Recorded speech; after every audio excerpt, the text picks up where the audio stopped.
What's up, Carlo? How you doing, buddy? You doing all right? Carlo, what's up, buddy? Like,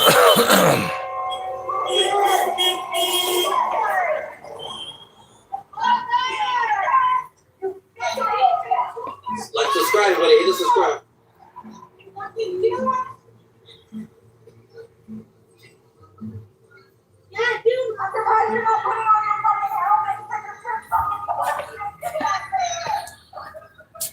What's up, Carlo? How you doing, buddy? Got your toys? Friday night? Good boy, Carlo. Good boy. Good boy, Carlo. So that Progress Tuesday thing. Tell them about Progress Tuesday tip. Any pass, and Trump lost. Trump lost.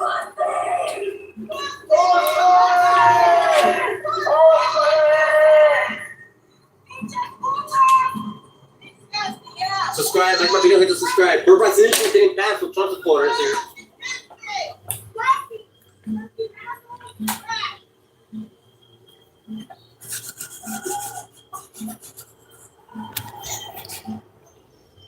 Like my video and hit the subscribe.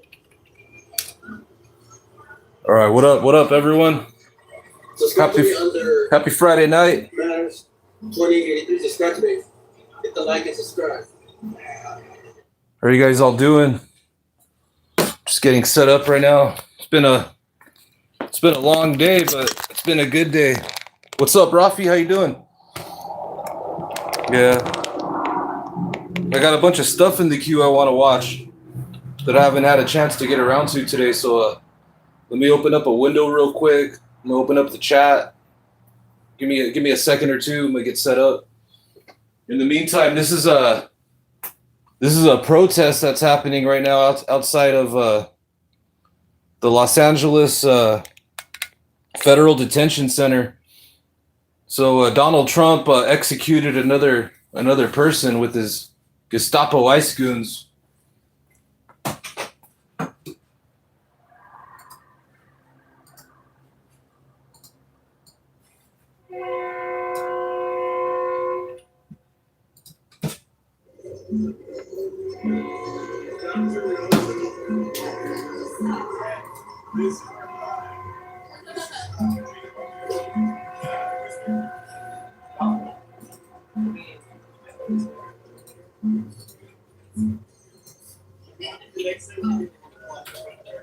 You think France will win? We'll see.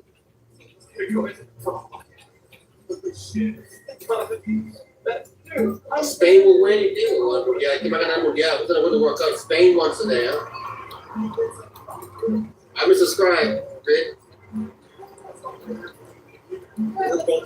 Over here in LA. Subscribe to the cutscene, everybody.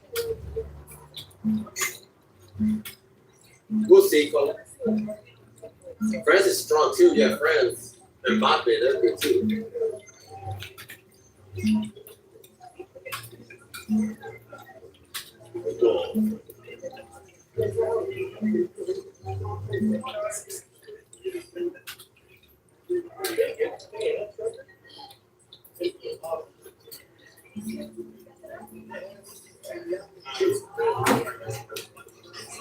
Yeah, I'm doing all right, Rafi. How you doing? What's up, everyone?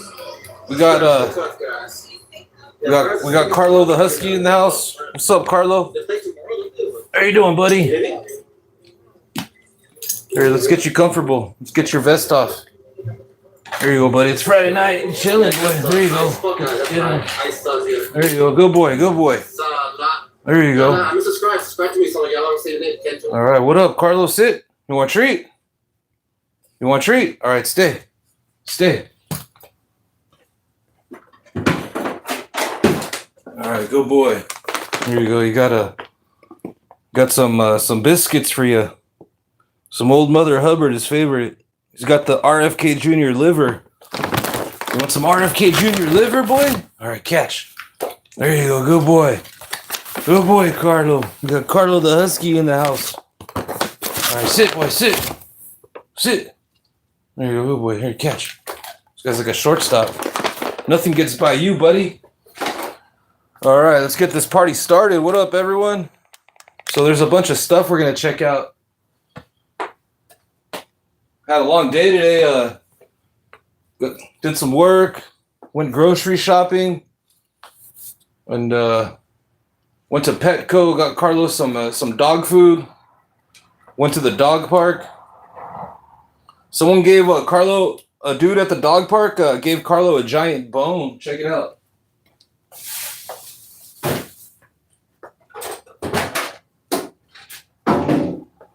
So he gave Carlo this giant bone right here. Look at this guy. You want the bone? Go over here. Go over there. There. Good boy. Oh, you want the bone? You want the bone, boy? This thing's wild right here. It's a giant. It's like a foot long. I'll give that to you tomorrow, buddy. I don't think you can have that tonight. You already ate.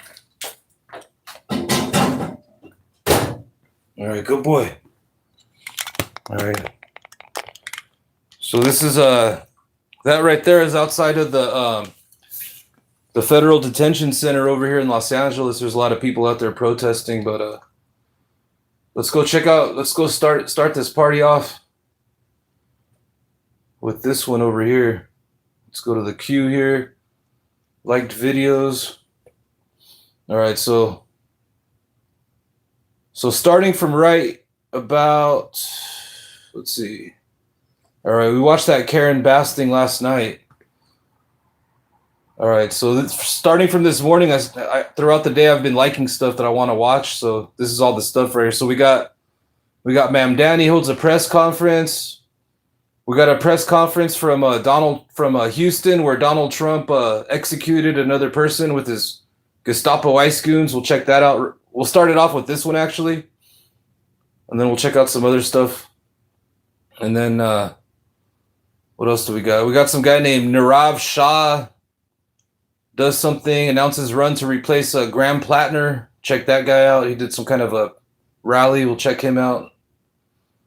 We'll check out some Midas Touch. Midas Touch breaks down Donald Trump's grift, another grift with his freedom gas in Pennsylvania. Let's see what else we got. We'll check out Amir Saeed, the Iran guy. He made a statement today. We'll check out some guy named El Saeed. Some guy from Abdul El Saeed delivers a speech where he talks all his shit about Trump. So we'll see what that's all about. We got Pete Hegseth's racist MAGA pastor. Check him out. Check out some Jesse Dalmore. Jesse Dalmore breaks down the another Houston execution by Trump. We'll check out Midas Touch breaks down some Iran stuff. Check out some Tennessee Brando. And then we'll check out some Trump wire fraud. And some more Pete Hegseth racism. All right, let's get this party started over here with the press conference they did. All right, here it is right here. All right, so this is a press conference they did in Houston regarding the shooting. Al Green's in this, so this should be pretty good. All right, please hit the like button, everyone. Thanks for tuning in, sharing your opinions. Hope you're all having a good Friday night, good weekend so far.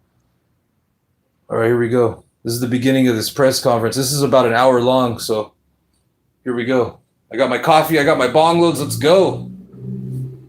The individuals, myself, who had a conversation with the acting ICE director, Mr. Ventura, yesterday, and also will be followed by the attorney for two of the three detainees that are currently being held in Conroe that were passengers in the vehicle that we're speaking about, and then the district attorney.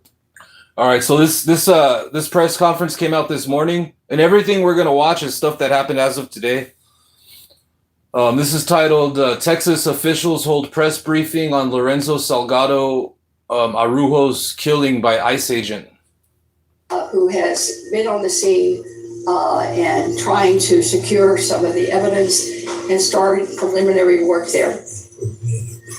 And and you will be talking about Congressman Green is on the Homeland Security Committee of the Congress, and he will be talking about what information he may. Let me see if there's better audio. Let me see if the PBS one has better audio. United States of America. I think it might just all be the same. Or it probably gets better. I think just in the beginning it's kind of weird. Let's see here. Congress, and he will be talking about what information.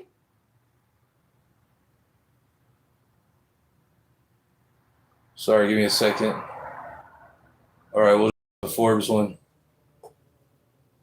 Because the Forbes one actually has subtitles. Let me see if. Ever. All right, yeah, the audio gets better. All right, cool. We'll ride with this Forbes one. All right, here we go. It'll be a briefing. All right, so this is a press conference that happened earlier today. It's titled "Texas Officials Hold Press Briefing on Lorenzo Salgado Araujo's Killing by ICE Agent."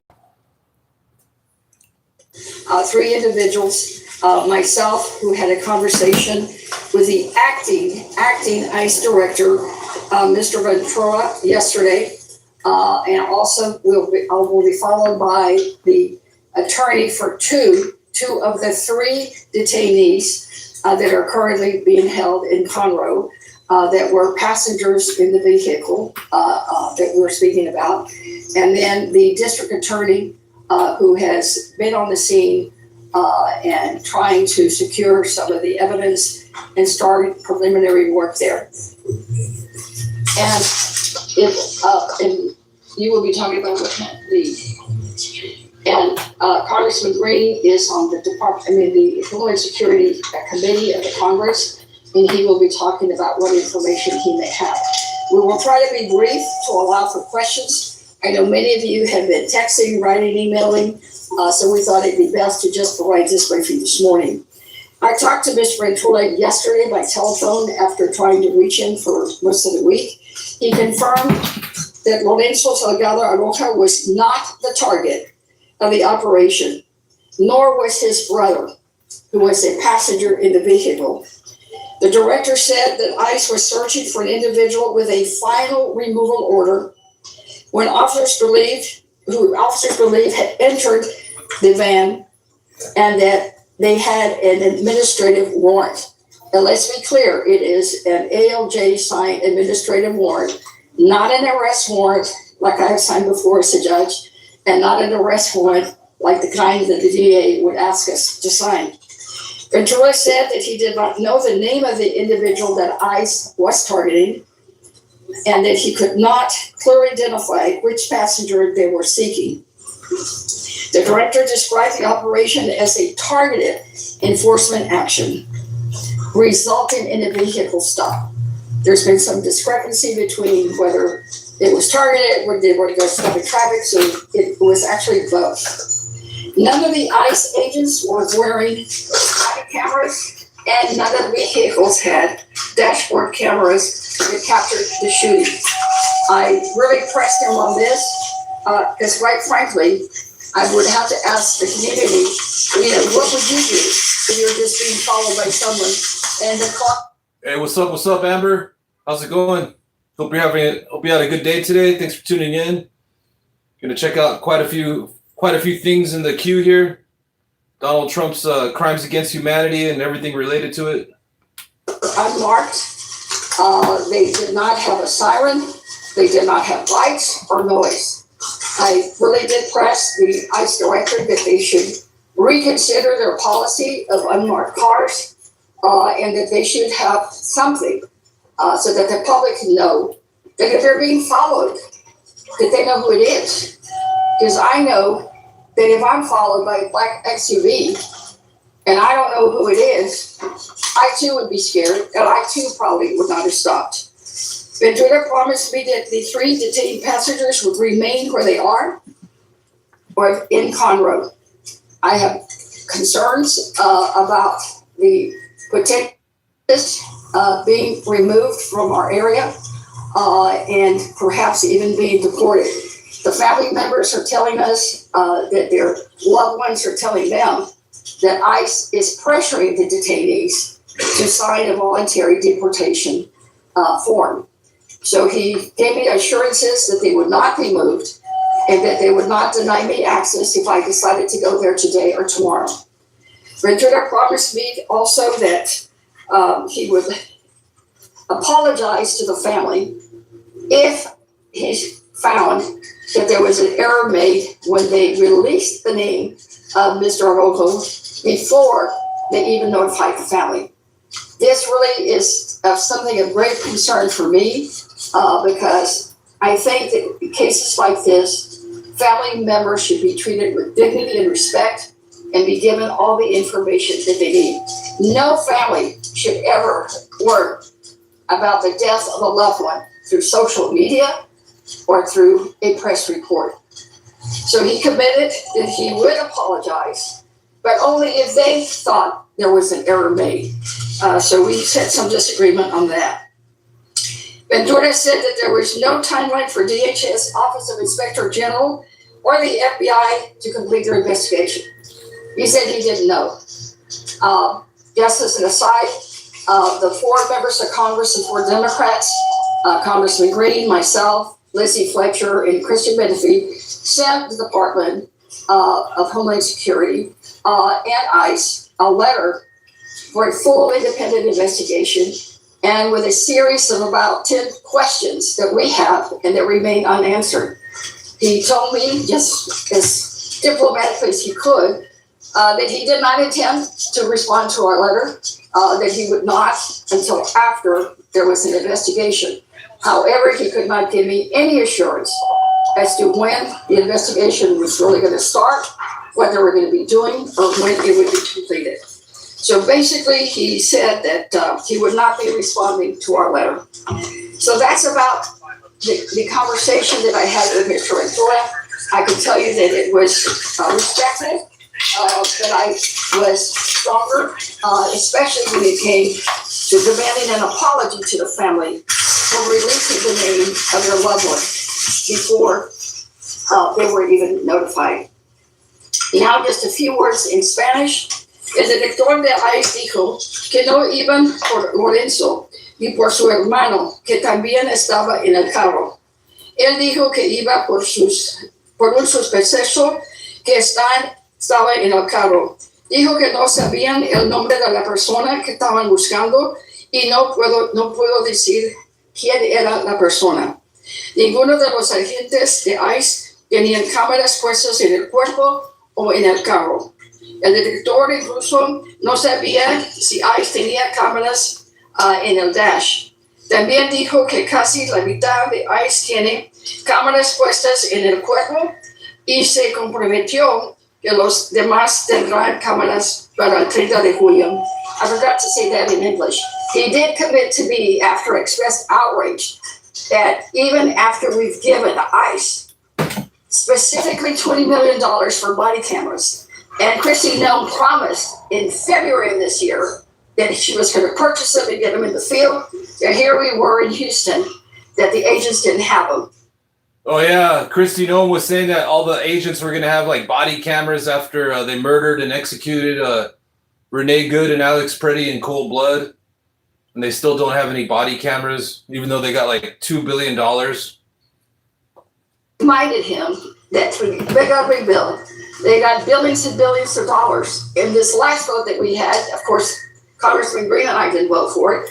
They got more money, and they still have not put body cameras in everyone. So he promised that he would make sure that they got body cameras on all officers in the field by the end of this month.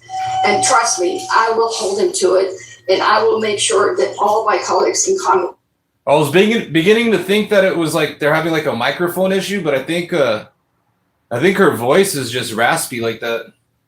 The Democratic caucus hold him to it. He also said que le pedí que no trasladara las otras 3 personas fueron de Conroe. I didn't want them transferred. Me dijo que las otras 3 personas en el carro se quedarán donde. I'm gonna fast forward this lady to the guy. Maybe the guy that has the cowboy hat might have like a clearer voice. Let's see what this guy's to say.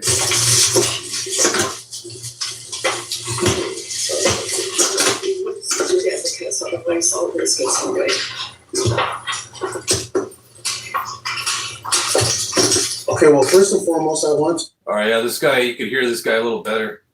gratitude. Yes, my name is Hugo Valderas. I am the attorney representing Jose and Daniel. They're currently being detained at the Conroe Detention Center here, at the Montgomery Processing Center here in Conroe, Texas. I'm sorry, first of all, I want to extend my deepest condolences to the family of Lorenzo. I pray that their faith can strengthen them through these difficult times. Secondly, I thank Congresswoman Celia Garcia and for arranging this, and all of you guys for joining us here. All right, so this guy with the cowboy hat, he's the attorney for the guy that ICE executed in cold blood. Get this message out.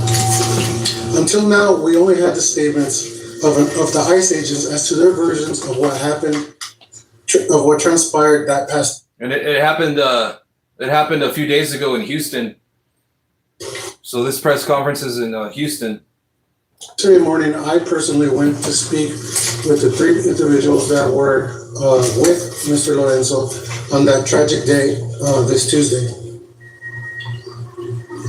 I can tell you, my clients will forever be physically and emotionally scarred by this case. None of these families will ever be whole again. One man lost a brother. The other 2 men lost a dear friend. What a devastating tragedy. And to what end? He had no criminal record. He had been here in the United States for over 35 years. A business owner. He had U.S. citizen children. His only crime was that he fit the description of another man that they were looking for. The agency's versions of the killings have varied. The funny thing about that is that they probably weren't even like doing a targeted search. They were just going out there racially profiling people because that's what they do. And I won't get into all those different versions, but I can tell you with conviction that my client's versions of the events are extremely different from what ICE agents are saying or what the agency is saying. I am calling for the immediate release of my clients from Conroe, from the Montgomery Processing Center. I believe that given the magnitude of this case and the implications that it carries, my clients may be pressured into signing documentation to sign for their voluntary departure. I believe that this would be devastating not only to them, but to everybody involved, and that we could, and it would be devastating not only to them, but to everybody involved. And I think it is extremely important that we preserve the integrity of this investigation. That will all be out the window if they're deported. I am also calling, as I mentioned, for a private investigation into the incident. Simply put, we have completely lost faith in the integrity and demand an independent investigation be conducted. The families deserve to know the truth. They deserve justice and dignities, all parties involved. And finally, I am calling for drastic changes to the immigration, to the way the ICE conducts their immigration enforcement. It's alarming that under Trump's second administration, 9 out of every 10 immigrants that are arrested are Latinos. This is not immigration enforcement. This is racial profiling. It's very important that they are required to wear body cameras. It's very important that they are required to remove their masks. Another thing that's very alarming is, like the Congresswoman mentioned, unmarked vehicles. That is extremely dangerous. There have been at least 38 shootings by immigration agents since January 2025, resulting in 9 deaths. That is just simply unacceptable.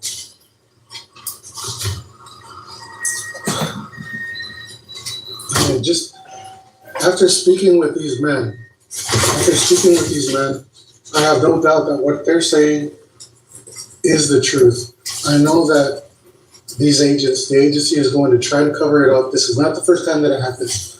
This has become a pattern where ICE agents claim that they use their vehicle as a deadly weapon, that they tried to run over the agents and the agents shot in self-defense. But all three of my clients reiterated that at no point was there ever an agent standing in front of the vehicle, nor was an agent ever placed in the line of danger.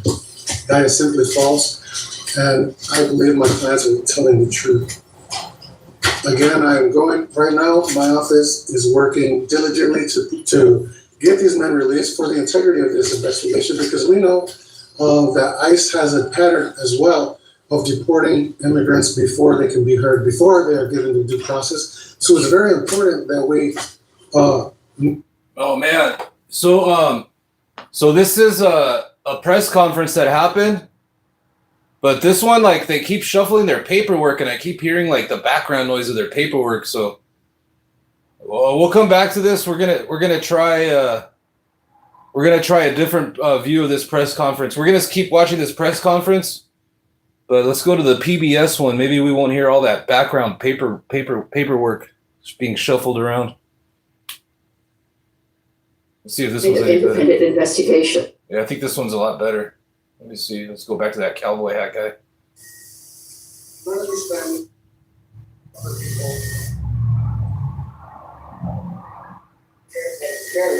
And PBS has like low volume.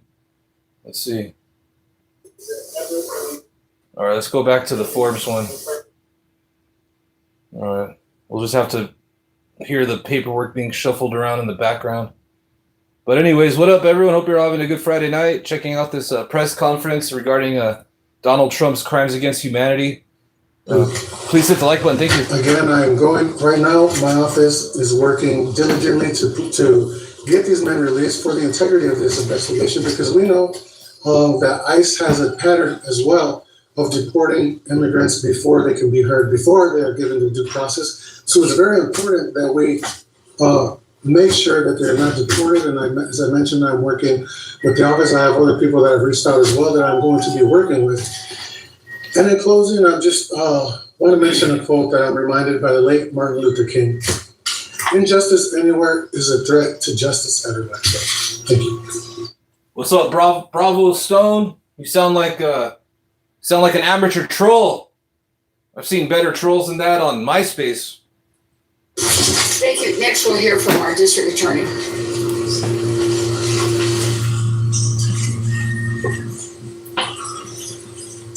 It's the tallest I've ever felt. Hey, what's up? What's up, Bill Schaefer? How's it going? What's up, everyone? Having a little YouTubeville Friday night watch party. Starting it off with this press conference of a person that Donald Trump and his Gestapo goons executed in cold blood out there in Houston the other day. So we'll be watching this to get the party started. Feel free to share your opinions. And hit the like button. Thank you. And vote in the poll. Congressman, I think it's important before I even start to just show everyone that we have literally every layer of government. Hey, what's up? What's up, Madame? Just winding down, posting up on a Friday night because had a long day today, but got it all done. Worked, grocery shopped, went to Petco, got dog food for my dog, and posted up. About to pack a fat bong load. You're supporting what we're doing, from our federal partners to our state rep, Gene Wu, to our county attorney for the civil aspects of this case. But I am Sean Tier, and I am the district attorney of Harris County. Since Tuesday, when this incident occurred. Hey, what's up, OHS? Good to hear from you. Hope you're doing well. Have been conducting our own investigation. We investigate every officer involved shooting in Harris County. When it involves a agency that is not ICE, personally, we are invited in that day. We run a parallel investigation where we collaborate with law enforcement, be it federal agencies or our state and local agencies. And at the end of that, we all collaborate and decide what the appropriate outcome is almost universally, it is we present the case to a grand jury and let them decide. Hey, howdy. Aloha Kitty, good to hear from you. We were not invited into this scene on Tuesday. My investigators and my civil rights division have been out there from basically the moment the scene was released up until today, looking for surveillance footage, talking to witnesses, doing everything that we can and we do in every case to ensure that a full, fair investigation is conducted so that we can be transparent with our community. Look, when someone in our community loses their life at the hands of law enforcement, that is the ultimate breach of trust with our community. And if we aren't transparent, if the people don't believe that we are actively investigating and holding ourselves and law enforcement accountable, we will lose that trust so quickly. And that's what you're seeing right now. That is the reason that we have so many cameras here. What I can tell you right now is that I am imploring the community, anyone that was there that day, anyone that has a snippet of footage from a camera, regardless of whether or not you think that it's even relevant, send it to us. Things that you may not think are important could be the pivotal piece of information for us to finally figure out what actually happened. I have the utmost hope that the Department of Homeland Security and the Office of Inspector General, who are conducting this investigation, will share evidence with us. Regardless of whether they do or not, we will go to the ends of the earth to collect all the evidence so that we can eventually let the public know what happened. I just, that request for the public extends to all of our media partners as well. Any surveillance footage that you have collected, any witnesses that you've identified, please share it with us. We need to be able to tell all 5 million residents of Harris County, everyone in the state of Texas, and quite frankly, everyone in the world, that we are doing everything to uphold all of our oaths. So with that, I'm going to hand it back to the Congresswoman. I'll be here to answer any questions you'll have. Yes, sir. Thank you. He's absolutely correct. All of us here, and we do have the county attorney, Abby Kamen, and we have Representative Wu with us. All of us at every level just express our deepest condolences to the family and promise them that we will continue to working together to ensure that we do have justice in this case and that the family gets answers. We need to do that for them, just like we would do it if it was one of your family members. And I know many are asking, we've gotten many calls, well, who's next? Will I be next? We're fortunate that we've got 2 members of Congress of 2 committees of jurisdiction. Christian Menefee is on the Oversight Committee, and he will be doing what he can through that committee.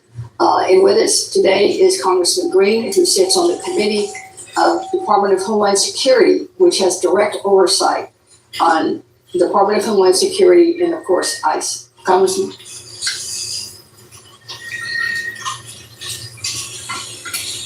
Thank you, Congresswoman Garcia. I'm very proud to be associated with this endeavor. Always honored to work with you. And in tandem, we've been able to accomplish some things.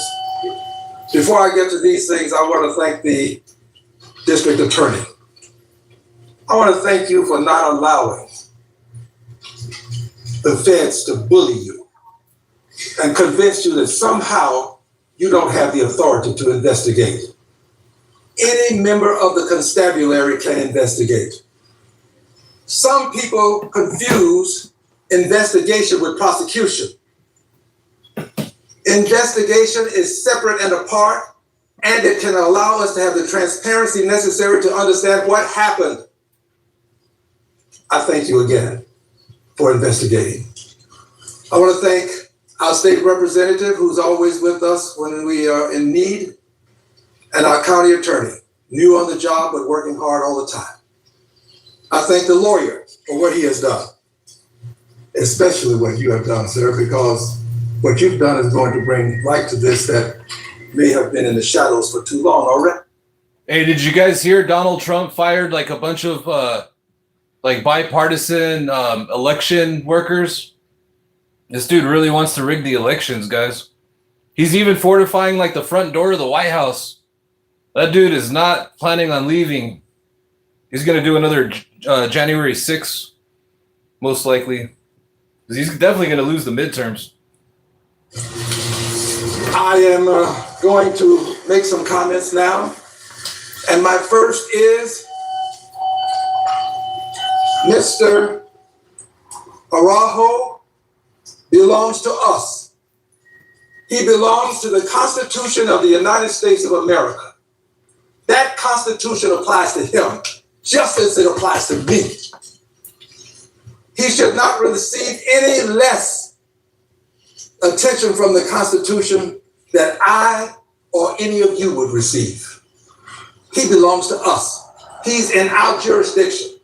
We have a duty and a responsibility, in fact, an obligation to bring justice to this cause. Pursuant to this, at the prior press conference that we had, under the leadership of the Honorable Sylvia Garcia, that was on Wednesday, July 8th, I indicated at that time that I would be asking the Homeland Security Committee in Congress to take up this cause. I sent a letter. That letter has been in the hands of members of the committee. I especially talked to Benny Thompson, who is the ranking member on the committee. And he and I have conversed, and he has assured me of two things. One, he's going to do everything that he can to make sure that we investigate at the federal level. This committee has jurisdiction over ICE. He's going to make sure that he does everything. But he also assured me, and he asked that I share this with you, Congresswoman, that if we don't get the results we're looking for, we will have a shadow hearing right here in Houston, Texas. He will come to Houston, Texas. We will assemble our people. I told you that we would investigate. This is not something that we take lightly. And we don't have to ask. We don't have to beg. We don't have to plead. We don't have to beseech. We don't have to grovel. We can demand. This is what the Constitution allows.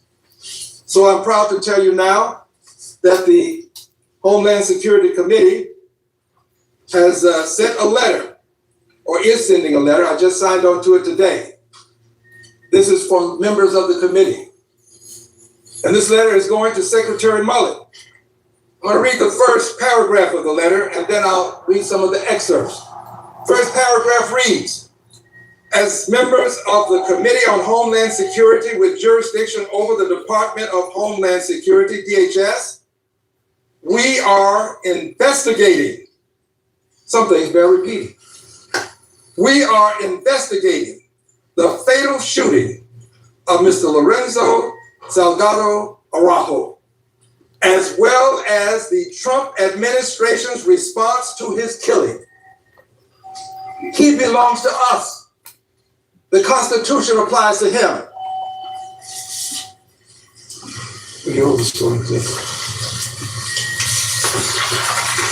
So, balancing act that we have to do standing here. Thank you very much. Everybody knows I'm 78 years old, so help the old man out. Newspapers make sure you know that. But in any event, I want to read just a few excerpts. It says, we demand. Remember I told you earlier that we don't have to beg, we don't have to plead, we don't have to grovel. We demand. This is the Constitution. We demand that you immediately over to the committee the following information. I'll be brief with it. All video footage, including any body camera footage. Well, we know now that that doesn't exist, but for fear that someone may have overlooked it, we're asking for it. Number two, if there is no body camera footage, an explanation of why such footage was not recorded. We want to know why. You got $20 million. You said you were going to do it. This is negligence. If you haven't done it, or it's malfeasance, we'll find out. I'm on the committee. And I'm going to skip down to number 6. A description of how federal law enforcement officers on the scene identified themselves. The Congresswoman is right. And all of you would want to have proper identification if you're stopped by some folk in a black van. Number 8, a list and description of any previous complaints against or use of force incidents involving the ICE officer who shot Mr. Salgado Araujo. We want to know, what's your record? What's the record? Have you been charged before? Also, evidence of damage to vehicles. You made this claim about vehicles. Well, let's find out if there's evidence to support the claim. And then down to number 13. If Mr. Salgado was not an initial target of the operation, a description of when and why he became a target during this operation. You don't just arbitrarily and capriciously decide you're going to stop people in white vans, maybe because of the way they look, because they're in a white van. Multiple persons who look like they're Latino in a van. This is out of hand. This is out of hand. ICE has to be stopped. And the final one, number 17, I've skipped quite a few. Information regarding whether any of the witnesses to the shooting have been removed from the United States, we know better now, or signed paperwork for their removal. We're putting them on notice. Don't try to get rid of the evidence. They have evidence. Don't try to get them out of the country. And the final thing, which is probably the most important of all, it reads, Oh yeah, so all the witnesses to the shooting, they're trying to deport all of them. That's like tampering with evidence right there. These Donald Trump and his Gestapo ICE goons are out of control, violating everyone's civil rights, constitutional rights, racially profiling peoples, striking fear across communities, across the whole nation. And then his illegal wars, no wonder his approval ratings like in the dumps, like 20%. He's trying to pass the Save the Maggot Act, which is going to fail. It already failed, and it's not going to pass. I think, as a matter of fact, tonight the housing bill, because Donald Trump, such an egotistical maniac, that the housing bill is actually going to pass tonight, because even though he didn't sign it, but he's trying to put that Save the Maggot Act in all these bills, which is ridiculous. Committee's oversight. The committee expects to receive by July 17, 2026, assurances in writing that DHS records, documents, data, and information have not been and will not be destroyed, modified, removed, transferred, or otherwise rendered inaccessible. We don't have to beg. We don't have to plead. We don't have to grovel. We don't have to beseech. We have the Constitution. The Constitution is what we stand on. He belongs to us. He belongs to this Constitution of the United States of America. And thank God for Ms. Garcia with the foresight to bring all of us together so that you can get a better sense of what's going on. God bless you, dear lady. I yield back. Thank you, Congressman. And all of us up here, of course, are available for any questions, and we will begin now. You'll raise your hand. Yes, sir. Could you identify yourself and what outlet you're with? Yeah, I'm Bryce from POC. I'm just curious because DHS yesterday said the reason these officers didn't have body cameras was because of the government shutdown. Do you know of any ICE officers in Houston. Oh God! So that's the excuse that that Mark Wayne Mullen is going with. Mark Wayne Mullen, the plumber, is going with that they didn't have any body cameras because the government shut down. That's ridiculous. Cameras. They agreed to after they executed Renee Good and Alex Preddy. There was already hearings, and they agreed. They said that they were going to get body cameras, and this was before the government shut down. What a bunch of clowns, man! This whole Trump administration just gaslights us left and right, guys. This particular group. Nothing but the liar in chief. I think the blame on the shutdown is just ludicrous. They were given $20 million just for this purpose. Kristi Noem pledged in February of this year that she was procuring them and sending them to the field. I know the priority then was Minneapolis, but they also got, I can't even remember the number. No one cares what you have to say, Quantum of Solace. But hope you're having a good Friday night. And thanks for hanging out. Billion from the Big Ugly Bill, and they recently got another billions. That's just a freaking excuse. Because the bottom line is they made a commitment, so they're either lying to Congress again, or they're just don't know how to get a body cam purchased. Do you know if any other agents in Houston actually have them? Or No, I did not ask that question. My concern was for the officers that were there, so I do not know. But they did say that about, I think it's like less than 30% of the agents nationally have body cameras. Only about 30% have them.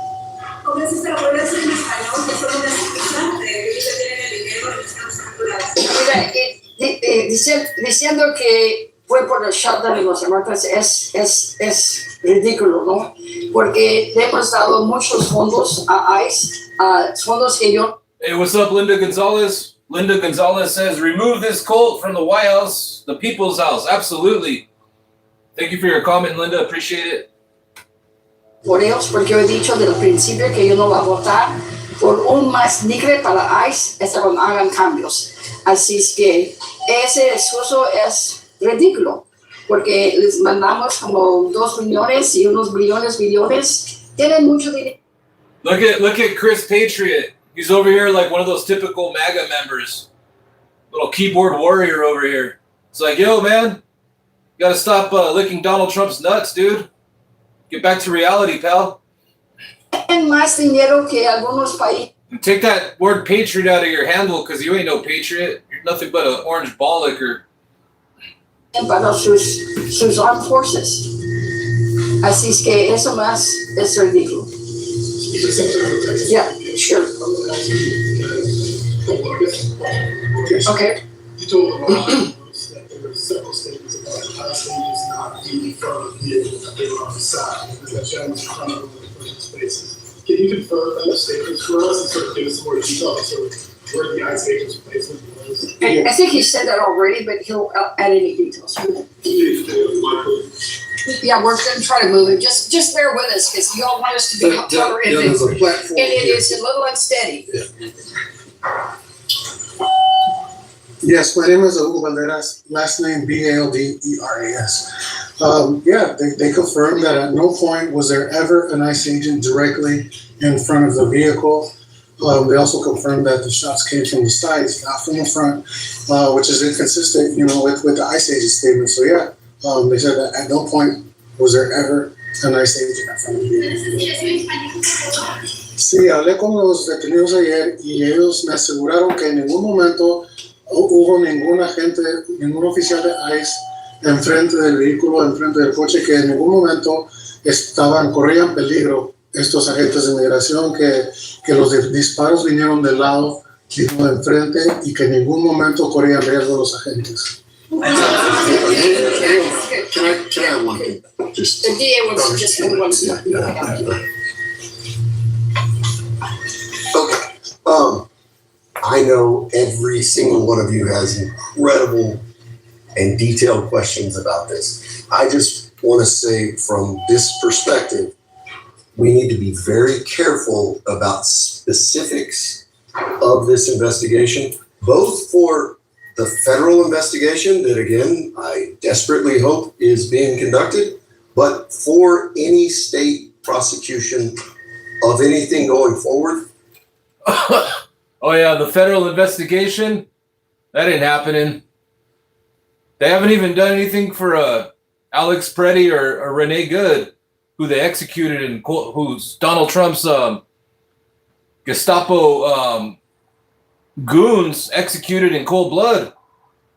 The only solution is to, everyone go vote blue. Just don't vote for any MAGA meat-riding politicians. Got to take back this House and the Senate and impeach, remove, and imprison that orange clown. To respect the integrity of the investigation. And so for all of us and for all of you, I would just caution about specificity around this investigation. DT, you're coming in with KHOU. You mentioned your investigators have been on the scene. I know they were back out on Canal Street this morning. Can you elaborate on anything that they found at this point? I'm not going to go into specifics about what we found. I can go into specifics about some of the things that we have done and are doing. We are blessed with an incredible amount of resources inside the DA's office. We're soon to be the second largest county in the United States. So we have drones, we have laser and digital mapping. We are going to map blocks around this scene so that we can subsequently put on a presentation to anyone about exactly what happened. We're pulling every surveillance footage that we can possibly get, not just from the scene of the shooting, but for blocks in every direction. We're looking at a lot of other ways to trace back where all three vehicles involved came from and where they were before. We're working and have had collaboration with the Houston Police Department that was not invited into this investigation either, but was on the scene helping with crowds and such as that. So they're being very collaborative, as they always are.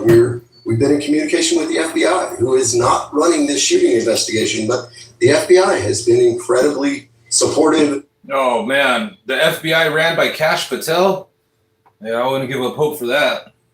Informative so far. So I'm not going to get into what we pulled, how we pulled it, but I am going to reiterate my call and my request to anyone watching this, to anyone that can hear this.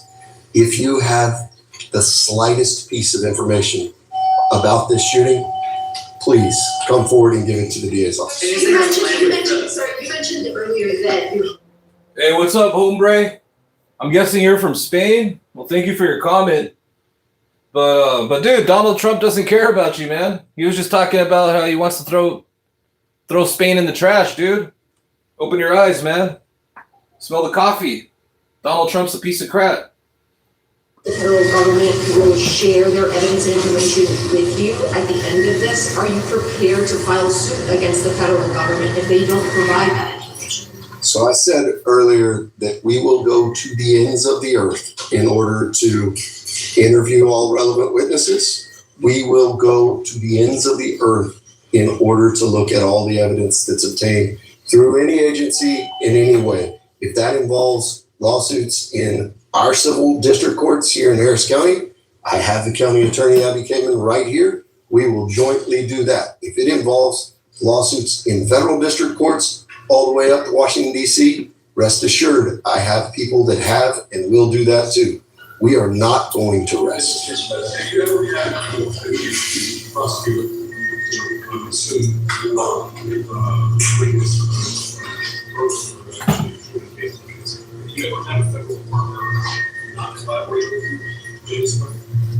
No, I have been a prosecutor in the DA's office starting as an intern in 2005. I have pretty significant institutional memory about this, and you can go back. The first one that I really have a recollection where I was high enough to understand it in the office was the 2018 tragic shooting of a hostage victim by the FBI. The FBI from day one invited the DA's office in. We worked together on that case. And it was a collaboration from beginning to end. So tragically, in a county of this size, we have had federal agents have to utilize deadly force before. This is a unique situation. Yes.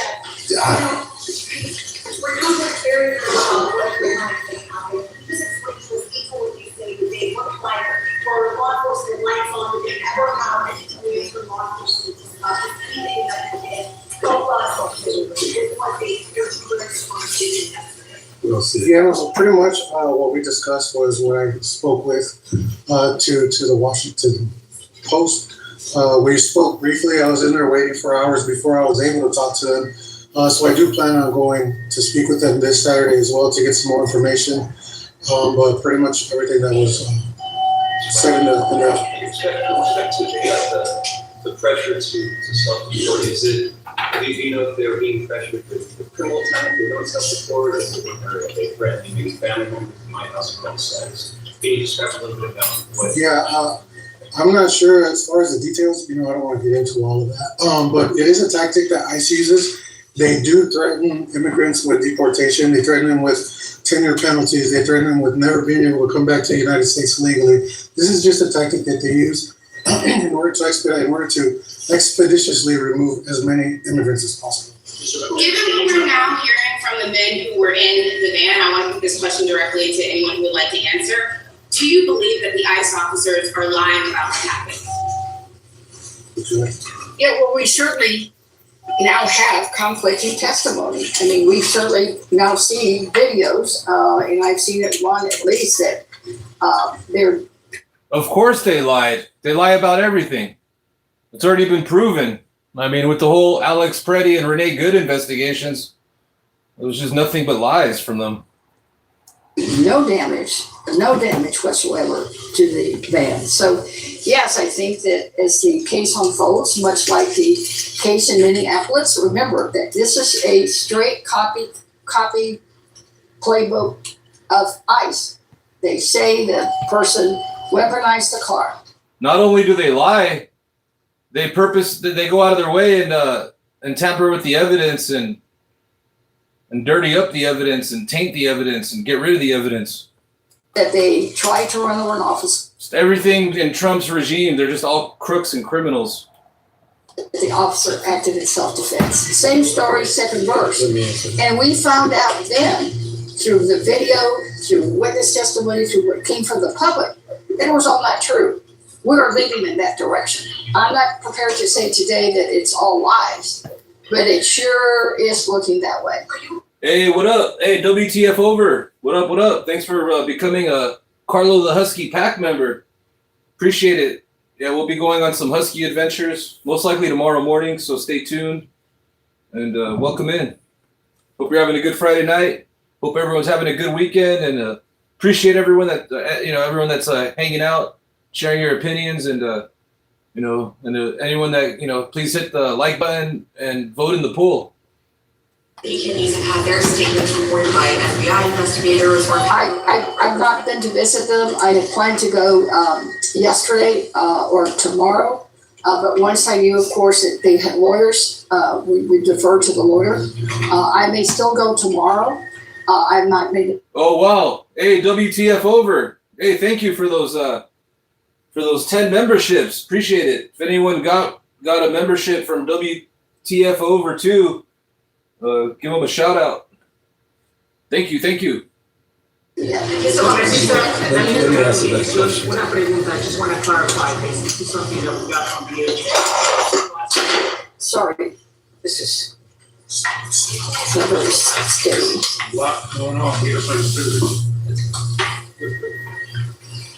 We would like to know which partner agency notified ICE, and this is, I'm not quote, this is what we got from UHS. After receiving a credible tip from our law enforcement partners, our officers conducted surveillance on a target's address, weeks prior to the incident. They noted two white vans at the property on July 7. Officers were almost at the target's address when they observed a white van with an individual who received the target. Officers then initiated the vehicle stop. you know which local partner? No, I do not. That appears today to be a different story than what I was told in my conversation with the acting director yesterday. Remember, he told me it was an operation and that there was an order of removal for one of the passengers and that they suspected that the passenger was in the vehicle. Now, if today's story is different, then that goes again to the question of credibility. And, who knows what the end. Hey, what's up, Derek Connor? Appreciate your trolling. Try a little harder. Tomorrow. But that's why we need a complete, thorough investigation and a fact finding from top to bottom. And we have to make sure that it does include our local partners. ICE cannot be doing this alone because otherwise we'll end up just like in the Good case. Nothing. 6 months and we've heard nothing. No one's been held accountable. There's been no real movement from ICE. All they're doing is repeating the same playbook. And we're Houston. We're not going to put up with it. All our partners here with me, we're going to continue together to get to the bottom of this and to give justice to Lorenzo and to make sure that our city remains safe and that ICE knows that if they come into our town, we're going to keep our eyes on them. I think that's a private matter for the family to answer. So Back to the legislative power, given the pattern and practice of DHS and ICE, this is not the first shooting that has happened, as you've mentioned before. What would it have to take for Congress to exercise subpoena power to obtain the records from DHS and ICE to conduct? well, we've got to get the committee of jurisdiction, as Congress has noted. We've got to get the committee of oversight to act. We've got a judiciary. I know I've had reached out by the Judicial Committee. Senator Durbin is also going to be making inquiries. So, we'll be back in Washington on Monday. We will be on top of making sure that we get answers. But the difficulty, let's be real. These are not normal times. Normally, we would have called immediately the Department of Justice Civil Rights Division, and they probably would have been here the next day. But these are not normal times. We have an acting attorney general who was the personal lawyer to the man in the White House. We have orders from that White House to just pick up everybody that they can any way that they can. So we will exert our authority, but the challenge is that the committees that have to vote, the gavel is in the hands of Republicans. So it is going to require a real change. Right now that the Republicans would need, you would need to support a Republican. Yes, in a committee for a vote for a subpoena. Yes, ma'am. Are you guys working on identifying the agent? I'm sorry? Are you guys working on identifying or getting information on the ICE agents? We have asked, we've not gotten a response. Have you been told their current status with the agents? It's my understanding, I was told, until running day before yesterday, that the ICE agents were removed from Houston the very next day. Probably still must be somewhere else. Well, I have no idea. Oh, yeah, those ICE agents, they probably got promotions because that's what Donald Trump and Stephen Miller love. They just love all the chaos they create because they're nothing but crooks and evil people. I mean, there was a video of last year where an ICE agent pushed down like a lady, like football tackled her, and then that dude ended up getting promoted. Local businesses or even residents, they might have some footage, might have erased it or might have been threatened and erased it, asked by law enforcement to erase it. Yeah, so far, I know the day of the incident, I sent staffers down that street to help identify where there might be some video, because we wanted to make sure we secured that. We think that we've gotten almost everything that's needed. It's been given to the DA or it's been given to LULAC. Some people have forwarded things to me. We're going to try to get all that together to make sure the DA has it. And I don't know. I cannot say if anyone had anything deleted because, frankly, the issue's not come up. Is there video of the actual incident? Not that I have seen. No video of the shooting. Not that I have seen No that. video after, like, Not that I have seen. Is that fishing at all, that the actual You know, I really am not gonna respond to that. I mean, if there's no video, there's no video.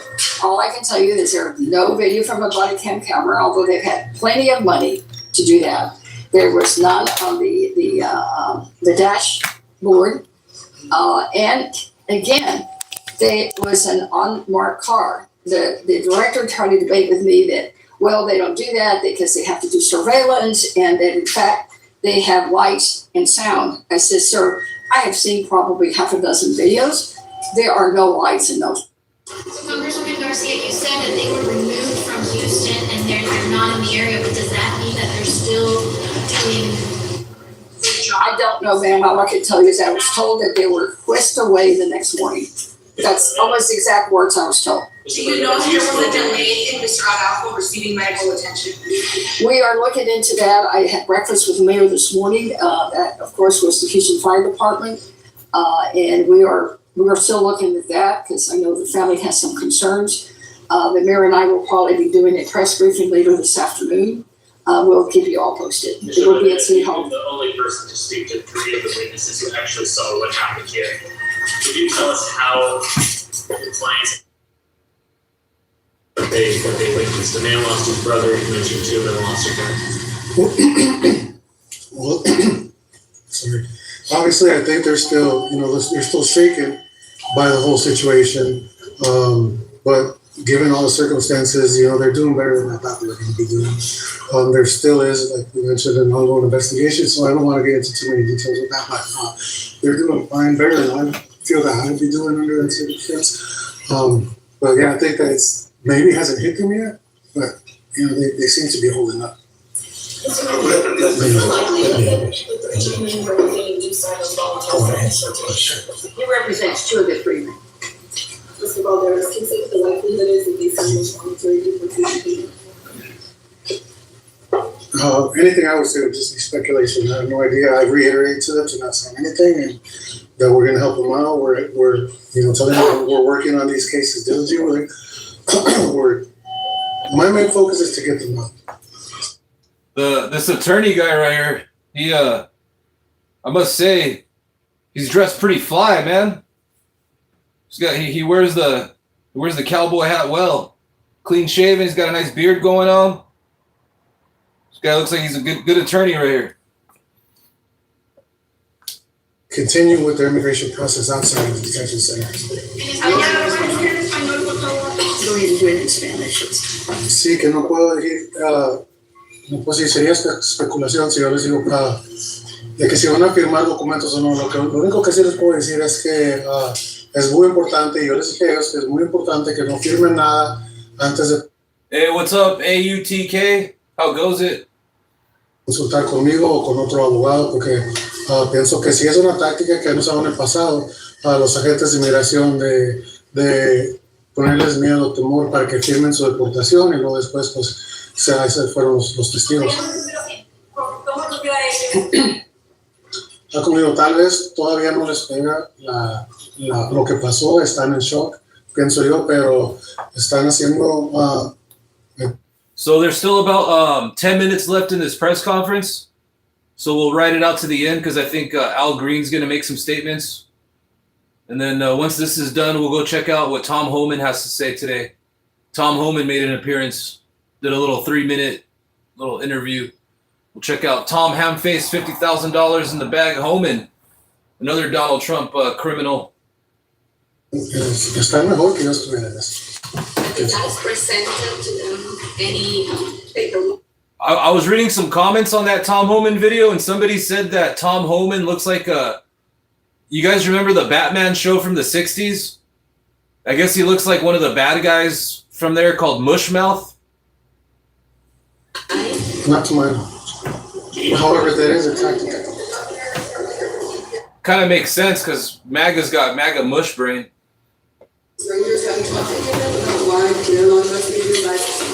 No, I have not. Hey, what's up, Eric Lang? Good to see you. Hey, what's up, Alan? Yeah, Tom Homan is definitely a scumbag, no doubt. What's up, AUTK? Oh, yeah, for sure. Tom Homan's a sick man, just like Donald Trump. Evil creatures. Major Republican colleagues. No, I have not. No, I've heard from Senator Durbin, who's ranking member of Judiciary, because he too will make a request for a full investigation. I've heard from Leader Jeffries, from Bill Clark, from Kamala Harris, a number of other friends and colleagues from around the country. This is, of course, a national story now, but we need to remember that it's all about the family and making sure that. Oh shit! I guess he kind of does look like. Oh no, never mind. Protected and please, I know you are. So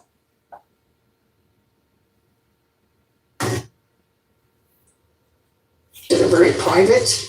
I will be visiting with the family probably today or tomorrow because they're just not even ready to have a visit from me. So please keep that in mind. At the end of the day, this was a tragic death, and our job is to make sure that we get all the facts, that it's transparent, and that it's full and complete, and we cannot wait. Remember, the director would not tell me when the investigation may be over. We can't wait. Houston needs answers. This family needs answers. America needs answers. This should not be happening in our streets or any street in this country. Your message to your Republican colleagues, because it sounds like you need their support for accountability to happen and for justice to happen. Your message to your Republican colleagues. Well, I think my message is the same message that I gave to the director, that this is a grieving family. It could happen to any of us, especially if we have I'm Weta. They may not stop me, but they probably might stop some of my friends. This is about making sure that civil rights are protected, human rights are protected, constitutional rights are protected in this country, because it is today here in our country, our city. But it could be any other city. And we saw it happen in Minneapolis. We saw it happen in Chicago. We're seeing in terms of ICE presence outside. So we have learned some lessons. Apparently, ICE has learned nothing. If they really think that Hey, what up? What up, Mort? Good to see you. Happy Friday night. It's going to hurt somebody. Even a kid would tell you shoot the tires. You don't shoot the driver. So there's a lot of things, y'all, and McGreen wants to respond to the question about the committees. Thank you. Actually, I would like to respond to your question, ma'am, about whether or not we believe. ICE consistently engages in a pattern of insidious prevarications. That's another way of saying lies. This pattern is so consistent. I sit on the committee. I have seen and heard the testimony. This pattern is so consistent that one can but only conclude that there are attempts to cover up these crimes. We don't want to believe that ICE. Hey, what's up, Eric Klein? Oh, okay, so it was from Fat Albert. That's hilarious. To cover up a crime.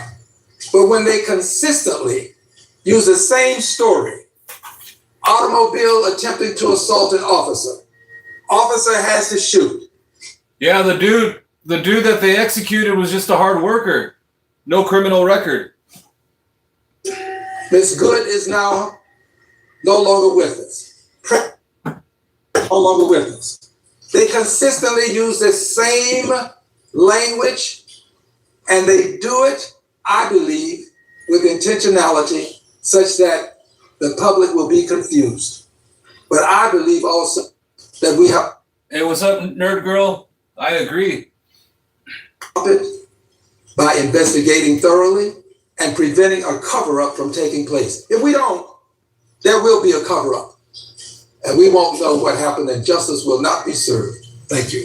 Mr. Rodriguez, did your client say when the shot actually happened? Was the vehicle in motion? Was Mr. Lorenzo inside the vehicle? Was it outside the vehicle?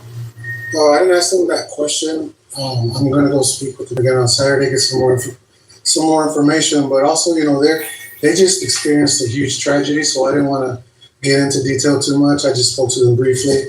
And like I said, I'm going to go talk to them again on Saturday, but they did not mention anything. And to clarify, did you say that those shots came from the side? That's what they told you initially? That's apparently one of the witnesses thought that it came from the side, but it's not been verified. Like I said, I just spoke to them briefly.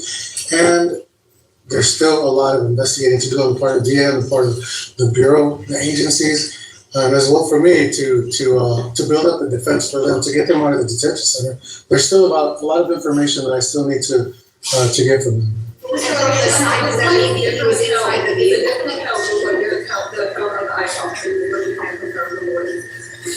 I believe that the account is very different from the license and stuff.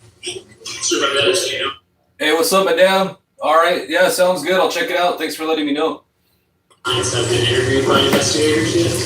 No, I'm not sure. I haven't spoken with them regarding that.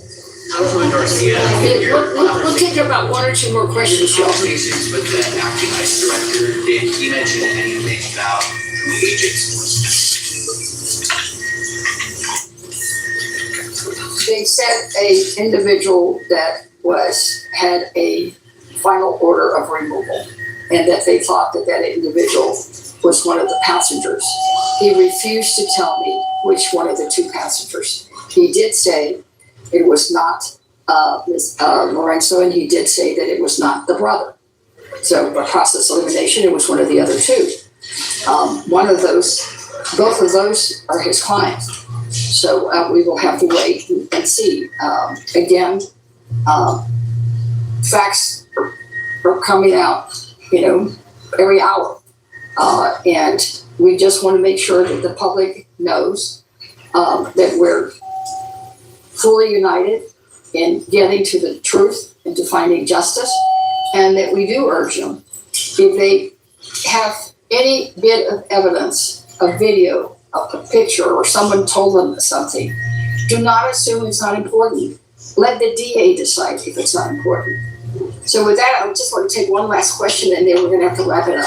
Yeah, DHS as a local agency tipped them off about this. Do we have any idea what that local agency is? No, I do not. That's a new story today that we've not been able to track down. But we're not aware of any other agency. Just so everyone knows, I was told, even on the way to Ventop, when I went to try to help the family there at Ventop, because we had some issues with Ventop and the MD's office, and that's another story, but not for today. All right, that's pretty much the end of that press conference. But let's go check out what Tom Hamface Homan has to say.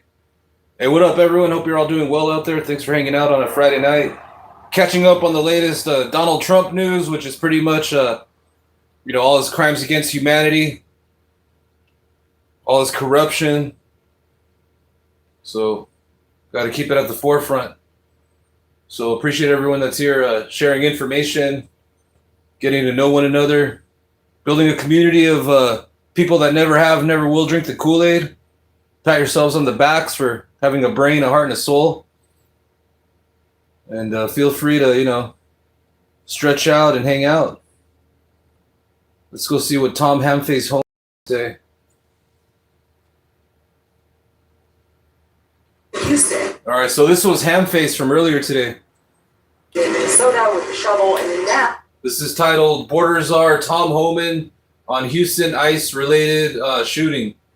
Pretty much, rather, Tom Homan on Donald Trump's Gestapo goons, another execution-style murder. What happened in Houston? And in Minnesota with the shovel, and then now. What happened in Houston? What can you tell us about that? And also, investigation. In the first shooting with Renee Good, I was asked that same day about it. We got to let the investigation play out. Hey, what's up, Sizzle? And the credibility of ICE, what happened to that day? We invited. So if our agents violate policy, they violate the law, if we find that out through the investigation, the U.S. attorney there to quick action, and they'll be dealt with. And then we're going to hold our officers to ICE to agree. But we got to wait for the investigation to play out, because who knows? Is there body cam footage? Is there cell phone videos? Like what happened in Minnesota, there was actually city camera capture some things. So let the investigation play out. If the officers acted outside of policy or illegally, they'll be held accountable. Have you heard the possibility of there being more footage of this incident that happened in Houston? I have not heard that, but based on the 4 decades I've been doing this, they always do. Mr. Holman, Is ICE still working to track down capture targets? ICE is after every target.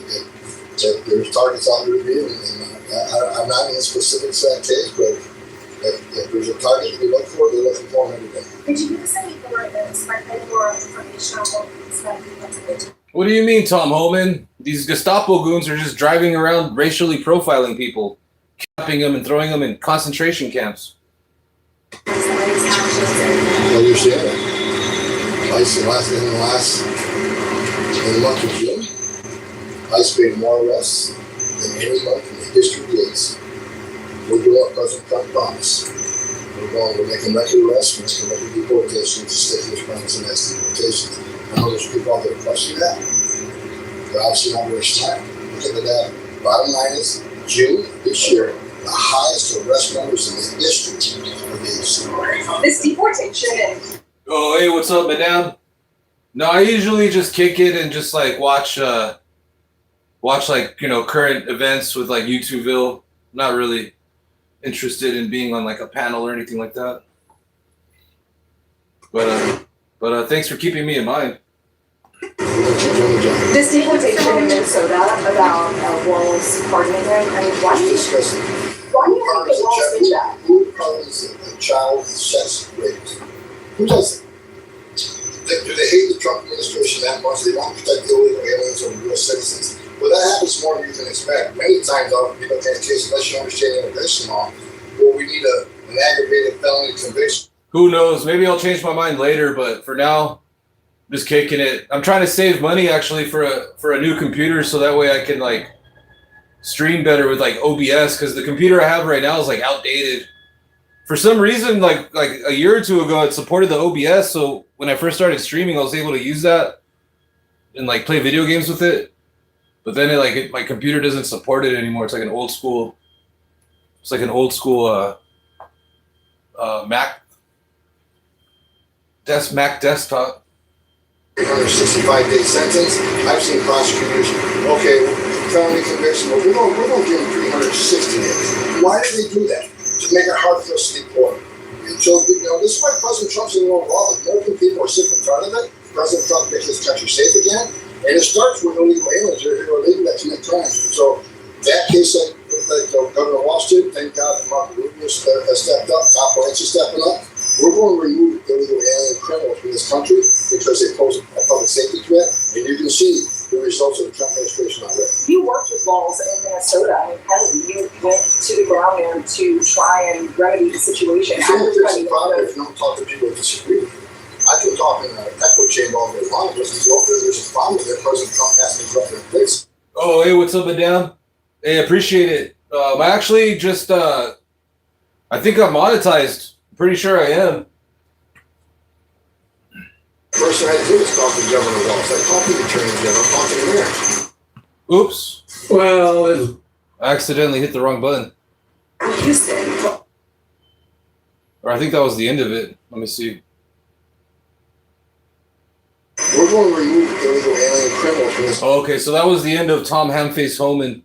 He did like a little 3-minute cameo. Let's go check out. Let's go see what Jesse Dalmore has to say about this.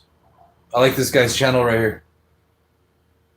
So this is a dude named Jesse Dalmore. This guy breaks it down right here. Let me go to the beginning here. All right, here we go. All right, this is Jesse Dalmore. This is titled "Witnesses Dispute ICE's Account of Deadly Houston Shooting."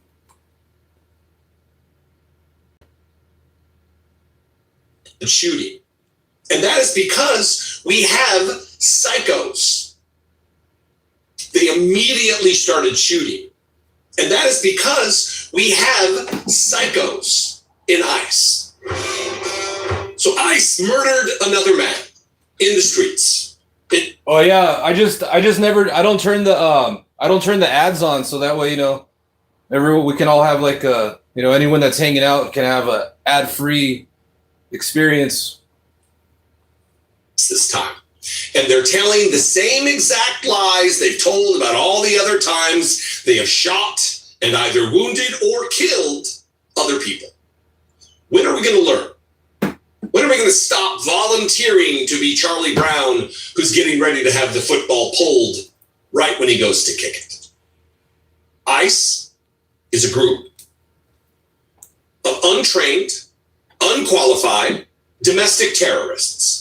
They are a masked secret police force of Donald Trump who endeavor to make this country a white ethno-state. They are practicing ethnic cleansing in the streets of America, and here is another case of it with Lorenzo Salgado Araujo, a 52-year-old man, my age, dead, and ICE lying consistently. Here was their initial claim. Here's Laura Coates from CNN giving the, not as a measure of backing up this claim, but just reporting on what the claim of ICE was, what the claim of the Department of Homeland Security was. The same Homeland Security Department, the same ICE, the same Border Patrol people who claimed that Alex Preddy was a domestic terrorist, that Renee Good, the mother of three, was a domestic terrorist. They said the same thing about this man that they murdered. We are hearing two very different accounts of what happened from the family and law enforcement. ICE says they were... Oh yeah, my go-tos for these types of videos is because these independent journalists like this, they put out the truth, is Secular Talk, Kyle Kulinski, Jesse Dalmore, Midas Touch, Tennessee Brando's awesome. Those are I like Keith Edwards, he's cool. A traffic stop as part of a targeted operation. The agency also says he was living in the United States without legal permission. And that Adam Mockler and to be honest, I usually just watch mostly like the rallies, straight from the politicians. But right now with the government being shut down, there's like no new hearings or anything to watch. So check out some of these journalists right here. These independent journalists that bring the truth. Oh, and there's that other guy. What's his name? He's trying to sell a book right now. Shit. Cohen? Brian Tyler Cohen or something like that. That guy's cool. I like him. He has good interviews. And then there's that Democracy Docket and like Lincoln something. clear case of self-defense. ICE has said in a statement, he rammed an ICE law enforcement vehicle, refused to follow multiple verbal commands, and weaponized his vehicle in an attempt to run over an ICE law enforcement officer, resulting in our officer firing his weapon in self-defense. Now, the family disputes that. They say he was on his way to work with his crew and that he was afraid when he saw unmarked vehicles approach him. My father was being followed by two unmarked cars. Had my father seen an emblem of ICE or an emblem that says anything about law enforcement agency, my father would have complied, he would have stopped, he would have not ran away because he feared for his life. ICE tells CNN the shooting is being investigated by the Office of the Inspector General at DHS. A lie. A set of lies. It turns out he was not a target. And then there will be more reporting that you're going to learn in just the next couple minutes about the other lies. Here's a headline from the New York Times. Man killed by federal agent in Houston was not the target of ICE search. Officials say agents believed a passenger resembled one suspect, but the encounter quickly escalated into a fatal shooting. That's lie number one. The other lie is that he was trying to run them over. The problem here lies in the fact that they think that they can go out there masked in unmarked vehicles, not... Oh, yeah. Hey, Madame, for sure. Yeah, Lincoln Project. Yeah, I like Lincoln Project. There's an interview that they have with Aaron Brockovich. We might actually watch that at some point tonight because it's Friday night. Why not? hanging out. YouTubeville watch party, guys. Let's go. Find themselves as law enforcement, as ICE, as federal agents, and everybody's just supposed to stop for what could be thieves and marauding criminals. I mean, after all, Donald Trump wants to convince you that all of these metropolitan areas are rife with crime, that it's a war zone out there without his interdiction, without his intervention. And then when people say, well, yeah, I was afraid, oh no, they shouldn't have been afraid. They should just comply. They should just comply. And you're going to hear a harrowing tale here about what took place of these ICE agents mocking the man as he bleeds to death in his car. And there are right now brave individuals who have been independently interviewed and all gave the same story related to what took place. And they're putting themselves at great risk because they're probably going to be deported. They are immigrants themselves, and they are countering the claims of ICE. And listen, this is coming fast and furious, so fast and furious that even MAGA dedicated dipshit liars like Scott Jennings is like, look, ICE has lied a whole bunch. It's hard to take them at their word. I'm going to reserve judgment before I even talk about what's taking place here. Watch this. But I don't think that that really addresses why people are dying, because arresting, deporting people who are found to have either violated the law or, whatever, is a completely different from people being shot in the streets. And I think the other part of the story is, first of all, we don't have body camera video. It's not clear why they didn't have them, considering that ICE has tens of millions of dollars that has already been appropriated for that purpose. But they've found that officers have lied repeatedly in these incidents. And I think there's a lack of trust here, Scott. That's part of the problem. Well, I agree with you on the body cams. I think every single federal officer ought to have body cams. I think the president has said he agrees with that. They have money. Every single one of these officers, not just ICE, any federal law enforcement, I think ought to have body cams that would give you instant evidence and instant information. We don't have that here. The details of this are just coming out. Hey, what's up, Morts? Hey, who's Scott Jennings? What is he, like a politician or just like a news correspondent or something?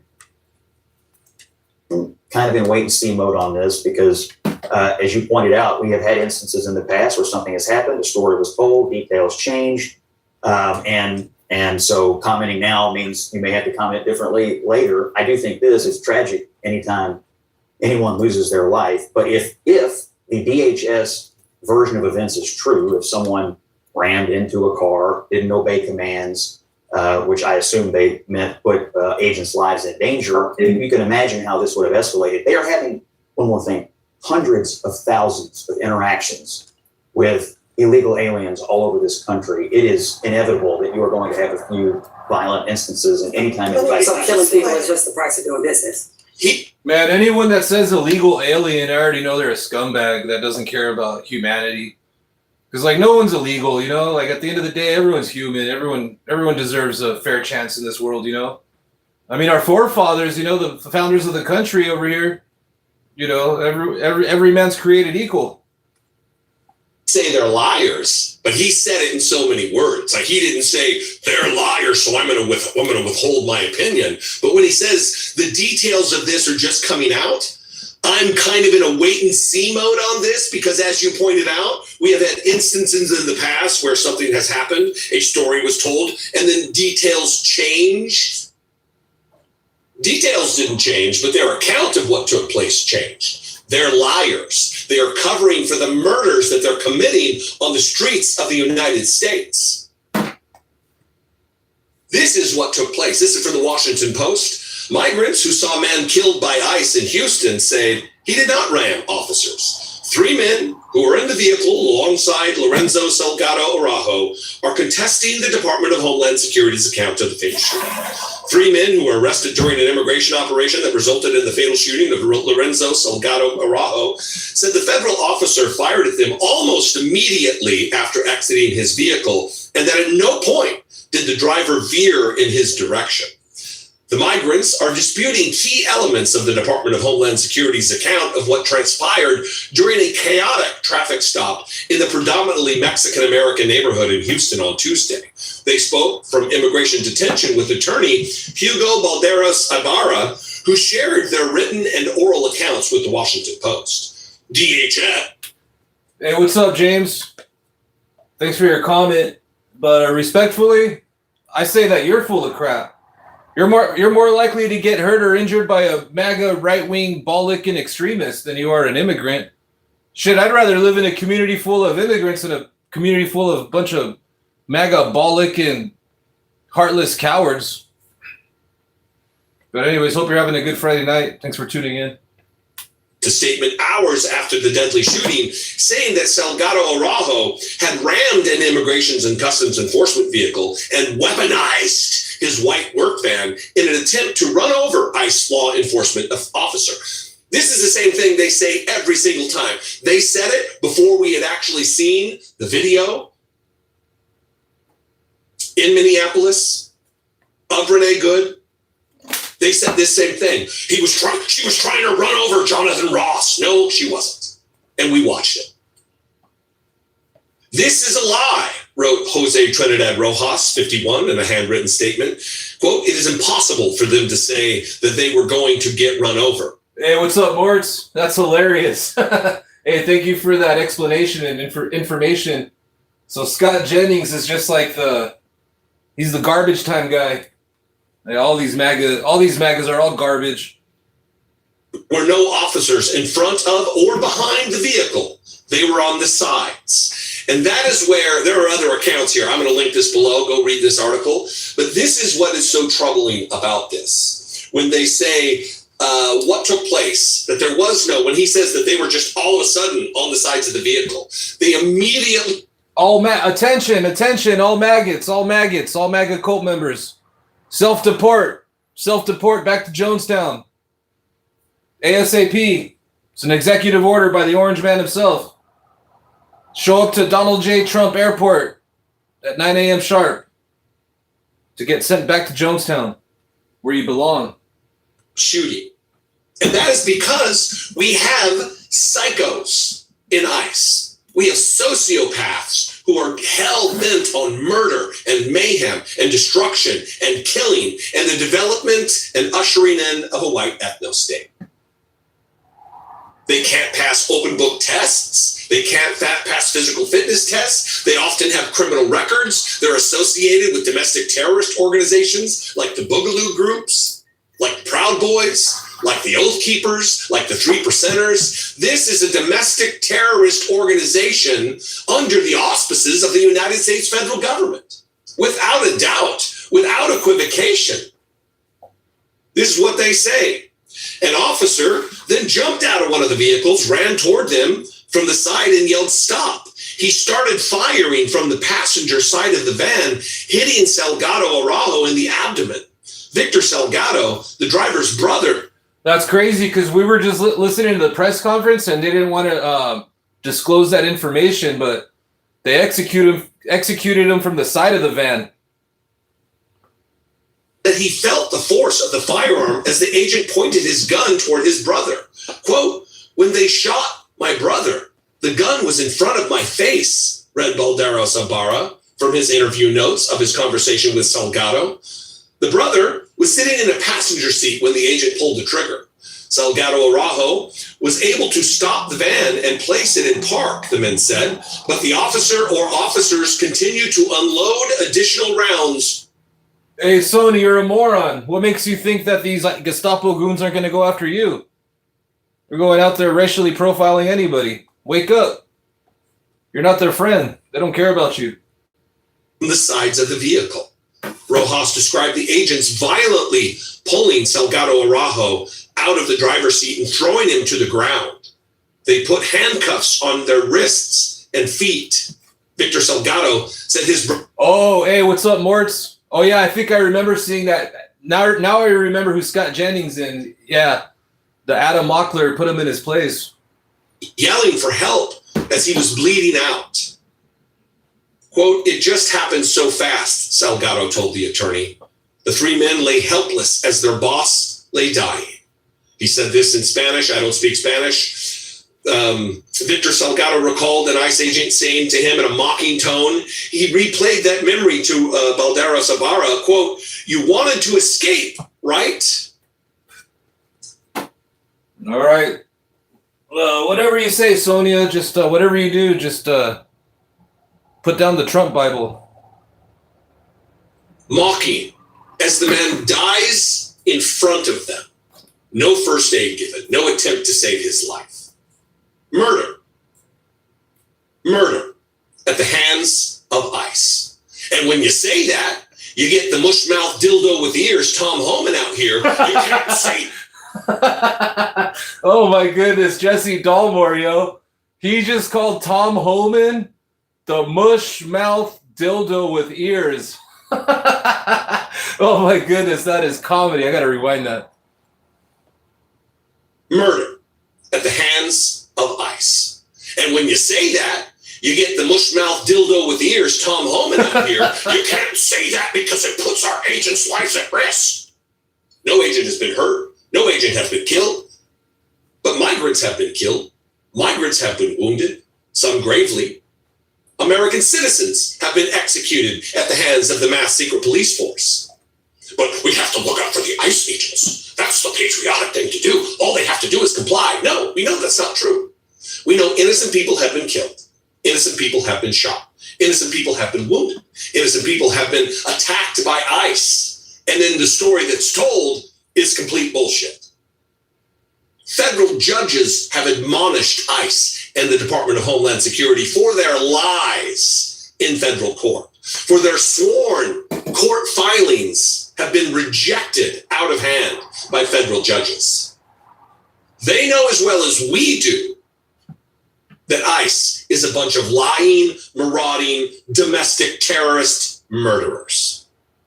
Last paragraph here. Salgado Araujo later died of his injuries. He arrived at Ben Taub Hospital without any identification and was initially classified as a... Hey, what's up, Chad? What are you talking about? Look at the orange man. That guy's over there calling Somalian people garbage, saying he wants to blow Iran back to the Stone Age. Doing photos of the Obamas as apes. Get out of here. Uh-oh. According to Ron Proaño, Chief Executive of the League of United Latin American Citizens.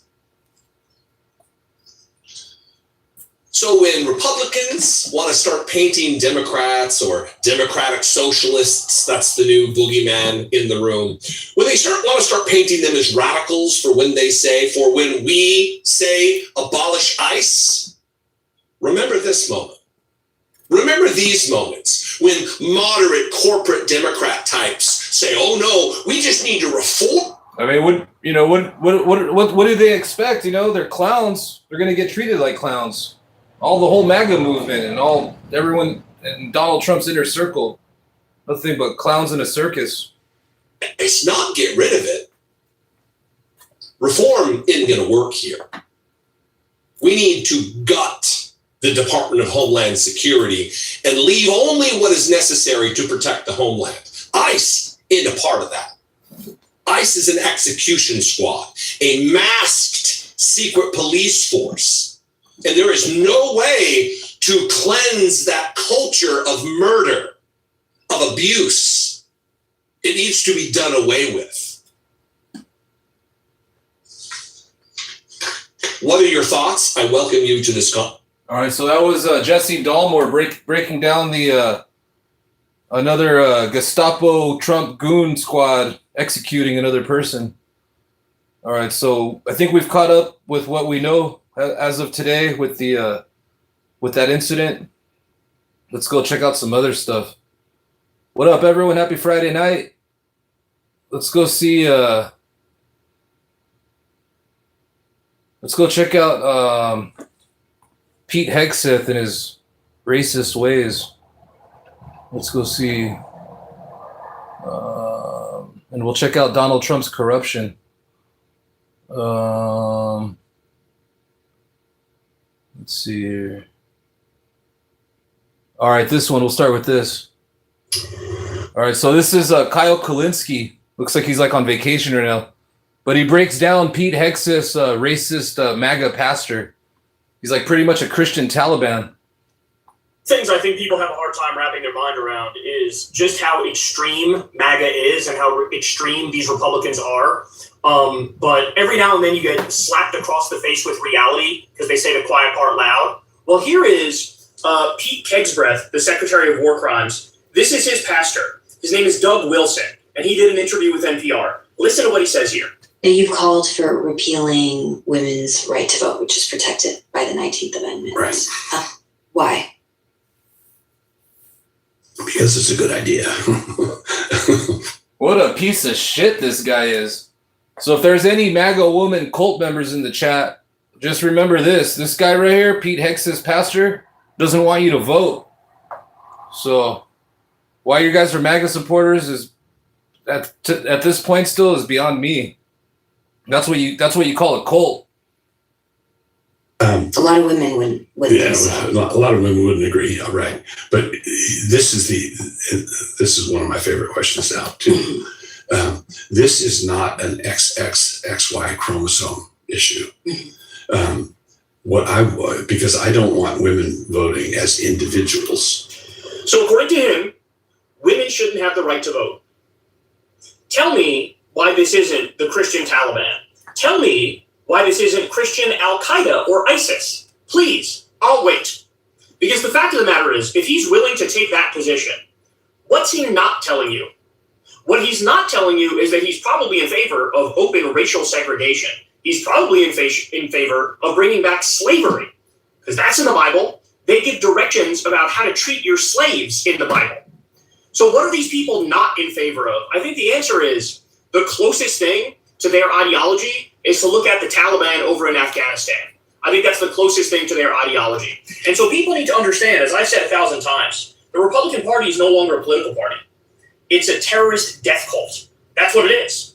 And you can't come up with a bad idea that they don't either secretly or overtly support, okay? So I need everybody to wake up. I need everybody to wrap their minds around the actual danger here.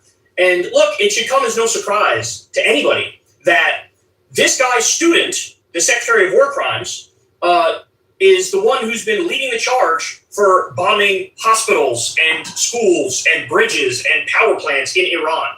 He's the one who's been directly ordering the war crimes and blowing up innocent fishermen in the Pacific and in the Caribbean. So when I tell you they're immoral, oh, I mean it. Some people would say they're amoral in the sense that they lack any moral compass. No, they have a moral compass and they actively want to do evil. They want to do harm. They want to bring about destruction and violence and terror.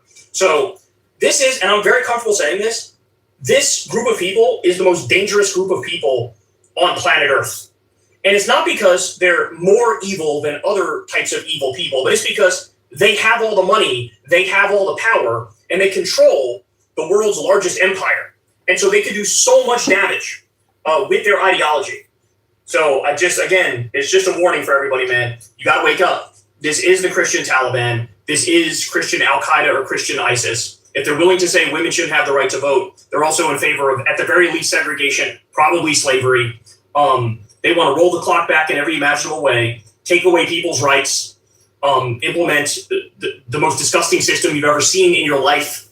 These are terrorists. That's what they are. And it's kind of crazy to me that they're treated as legitimate.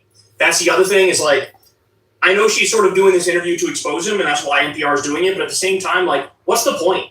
I don't even get it. Like, at this point, I don't even understand why they interview the president. Like, literally everything that comes out of his mouth is a lie. What's the point? And saying, here, sir, go ahead and lie for fucking 30 minutes, and then we'll try to debunk maybe like 25% of your lies and let the rest of it sit. And it's like, I don't know, man, this has got to be doing damage to the body politic. This has got to be like poisoning everybody's brains, okay? Let's not do that anymore. Nobody should put a microphone in front of these people's faces. And if we're being serious here, the leaders of this movement should all be fucking locked up because they're just that dangerous and they prove it day in and day out. Yeah, Kyle Kulinski breaks it down right there. That was awesome. But it's so true. Like everything, like what's the point? I don't know. It's like calling Trump out on all his bullshit. Like everything that comes at, like his diaper is so full of crap, it's coming out of his mouth. But let's keep it moving. Let's check out this clip right here. Black people. All right, so this is another one that's kind of related to that. Well, all right, this is titled. This is pretty much about Pete Hegseth's racist ways right here. Looks like Pete Hegseth and his war on diversity strikes again. The Navy just announced it will start removing sailors who have medical shaving conditions after 1 year of failed treatment. The conditions in question disproportionately affect Black men. This seems to be a part of a pattern for Hegseth. You'll recall he previously blocked promotions of 3 female and 2 Black naval officers last month. Now, defense officials told the New York Times the move appeared to violate the Navy's apolitical and merit-based governance structure. The only question I have is, since he's going after Black men who have skin sensitivity from shaving, which gets pronounced particularly when they shave, I just want to know what they're going to do with all those white boys with acne. Because the ones with the beard. Yeah, so I guess Black people are sensitive to shaving, so Pete Hegseth instituted like a new policy regarding shaving, so which pretty much like targets like, you know, all the Black people in the military. Because I mean, you know, Pete Hegseth, like his, like, you know, don't need to beat around the bush about it, but he's just a racist mofo, just like Trump and Stephen Pimplehead Miller. I mean, look at Pete Hegseth's pastors, straight up KKK. The beard, right? The special forces guy. You know, this is just so beneath the military, which says to me that Pete Hegseth is beneath the service of anyone who should be in the job of leading the military. He should not be there. He has misplaced ideas. He has misplaced judgments. And I don't care if you are such a sycophant for Donald Trump. At some point, you got to have a core and realize that what you're doing strikes at the heart of an institution that in this country was on the forefront of opening up the country to appreciate its responsibility to desegregate itself, to fully integrate itself, and to welcome into service, going back to that great Civil War, y'all, of men of color who serve well and admirably. Well, I mean, isn't the elephant in the room the fact that Pete Hegseth obviously doesn't believe in that? Yes. I mean, and I would argue neither does Donald Trump, because from day one, they put a target on the back of Black people in the government, Black and brown people in the government, women, but also specifically in the Department of Defense. There's racially motivated military changes under Hegseth's leadership. I would call these racist. February 25th, Trump hires Black Joint Chiefs Chair Hegseth accused of promoting diversity to CQ Brown, more qualified than he was. April 25th, Hegseth promises military promotions will be colorblind and merit-based under his tenure. September 25th, he outlines genderless fitness, height, and weight requirements described as the highest male standards. September 25th, a military announces these new grooming standards. June 26th, Hegseth blocks promotion of 3 female and 2 Black naval officers. July 26th, and with skin conditions disproportionately impacting Black men. It's racist. It's absolutely racist. And I go back to something that you said earlier this week, Mr. Chairman, which is that which part? That was very powerful for me to hear at this table, which is that as a Black man, and Black folks have loved the country, they've not always loved them back. And I think about all the Black folks who have died for this country. Mm-hmm. You think about the ones who are serving on the front lines right now. Some, by the way, who just died in this war in Iran, of those 13 service members. And the leader of the military is essentially saying to them, you know what? You're not good enough.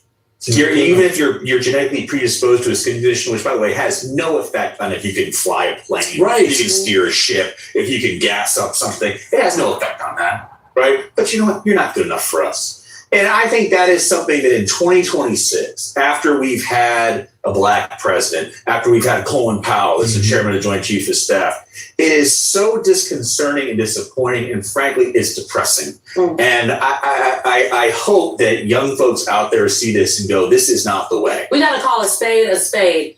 which is a phrase that also is problematic. But to be very clear, this administration has trafficked in white supremacist, white nationalist policies. They're trying to imbue it into the government. And any outlet that doesn't call it what it is, well, they are participating. Mr. Hexeth, we will not let you create your little Aryan military. Oh shit, they called out Pete Hegseth right there, hardcore. All right, let's go check out Tennessee Brando. All right. Trump in this. All right, so this is Tennessee Brando right here. All right, this is titled "This MAGA ad just showed who they really are." All right, here we go. Folks, every time Donald Trump walks up to a microphone, it's like nails on a chalkboard. And sometimes J.D. Vance is even worse. They're two of the most cringeworthy human beings that I've ever seen. And I always say, man, they ain't nobody could ever outdo that. No one could ever be as cringe as Donald Trump and J.D. Vance, Stephen Miller, RFK Jr., Kash Patel, Dan Bongino, Kristi Noem. There's just so many people. Don't forget about Scott Bessent, Coward Nutlick. Who's that other clown? Narco Bubio. The list just goes on and on. Carolyn Levitt. We got a circus, guys. We got a clown show and a circus. Pam Bondi. There's so many people that have just absolutely humiliated us like no one else. Just when you think, you know what, that's as bad as it could get. What has to happen? Marsha Blackburn here in Tennessee has to say, no, hold on a minute. I promise you, I can be more cringeworthy than all of you people combined. Yes, I have seen her ad. I've seen her ad where she's sitting there breaking the fortune cookies, okay? You can stop sending it to me now, all right? I've seen it. It's racist. It's horrible. It's god-awful. And because so many people have said this to me and said, Brando, you got to see this. So there's this politician out in this guy's district in Tennessee. These MAGAs are so racist. They did an ad breaking up fortune cookies, pretty much attacking the Asian community. That don't know what I'm talking about. As your friend, if you're going to be my friend, if I had to live through this and see it, you have to too. And I'll apologize in advance. How hard am I gonna crack down on China? Well, here's a clue. Marsha Blackburn worked with President Trump to take on communist China. As governor, Marsha will fight to... Look at this dumb bitch right here, breaking up fortune cookies. What a racist piece of shit. The funny thing about these MAGA cult members is they're so stupid. They don't, fortune cookies were invented in the United States. They're not even from China. This chick is dumb as dirt. Tennessee land from Chinese front companies, close loopholes, and hunt down every communist who tries to defy us. It doesn't take a fortune cookie to figure it out. Here in Tennessee, we're going to stop communist China and protect Tennessee land. There's good people here in Tennessee. There's good people here in Tennessee. Just tell them, remind them that there's decent human beings here in Tennessee. Okay, I've got it. I'll pull myself together. Sorry you had to endure that, but folks, there is. There's good, decent, honest, hardworking people here in Tennessee who are sick and damn tired of the status quo. And she can sit there in her racist-ass video and crush all the fortune cookies she wants, but the truth of the matter is she's been working at crushing Tennesseans' dreams for years, okay? That's what she's really been crushing. Her, along with Bill Lee and every other Dollar General Trump in this state that has sat up there and licked his boots when they put out their ads. They don't talk about the people of Tennessee. They don't talk about what they're going to be doing for the people of Tennessee. No, they just tell you they're going to continue Donald Trump's golden age. They're going to do everything in their power to make sure that Donald Trump continues to fuck you in the ass. They just go ahead and say it right out loud. That's their platform. And you've got people out there running. I've had so many of them here on the channel that are out there running. Michaela Barnett here in District 2. Oh, yeah, all these MAGA cult members, they're just so MAGA mush-brained out. They get gaslit, Stockholm Syndrome. They just bend over for the orange man. It's nothing but bootlickers. Out there, she meets the people, she talks to them, she's on the ground, she's listening to their concerns, and she's listening to their problems, and she's got ideas on how to fix it. Meanwhile, Tim Burgess is like, I'll do whatever I can for Donald Trump if I can help him keep his golden age going. That's all he's going to say. And you can't fix it. That's his favorite line. He ain't out there facing the music. He ain't out there having these town halls. If he does, it's going to be some kind of invite-only thing where he's only speaking with the Epstein class behind closed doors. You got Christy Burke. She's running over in District 2. Same scenario. Old Diana Harshbarger. She's not going out there and facing the music. None of them will. Because they can't. Because there's no way they can walk out there and say, yeah, we sure have been working a few people here in Tennessee. Because people here in Tennessee, despite how stupid Marsha Blackburn might have made us look right there, people here in Tennessee ain't that stupid. And we're going to call bullshit, and we're going to call it out. And that's why when Marsha Blackburn is asked, are you going to debate your opponents? Are you even going to debate your own side? Are you ever going to show up and talk to Tennessee? Well, that's why she squirms like she does in this next clip. So speaking of looking ahead to that August 6th election, do you have any plans to appear together in either a debate or a forum with your Republican competitors? We have done a lot of forums across the state, the three of us, on different stages, and I don't think there's another one that is planned between now and early voting starting July 17th. And as I said today, what we're doing is listening to Tennesseans and talking with them about what they want to see. Tennesseans want to have a governor that is deeply rooted in their faith. They want Tennessee to be known as a Christian state and a Christian conservative state. They would like to see Tennessee as America's conservative leader. We do so many things so well. We're the lowest per capita tax rate. We are rated the best managed. Dude, this lady's full of shit right here. She seems possessed. Something's wrong with this lady. I think all these MAGA cult members just sold their souls and they just have no life. They're just ridiculous. And Tennesseans know we've got a firm foundation, and as President Trump drains the swamp and sends power and authority back to the states, they want us to build. Yeah, Donald, the orange turd is the swamp, lady. On that firm foundation. Our state doesn't need a manager. Our state needs a leader, and that leader is me. Number one, she's completely full of shit. And number two, did you notice how quickly she circled back to Donald Trump? We're going to do everything that Donald Trump wants. Folks, she's not going to meet with the people of Tennessee. She's never going to go out there and face the music. She's never going to debate her opponents because she really has no platform to run on other than she's here to prop up the Epstein class. And when she says that the people here in Tennessee wants us to be a Christian state, what we have right now is that, unfortunately, is a white nationalist state. That's what we have. Okay? I don't like saying that. I don't say that because I feel like I'm losing an argument. I don't say that to try to one-up anybody. But there just comes a point where you cannot not call out the racism that's out there. We do live in a very racist state when it comes to our government. Our government here in Tennessee is extremely racist, and there's no other way I can describe it for you. I really wish that I could come up with a better word for it. I would not play that card if it wasn't the only card that you can talk about because they're so blatantly racist and so blatantly out there with it.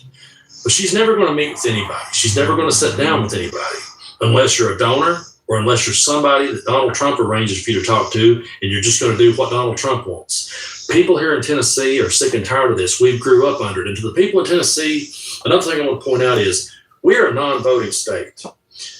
We have more people that don't turn out to vote than we do have people that shows up. And that's because a lot of people have lost faith in the system. And I talk to so many people, it's like, oh man, Tennessee's a red state, it always will be. Why would my vote matter?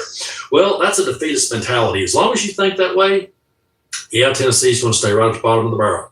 That's where we'll be. But for those of you that grew up here, and I'm not talking about all the people that moved here from other parts of the world, the people that came here from other parts of the country, states like California, that had already made their wealth and already established themselves in life and then came here, I'm not talking to you. I'm talking to the people who came up here, who grew up in these hollers, who grew up in these mountains, and knows what it's like to really struggle. How has Republican politics here in Tennessee ever helped you and your family to better yourself? You want to sit back and bitch and moan about Democrat-ran cities that you've never been to in your life? Well, how about these Republican-ran hollers that the only thing you have is a Dollar General and you're lucky if you got that? Okay? Hey, what up, Aloha Kitty? Yeah, that Nathan guy was getting kind of annoying, huh? Hey, Thanks for sending them back to Jonestown. We have sat here, we've lived hand to mouth our entire lives. We've lived paycheck to paycheck our entire lives. And we vote for this stuff and prop it up because these ministers get on a pulpit and they say, oh, look here, if you vote for a Democrat, they're of the devil. In Tennessee, where I'm from, for those of you that ain't from here and you may be going, what are you talking about, Brando? They start teaching these people at a young age in church that Democrats are of the devil, that Democrats are satanic. They preach the shit in church. They're grown up. At least they ain't a Democrat. If I had $1 for every time someone said, at least they ain't a Democrat, I'd be a rich man. But what I would say is, how far has this Republican bullshit got us? It's got us nowhere. So forget about labels. Forget about, who's flying which flag or who's waving whichever color. It's not about left versus right. It's not about red versus blue. It's not about Democrat versus Republican. It's about right versus wrong. And it's about the Epstein class punching down and holding down the working class. If you want to continue to prop up the Epstein class, vote for someone like Marsha Blackburn. But if you want real change and you want to see people that actually have ideas, there's all kinds of good candidates running all across Tennessee right now. And I'm going to keep bringing them back on the channel, and I'm going to keep reminding you that it's early voting. And what I'm going to say to you is, what in the hell has Republican politics in Tennessee ever done to help you and your family put food on your table? And you know deep down it ain't done a goddamn thing. And I know some people don't like for me to use that word, but do I have your attention now? Do you understand where I'm coming from? I'm just so sick of watching the people that I grew up with and love, and yeah, I still love a lot of them, even though. Hey, what's up? What's up, Bull? I think you forgot to write the word crap at the end of your name. I'm just at my wit's end with them. I'm tired of seeing these people piss on us, piss down our legs and tell us it's raining. And they've been doing it my whole life. So I want to see change, and that's what we're going to keep pushing until we get. And if Marsha Blackburn doesn't want to go out and sit down and talk with people, unless you're some sort of Epstein class donor, then Jerry Green is going to be on my channel on July 16th at 9 p.m. Eastern. We're going to go live, and we're going to be talking about the struggles of people in Tennessee. Oh, no worries, Aloha Kitty. It's all good. The MAGA cult members are going to cult. They're always out there. We're going to be talking about what Jerry Green will do to help make our lives better. And you can sit there and go, wait a minute, is she a Democrat? All day long. I would say, wait a minute, look at your bank account. Wait a minute, look at your grocery bill. Wait. Hey, what's up, Cheeseburger? Good to see you. How you been? And how you're struggling hand to mouth. That's what you need to be worried about. Okay? Because this Republican way has never worked in Tennessee. It's only made us an embarrassment on the national stage. All right, so that was Tennessee Brando breaking it down. So let's move on. Let's go check out some Midas Touch. So Midas Touch put a video out earlier breaking down Donald Trump's corruption. One of his rackets, at least, of the thousands. But he's gonna break down Donald Trump's illegal gas racket. So all the gas that he stole from Venezuela, now he's trying to open up his own gas stations called like Freedom Gas. These MAGA cult members are something else, man. In Pennsylvania, as if Donald Trump is collapsing in Pennsylvania. Oh shit! All right, so this is Midas Touch, Ben Meiselas. This is titled "Trump Faces Sudden Collapse in Pennsylvania as Scheme Exposed," and this came out this morning. Is polling in Pennsylvania. Donald Trump is collapsing in Pennsylvania as if his polling in Pennsylvania could not get any worse. It got worse. Donald Trump's latest approval rating in Pennsylvania is net negative 21 points. According to The Economist, which aggregates from YouGov polling data, 50+1, and its own Economist data, net negative 21 points, as Democratic Governor of Pennsylvania Josh Shapiro also notes. So Donald Trump and the MAGAs in Pennsylvania, they've just kicked off nearly 100,000 Pennsylvanians off food assistance that they need, all to give tax cuts and to give socialism for the right-wing billionaires. Socialism for the billionaires. Governor Shapiro didn't say that directly. I did, but he did say all to give tax cuts to those at the very top. Shapiro goes on to say their cruelty and disastrous policies are making families worse off. So what does Donald Trump do? Scam the hell out of the people in Pennsylvania, because that's all Donald Trump knows how to do. So what's the latest scam he does to Pennsylvania? Well, he calls it Freedom Fuel. And so the White House announces Freedom Fuel has arrived, everybody. And here's their announcement. I'll show you the scam video they made in just a moment, but they go, the first Freedom Fuel network gas station has landed in Philadelphia, lowering the price at the pump to $3.47 for our 47th president. President Trump is leading the charge to lower gas prices this summer, putting more money in your pocket. So while Donald Trump has caused gas prices to skyrocket, his solution is some fraudy gimmick called Freedom Fuel, saying, look what I've done for you. I'm the 47th president, so $3.47. Do you like that? As Aaron Rupar explains, the average price of gas when Biden left office was $3.12. So Trump wants you to throw a parade for him, raise the roof for Donald, because one gas station in Pennsylvania is now at $3.47 because it's some Republican MAGA gas station that is some short-term promotional thing. By the way, the price immediately went up thereafter to $3.57, to which the White House said after making that propaganda video, well, of course there's going to be fluctuations over time. It should also be noted that while Trump's White House is bragging about this, Trump's Freedom Fuel gas station, $3.47, that same location, 2 months before Trump took office, $2.99 a gallon. So Trump's bragging about higher gas prices. Or we can go back and look at the price from April 2025. Our stellar team at the Midas Touch Network went through all of the Google views, and they saw, okay, it was $3.05 in April 2025. So that's when even Trump was in office. So it was clearly cheaper when Biden was in office. It was also cheaper earlier in Trump's term. Jim Stewartson said, okay. It's not just one gas station. They're rolling this out in 25 stations. Out of 120,000 stations in the United States where the gas is still higher than when Biden left office. Do you see the snake oil? You can see it dripping, that snake oil, can't you? So this is what Jim Stewartson says, and he's so right. This is Trump's entire con in a nutshell. Try to fix a problem that isn't a problem, make it a problem, deny you made it a problem, fix the problem with propaganda instead of a solution, make the problem worse. Or as Travis Aker says, arsonists putting out the fire, but not even putting out the fire, kind of like waving at the fire.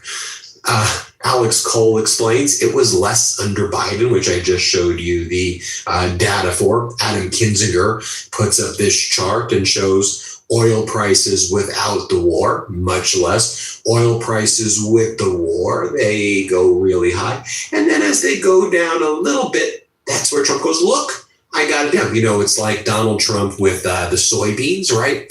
Under former President Biden, China was buying 26 million metric tons of soybeans. And no one was like, oh my God, how much metric tons of soybeans was Biden and China procuring from each other, right? So now it's at most maybe 10 million metric tons. And Trump's like, art of the deal. I got China to do 10 million metric tons. Yeah, that's like 16 million metric tons less than former President Biden. I know million metric tons, that sounds like a lot, but you got less. I mean, did you see? This is impacting Pennsylvania as well. The U.S. Department of Agriculture had to revise down its total export beef number by 90%. It lied in its data by 90%, so much so that people in the biz They don't even trust the USDA's numbers. They just know it's all utterly BS. Oh, then there's this wrinkle, by the way, about the Trump Freedom gas stations.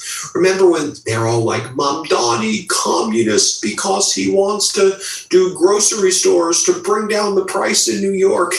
As Congressmember McGovern says, so government subsidized grocery stores to help make things affordable.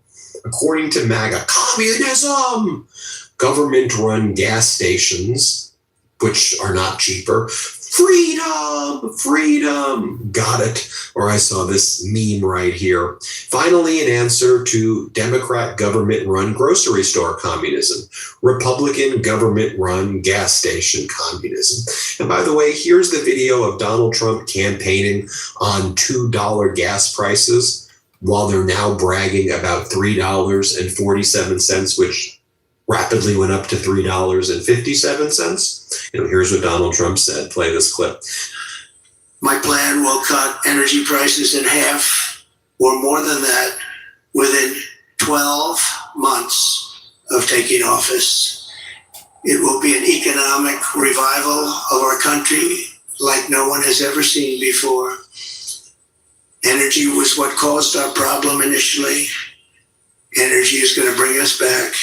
That means we're going down and getting gasoline below $2 a gallon, bring down the price of everything from electricity rates to groceries, airfares, and housing costs. Now, here's this ridiculous video that the White House put out where everyone's like, yeah, our gas is $3.47. This is giving me the relief that I need. Who are these people even acting in? And by the way, before I play. Hey, what's up, Crazy?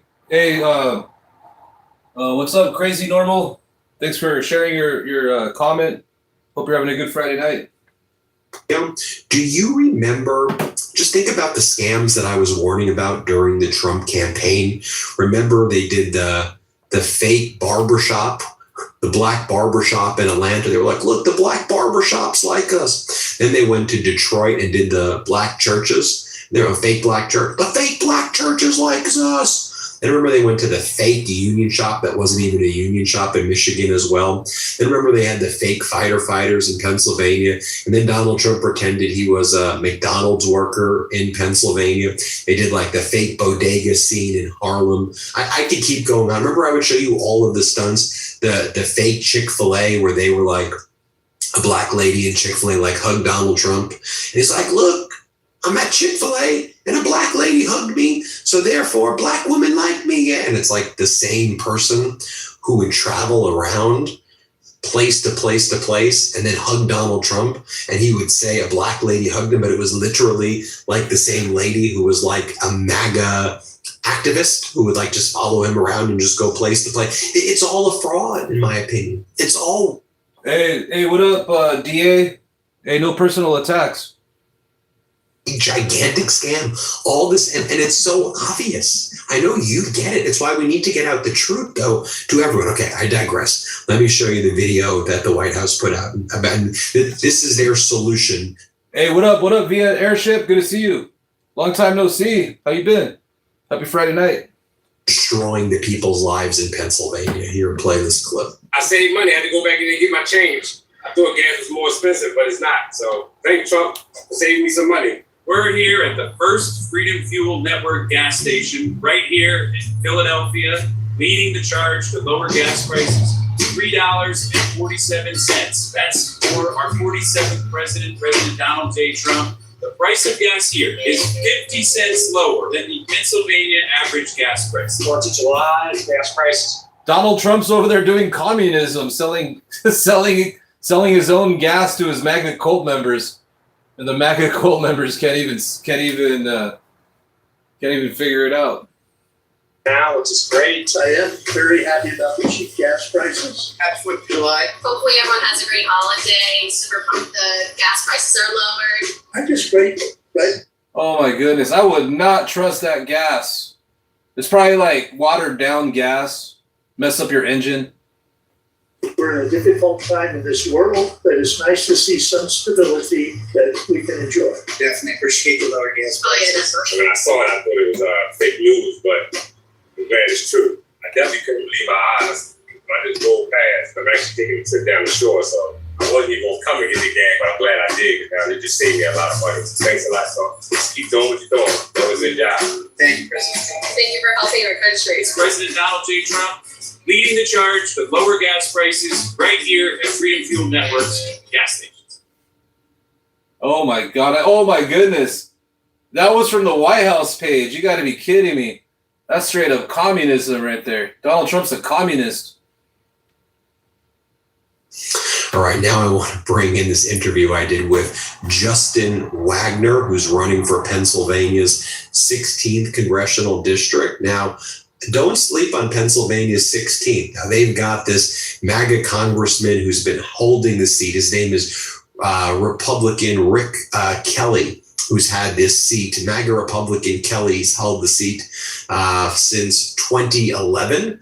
But I think that this is Mike Kelly, not Rick Kelly. I'm thinking of Rick Crawford, the intelligence, the non-intelligence guy from the House of Representatives, who was like, all those Iranian protests are astroturfed. They're begging for Trump and Netanyahu to come. That was on my mind. Anyway, MAGA Republican Congressmember Mike Kelly has held this seat in Pennsylvania's 16th. It's Butler, Pennsylvania, pretty much since 2011. Don't sleep on this, because we've seen some results in Pennsylvania where the Democrats came from behind an underdog. Let me show you an underdog who I think can do some pretty powerful stuff in Pennsylvania.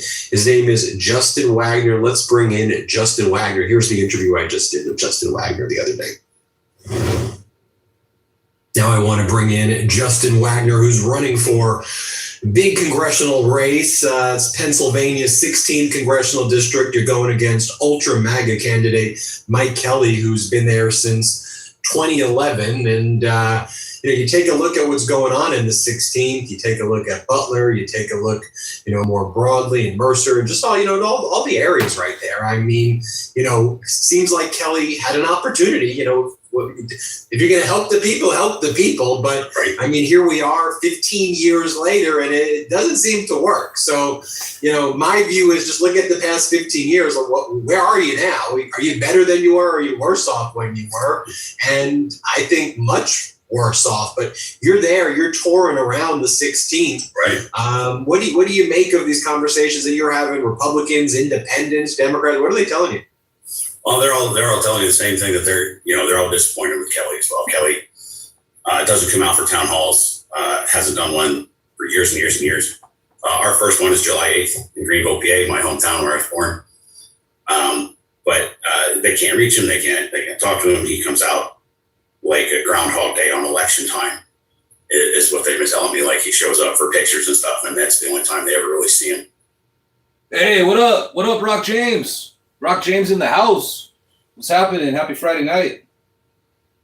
Which isn't the way to represent the people of your district at all. You need to be there for them. You need to listen to them and have conversations one-on-one and see what the concerns are. And people are incredibly concerned right now with the state of the economy. And we've got a lot of elderly folks here on Social Security, a lot of folks here on stuff like SNAP and all these other cuts that they're looking at. So a lot of folks are pretty worried. And they of course don't feel like they're being listened to. How do you break the cycle here? Because all true, but get close to midterms, the MAGAs, they start yelling communism and transgender, and they demean communities and beat down on marginalized communities and beat down on immigration, and they want to divide and spew venom and hate. And then hope that people generally get grossed out by politics generally. Like, I think it's intended also to make people go, you know what, all politics is bad. You know what, this is my tribe, so I voted for this guy before. I'm just going to vote for him again. Right. I don't know Wagner. I know this guy. I've seen him on the ballot before. How do you break that cycle, though, where they use the racism and the attacking marginalized communities and yelling communism and all of this stuff to just say just enough is enough? Like, let's love. Hey, what's up, Chaina Vita? Sorry if I said your name wrong. She says, or Chaina Vita says, gasoline in America is literally 15% ethanol, but that shit in Pennsylvania was 15% ethanol and 3.8% water. Oh, man. Yeah, we're going to probably hear stories of people's car engines getting ruined from this Trump gas. Yeah, I wouldn't trust Trump water. There, let's be there for you. And how do you win this? So actually, I like what you said about let's love each other. I actually am working on a video of our own where on the 4th of July, it's me and another Republican that I know who get along, who've done work for the community together. We're going to ask on the 4th of July for everybody to knock it off for a day. For the 250th anniversary of the United States, we can chill out for at least a single day without dragging each other down, without making disparaging social media posts. We can learn that we should be celebrating America and not fighting each other all the time. And when you do talk about like the transgender stuff and all that other stuff, I mean, to me, it's just old. It's old rhetoric that's been again and again spewed out. It's tiring, and it's not exactly, worth the time to address if that's all they have to speak about.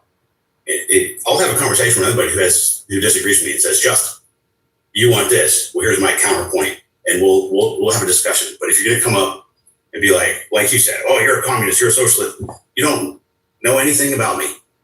Let's talk. Let's have a conversation. And I've been able to make inroads about that with some folks, So it's just, we gotta stop being scared of each other, just talk to each other. And when that stuff comes up. All right, let's move on. Let's go check out another Midas Touch video. That guy was like a candidate though in Pennsylvania, so vote for him. Let's go check out,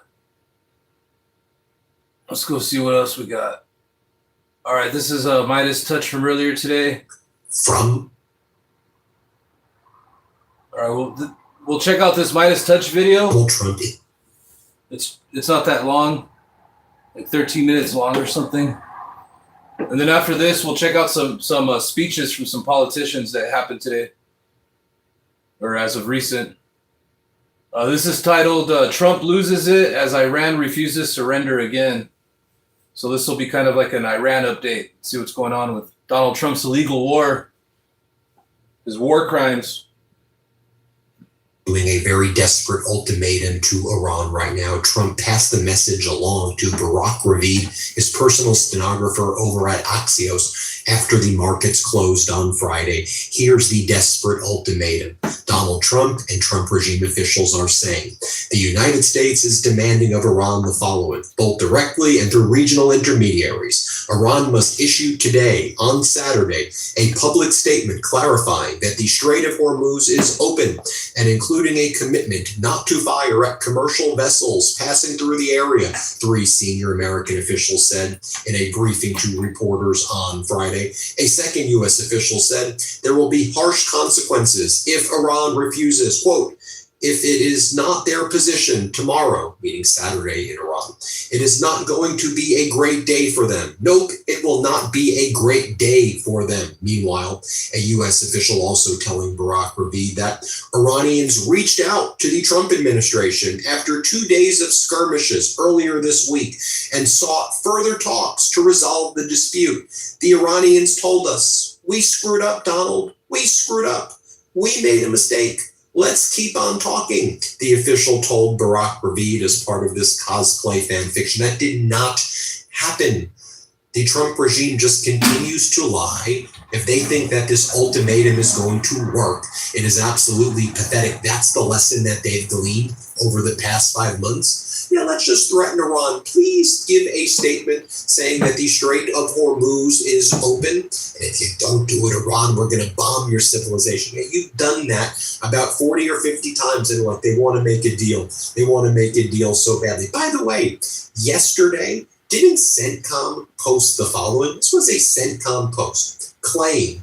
Iranian state media claims that transit through the Strait of Hormuz is only permitted through routes designated by Iran. And then CENTCOM has a sign for false. Then they write truth on the CENTCOM account. Truth. Iran does not control the Strait of Hormuz. Since early May, U.S. forces have helped. Hey, what's up, Bug 101? Good to see you. Hope you're having a good Friday night out there. Hope everyone's having a good Friday night out there. Thanks for anyone that's hanging out, sharing your opinions. Please hit the like button and vote in the poll. Appreciate it. Facilitate the successful transit of more than 800 commercial vessels and 380 million barrels of crude oil through the vital international trade corridor. You know, all remember, of course, the Strait of Hormuz has been open for months now, according to CENTCOM. So why, if CENTCOM says that everybody knows the Strait of Hormuz is open and that Iranian media is lying when they say that? Hey, what's up? What's up, Living Dead Girl? How goes it? Yeah, just hanging out over here on a Friday night, watching some current event stuff with what's happening around the political world and hanging out with YouTubeville so we can all have a little town hall. And then I'm also watching AXN News on another window. Looks like there's a situation on the freeway. The Iranian routes are the permitted routes for ships to transit through. Then why is the United States demanding that Iran, through its regional intermediaries, issue a public statement to clarify the Strait of Hormuz is open? The Trump regime says it's always been open right there. Let's talk about what's really going on as well. Tehran has not asked the U.S. to resume peace talks, a senior Iranian official tells Drop Sites Jeremy Scale, rejecting Trump's recent claims. In addition to that, though, this is sourced numerous other ways. Professor Morandi, who's with the negotiating team in Iran, says fake news, don't listen to Axios or don't listen to Donald Trump. They lie about everything, right? Donald Trump even posted this one. I mean, isn't it pretty obvious to you that these senior administration officials, like, it's Donald Trump? Remember when Donald Trump was a failed business person in the 80s? He was his own PR person, and he would call up and he gave himself a different name, and he would say, I want to call on behalf of Donald Trump. I mean, this source is speaking exactly like Trump. So it's either Trump. Oh yeah, Donald Trump used, in the 80s, Donald Trump used to do fake phone calls to news organizations, pretending to be someone else to give himself props. Or Kushner or whoever, and separately, just through their public state media in Iran, Fars, Iran denies reports that there are new Iran-U.S. negotiations planned next week, calling them false and saying any updates will only come through official channels. Iran says fake news, ignore Trump and Axios. There will be. Hey, what up, Living Dead Girl? Hey, for sure, that's right. It was on the tip of my tongue. Thank you for that's why I love these YouTubeville watch parties, because we all help each other out with information, and also we help each other out with motivation to know that there's good people out here that aren't these MAGA cult members. But yeah, John Barron. Yeah, he used to go by the name John Barron. Talks. And then he named his son Barron. Trump regime follows through on its commitments. Another source close to Iran's negotiating team calls the reports claiming new talks false and unfounded. Going back to Jeremy Scahill's reporting over here, the official said, so the Iranian official told Dropsite, any diplomatic engagement has come only from the mediator's insistence from Qatar and Pakistan pushing mediation, about the U.S. expressing a desire to create a path for Trump to withdraw from the war. Iran also warned it will not tolerate U.S. attempts to bypass its agreed monitoring mechanism in the Strait of Hormuz, calling any violation of the U.S.-Iran Memorandum of Understanding a breach of the entire agreement. Any violation will be met with a response, the official added, and Iran has been saying from March they will not give up the Strait of Hormuz. And they say this because they cannot trust the U.S. They couldn't trust the U.S. before, but during June 2025 negotiations, the United States attacked Iran through Operation Midnight Hammer, as it was called. Then in February of 2026, when there was a deal reached with an Oman mediator. That's when Trump and Netanyahu attacked Iran, killed the 168 girls in Manab, killed lots of other Iranians, and then invaded Iran. And there was a war for about 39 days. And so for Iran, control over the Strait of Hormuz through the IRGC route is existential. That is its leverage. And it said that it will be working with Oman as part of their regional port authority to control traffic through the Strait of Hormuz. That's what they've been setting up, and they are not going to give that up. They're not going to give that up ever, and they will fight to the death over that. And as Donald Trump has threatened the Iranian civilization, he's actually emboldened them and moved them kind of closer together in a more unified way. And Iran is ready for war. Iran is ready for war. Nobody in the United States wants this war. Like nobody, maybe Donald Trump and a group of neocon war hawks and Netanyahu bootlickers and others, they maybe want this war, but most Americans do not want this. Our economy is suffering. By the way, gas prices are going up right now, not down. Gas prices are now heading up to $4 a gallon again. Donald Trump can try his gimmicks with, I'm doing 25 Freedom gas stations in Pennsylvania. Hey, what's up, Captain Homer? How are you, fun? Hey, check this out, guys. I just saw this news story. I was scrolling. It says the White House entrance is getting security enhancements. So yeah, Donald Trump, he's gonna do another January 6th when he's voted out, or when his term runs out. He doesn't want to leave. I was reading all the comments on this. They're funny. It's almost like he's planning to barricade himself inside the White House after his term ends. It's afraid. It's suddenly going to be covered in fake gold. Remember when Tough Guy hid in the basement? He's making it into a bunker. Wake up. Yeah, pretty much. And gas there is $3.47 because I'm the 47th president. They went up to $3.57 though. And it's being subsidized by some source, but it's 25 stations when there's 150,000 like gas stations in the United States of America. And that same gas station that's been rebranded as Trump Freedom Center sounds a little communist to me. Well, when Biden was in office, it was $2.99 a gallon. When Trump was in office in 2025, it was like $3.15 or $3.10 a gallon in 2025. So great work, it's higher. But we all know that gas prices are high and going up, and Americans can't afford anything. Oh, by the way, senior U.S. officials are now just saying this. If we don't get the nuclear dust, we don't have a deal with Iran. Okay, well, did you read the memorandum of understanding that you signed and Donald Trump held up in Versailles? Because it says that before the nuclear file is discussed, there are preconditions, including giving Iran $300 billion, which was just a fraudulent provision that the United States never attempted to do or never attempted to even request other Arab nations do. How do we know that? When Rubio was in the Middle East, he goes, why would I ever talk about that? Oh, yeah, if Trump was alive during the Revolutionary War, he would have been a traitor. He would have gone with the British troops. He wouldn't have been one of the signers of the Declaration of Independence. He would have been a coward. He probably would have just ran into the forest. Or the U.S. to unfreeze funds to Iran, which the United States never did. It required a true and durable ceasefire in Lebanon. And then shortly after the MOU was entered into, 24 days ago, what did the United States do? They entered into a separate MOU with Israel and Lebanon that basically says that Israel has control over southern Lebanon and so-called security zones for the foreseeable future, which directly contradicted the MOU with Iran. So at every step of the way. Hey, Rock James, yeah, I seen some Mussolini documentaries, but that's the path he's going down. They were never going to get to the nuclear file. And also senior U.S. officials. I actually did a job recently for a dude, a French dude. He was cool. And we were talking about that Mussolini guy, actually. I guess on Mussolini, the people that rose up, they like cut off his genitals and stuffed it in his mouth. Iran told them, this is what the senior U.S. officials are saying too, as they spread their lies after the market closed.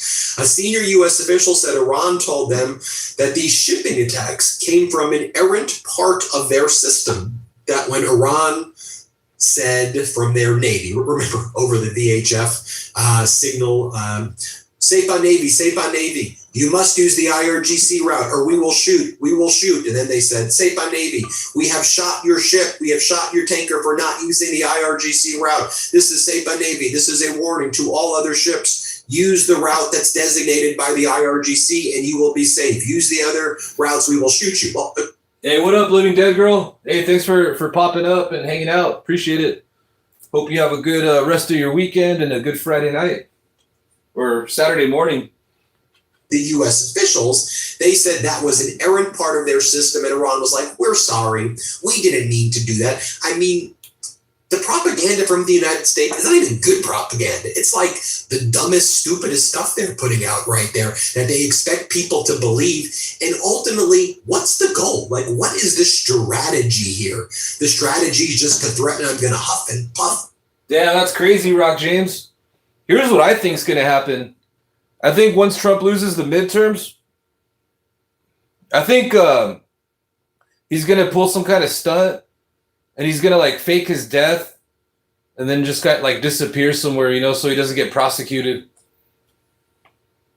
Your civilization, and that's going to scare Iran. Well, clearly that's not working. What you're showing, what the Trump regime is showing is that this will just be a constant harassment, a constant predatorial behavior. So Iran's response, okay, well, of course we're going to control the Strait of Hormuz. That's our leverage here. That's our discussion. And by the way, we also will control the Bab el-Mandab Strait through the Houthis in Yemen. We haven't even played that card yet. And that's where this could all be heading, folks. And one of the things I also pointed out as well from my reporting this morning is that the United States has put 2 aircraft carriers right there in the Persian Gulf, as close as it's ever been to the coast of Iran. You've got the USS Abraham Lincoln and the USS George H.W. Bush, respectively around 250 kilometers to 220 kilometers from Iran's coast, well within Iran's ability to hit those carriers with missiles. I think the U.S. is trying to create a Gulf of Tonkin-like incident, which led to the escalation of the Vietnam War with Lyndon Johnson in 1964, where the United States then made up that there was an attack by the South Vietnamese regarding ship. And that never actually happened. And I think that's what we're going to be, that's what the U.S. is trying to do there. I think the U.S. will reinstate the blockade very soon. And I think things are headed clearly down an escalatory trap, obviously. And you got Donald Trump today building fencing around the White House. Apparently he's claiming he's terrified that Iran wants to assassinate him and kill him. You have Netanyahu allegedly telling Donald Trump that Iran wants to kill you. And that's why Donald Trump didn't take the Qatari Air Force One and took the old Air Force One, although intelligence communities has said that that the Israeli information was not considered fully credible. Officials decided his new Qatari donated jet lacked some of the defensive capabilities. While all of this is going on, look at what Donald Trump's doing. He's posting weird photos of himself holding a revolver, and he's oh my goodness. Donald Trump is insane.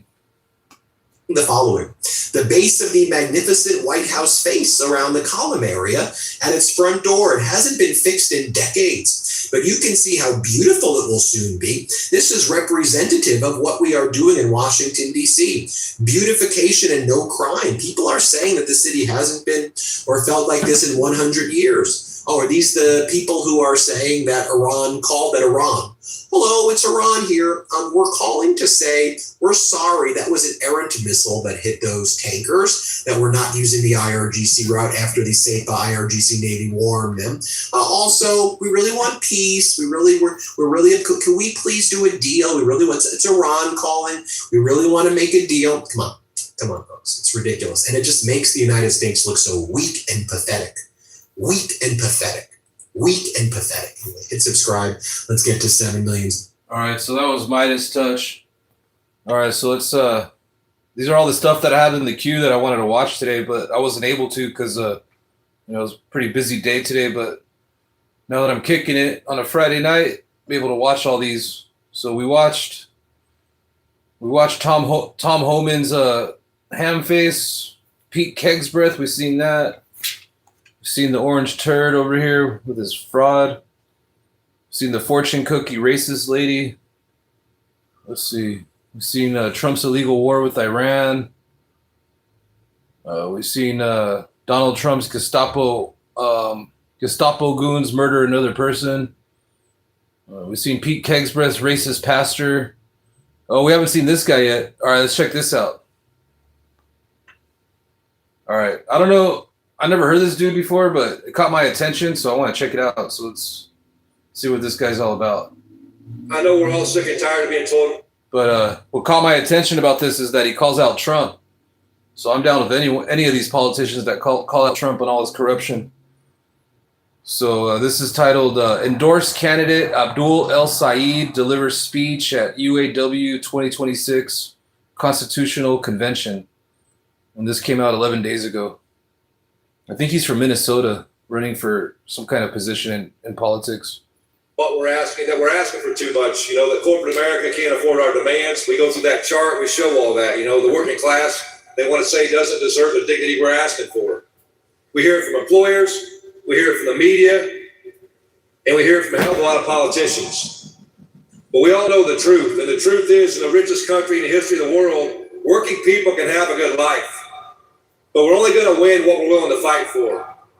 And when it came time for our union to make an endorsement for U.S. Senate, there was one candidate who, like us, refused to back down.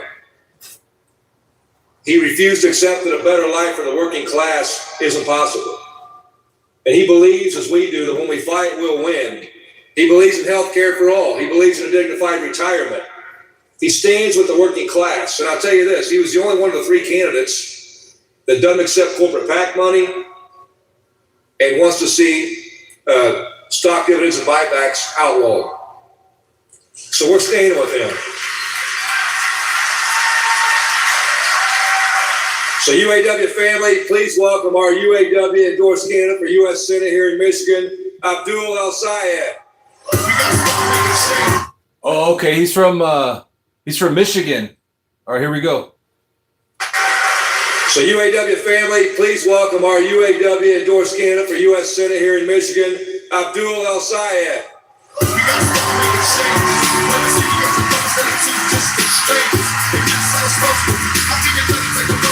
Hell yeah. I already like this guy.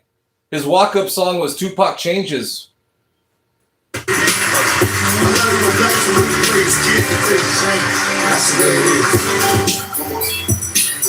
That's just the way it is. Things will never be the same. That's just the way it is. Oh yeah. I want to be, only way I've been practicing my whole life to live my life is to be responsible for what I do. I don't know how to be responsible for what every black male do. I don't know. I guess I am going to say that I'm a thug. That's because I came from the gutter and I'm still here. I see no changes. All I see is racist faces. This place ain't racist. Good morning, UAW! All right, who here believes we got to get money out of politics? Who believes we got to put money back in pockets? And who here knows it is time for Medicare for all? My name is Abdul El Sayed, and I'm... Hey, what's up, Mary? Hey, did you know that Pete Hex's pastor doesn't want you to vote? How's it propaganda? So you're saying everything this guy's saying is propaganda? This guy wants healthcare for everyone. What's wrong with that? Dang, Mary, how much Kool-Aid are you drinking tonight? For U.S. Senate because I got a name that is tailor-made for U.S. politics. But y'all, it just shouldn't be this hard. Shouldn't be this hard to afford a second bag of groceries. Shouldn't be this hard to work the same job tomorrow that you worked yesterday. Shouldn't be this hard to pay your rent or ever believe you could own a home if you're under 40. Stay in your home if you're over 65. Shouldn't be this hard to see a doctor in the richest, most powerful country in the world. Shouldn't be this hard to know that you have the solidarity of your union sisters and brothers right there with you because management isn't trying to bust your union. Should not be this hard to pay your taxes and know that that money is going to be spent on you and your kids instead of dropping bombs on somebody else and their kids. It shouldn't be this hard.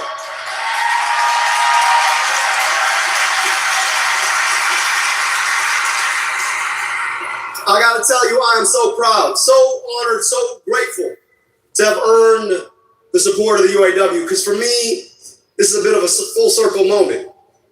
See, I was raised by my father, who immigrated to this country from Alexandria, Egypt, and my stepmom, Jackie, who's a daughter of the American Revolution from the middle of the state. My dad studied into existence the life that I've gotten to lead. He knew one thing growing up as the eldest son of a vegetable salesman and the smartest, wisest person I ever met in my whole life, my grandmother, who never got to go to school. She was illiterate. Raised 6 of the 8 kids to whom she gave birth. 2 died before the age of 1. My dad watched his 2 siblings pass before he turned 5. But there was a moment for him when he saw a perfectly designed American car manufactured by UAW members. He said, you know what? I want to make those when I grow up. And he studied and he worked. He studied on the roof of their apartment building by the light of the lamp across the street. I remember spending some of my summers there seeing that. And he got the opportunity to come here because he knew that a child growing up in the I got a pollo bowl from Pollo Loco. It's got beans, rice, chicken, guacamole sauce. 70s, that Detroit and Michigan were the best single place to make cars in the whole world, and he knew that because of you.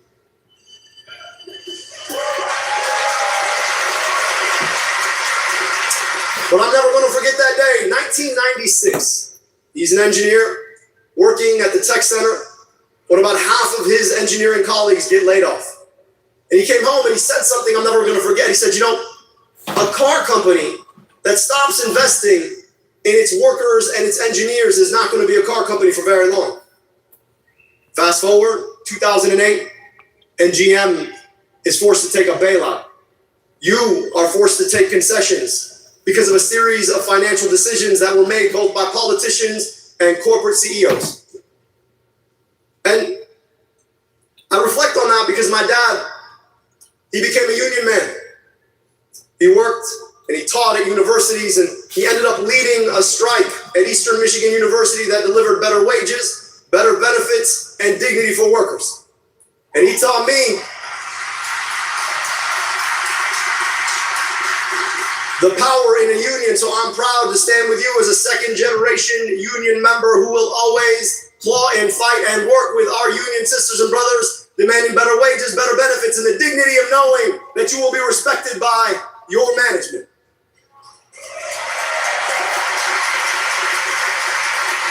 Now, here's the thing. I became a doctor because I knew that I could go 15 hours to my family's native Egypt or 15 minutes from where I grew up, and I'd cross a difference of 10 years in life expectancy.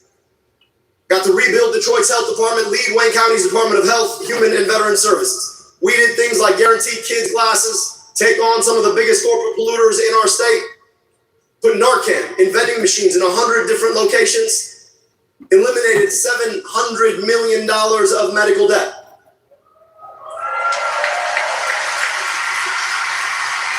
And I'm never going to forget that day sitting in my office in Wayne County the day that orange man in that White House decided to freeze federal funds. Feels like 10 years ago, it was about a year ago. Nah, Brandon Clark, you probably got booted for spreading disinformation. And I'm trying to float programs like WIC, federally qualified health centers, vaccines, and I get a notification on my phone that after his long and storied career, our U.S. Senator Gary Peters is not seeking re-election. There's going to be an open U.S. Senate seat. I had to ask myself, where's the fight for the public's health now? Because if you've ever looked at D.C. and wondered why the hell is RFK Jr. running public health, I think we all could agree we probably need a public health senator right about now. But y'all, it's not my first rodeo. Not my first rodeo. I ran for governor back in 2018. I was 32, never run for office in my life. I had this crazy idea that, you know what, let's go big or go home. I went big, then I went home. But I said something at the time that I think folks weren't quite ready to hear. That Donald Trump is not himself the disease in our politics. Donald Trump is just the worst symptom of the disease of our politics. The disease is the system that allows big corporations and billionaires and special interests to buy and sell our politicians in ways that leave them rigging the system against us. We pay more for the stuff we gotta buy, get paid less for the work we do, and watch as our tax dollars get misappropriated to buy bombs and tanks for other countries instead of schools and healthcare for our own. So we're running a campaign to do 3 simple things. We want to get money out of politics, put money in your pocket, and pass Medicare for all. Now look, I'm not playing. I'm the only candidate running for U.S. Senate in Michigan who's never taken a dime from management, never taken a dime from corporation to run a campaign, and never will. And frankly, I think that shit should be illegal.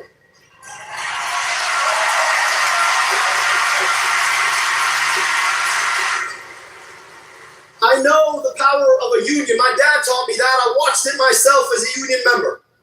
And it is damn past time for us to decide that we as a party are going to be firmly on the side of working people. We are going to stand with unions, and we are going to pass that PRO Act.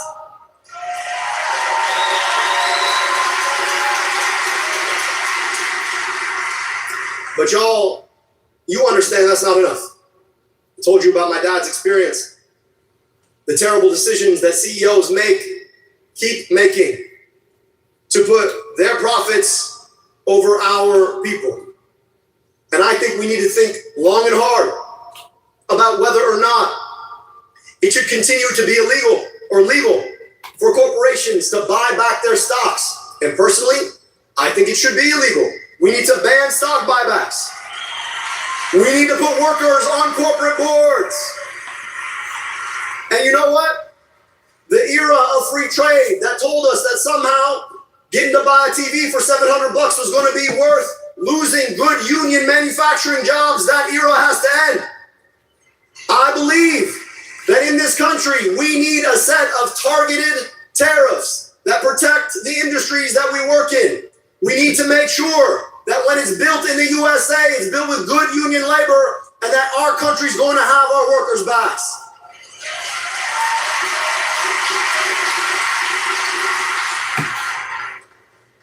And then there's the fact that every CEO, they get paid in the form of stock. And their goal is to raise their stock price come what may. And instead of figuring out how to make sure workers are whole or that they got a healthy product line for the next 10 years, they make decisions around a quarterly bottom line. So I want to lock up all their stock for 10 years after they leave the company to make sure that they have an incentive to make sure that their corporation is healthy for the next 10 years rather than trying to please some Wall Street analyst in the next quarter.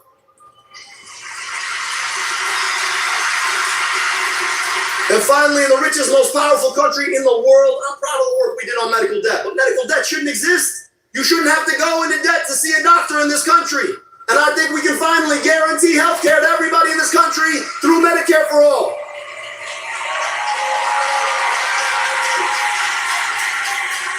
Now, I have some experience with this matter.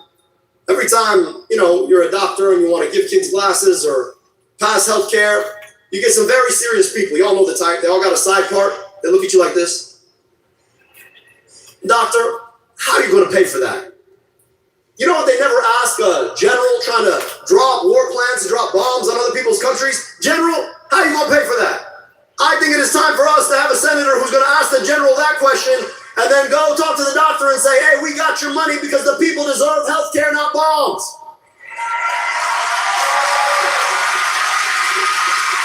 And while we're at it, maybe instead of fighting dumbass wars that we shouldn't be fighting, maybe also we shouldn't be weaponizing ICE on our streets to shoot people in the face or the back of the head. Trump is the ringleader of the Trumpstein files. Maybe instead of giving them 200... His name is in the more than Jesus' name is in the Bible. Trump's name is in the Trumpstein files more than Epstein. Trump's name is in the Trumpstein files like over 1 million times. Only 2% of the Trumpstein files have been released. Coward Nutlick, Donald Trump's right-hand man, was island hopping over with Epstein. They were neighbors for decades. Donald Trump asked Epstein to be part of his first cabinet during his first administration.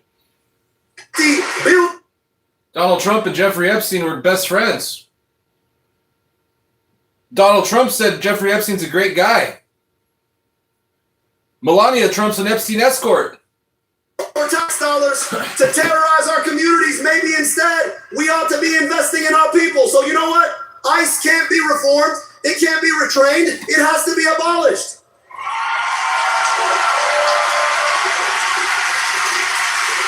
We can have safe and secure southern border. We can have enforced immigration policy, but we don't gotta have it at the back end of an AR-15 from somebody who barely got any training. Now look, I know I'm not supposed to run for office. I got an 11-letter first name. It's got sounds that come out of parts of people's throats they don't know they got. I know, but I'm not gonna stand here and tell you what you cannot have and should not fight for. I'm not gonna tell you that the next election is the one that we have to focus on healthcare, because right now it's just too dangerous. Because the reason we lose elections is because too often Democrats will tell you that they're fighting for you, but they're taking money from the same exact corporations who are causing the problem in the first place. I'm a proud Democrat who believes my party's got to be better. And better means standing up and fighting for the kind of world we want to build. Fighting for the kind of America where everybody gets the health care that they need. Fighting for the kind of America where you know you've got a union that's got your back. Fighting for the kind of America that puts Main Street ahead of Wall Street by banning stock buybacks. We've got to fight for that America. And that America starts in this election. So no, I know. I get it. A lot of worries. How's he going to win? I'm going to tell you how we're going to win. We're going to win because we believe that the power of the many is greater than the power of their money. We're going to win because we are willing to put ourselves into our democracy. We are going to win because we're finally willing to take the fight out to them. We're not going to back down, not at all, because our fight is a righteous one. It's a fight that starts in the hearts of people who understand that this country is a gift. Hell yeah, blue wave tsunami, y'all. Take back the House and the Senate. Go back to all these red states and bring back some law and order. Sentence all the MAGA cult members to 40 hours of community service for their un-American ways. I got a front row seat to what my life should have been. Every time I went off to Egypt in the summers. I got to understand that my life, accident in history, for so many of us who believe in this place, on the eve of our 250th anniversary, the question we got to ask ourselves is, what is America for, if not her people? You should not be able to drive 15 miles in 10 years of life expectancy. You should not be able to go without the healthcare you need in this country, because this is the richest, most powerful country in the world. This fight is a righteous fight about the future. I'll finish here. I got 2 little girls at home, 8 and 3. Ethnically half Egyptian like me, ethnically half Indian like their mom, where they get their looks they got. 100% American. Growing up in an America where they have fewer rights than their immigrant grandparents had when they took a bet on this place and moved here. We hold these truths to be self-evident, that all men, should say people, are created equal. Government of the people and by the people and for the people. And I know we've never quite gotten there, but we've also never moved backwards as fast. Unions teach us 2 things. That in solidarity, when we come together around the things we have in common, we cannot be beaten. And that we will not get what we will not fight for. I saw that. Our sisters and brothers in Local 2093 fighting for the dignity that they had taken away in 2008, that corporation tried to continue to take away. They stood up, they fought back, and they won. And if we are willing to stand up, fight back, we also can win. We can win the kind of America that beats in the hearts of all of us who believe that this place ought to be the place driven by ideals to the kind of greatness we can yet have. My friends, my name is Abdullah Sayed. I am running for U.S. Senate. I am so deeply... Man, these MAGA cult members are so brain dead. Like, even if that was the case with the Trumpstein files, like, check it out. Like, at the end of the day, Trump's a pedo protector. Like, how's that not a deal breaker? So that makes you all you guys pedo protectors. Donald Trump ran his whole campaign on releasing the Epstein files, the Trumpstein files, and then he tried to say it was a hoax. Man, these MAGA cult members are something else. What do you expect? They're low IQ. I mean, if they had any kind of brains, they wouldn't be a Trump supporter. I mean, Donald Trump said he loves the uneducated love him. He also said he doesn't care about your financial situations. Looking forward to fighting back and win. All right, so that was Abdul El Said. So vote for him, guys. Blue Wave Tsunami. He's a true patriot. All right, let's go check out another one. Let's go see what this guy has to say. This came out yesterday.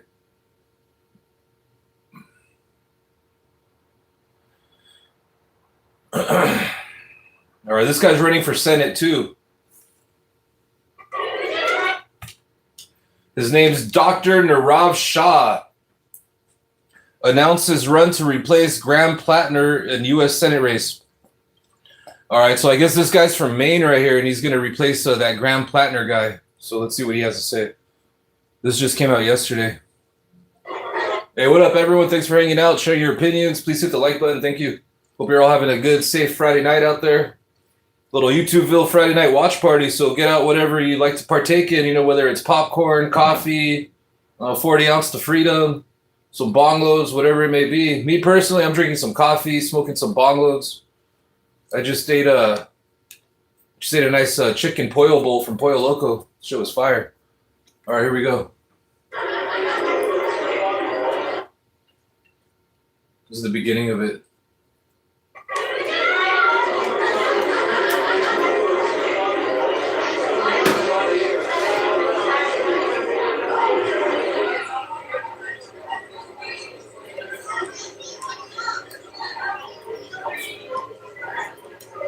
The Shah for U.S. Senator. I like it.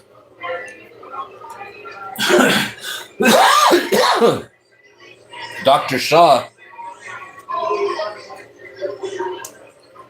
Yeah, I never even listened to that Graham Plattner guy. Like, as soon as I seen something about the dude and somebody mentioned that he had a Nazi tattoo, I was like, I never even bothered to listen to him. I was like, screw that guy. It's like anyone that has any Nazi tattoos is a piece of crap.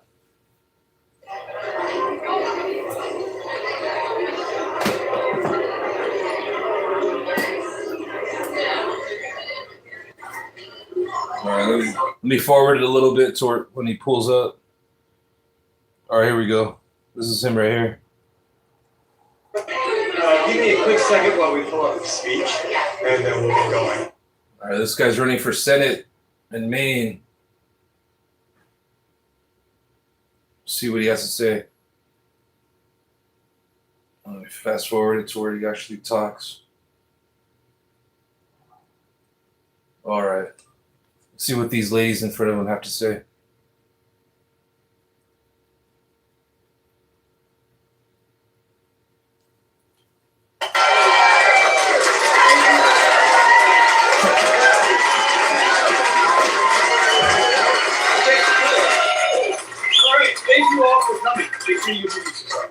Okay. Can you all hear me? Yes. Okay. My name is Erin Evans. I was a neighborhood organizer for Graham Plattner's campaign. I joined the campaign at the beginning last September because I know that just voting isn't enough to beat Susan Collins. I worked with many other newly activated volunteers as we created a grassroots organization, the likes of which has never before been seen in Maine for a federal race. A movement built by thousands of regular people, Mainers who believe that together we can change the course of our state's history and take back our democracy. We stood in freezing January weather, collecting signatures. We knocked doors, made calls, created art, hosted events, and showed up day after day because we knew this fight was bigger than any one of us, and it was for all of us. All of us alongside each other simultaneously, hundreds, even thousands of other Mainers doing the same thing for one purpose, to defeat Susan Collins and take Oh God, Susan Collins, she's the worst. I spent the last year talking with people who don't have the luxury of tuning politics out anymore. Because when things get harder, we feel it right away. The rigged system has been undermining our way of life for years at a growingly alarming rate. In rent, at the grocery store, at the gas station, the stress of trying to make everything hold together, all the while keep our families together and safe. We see our environment being degraded, climate changing, endless wars being run by profiteering corporations, and ICE kidnapping our neighbors off the streets. People activated by the relentless realization that so many Mainers are desperate for a new kind of politics. This U.S. Senate campaign was never built on one person or for one person. It was built on the undeniable fact that working people deserve better than this.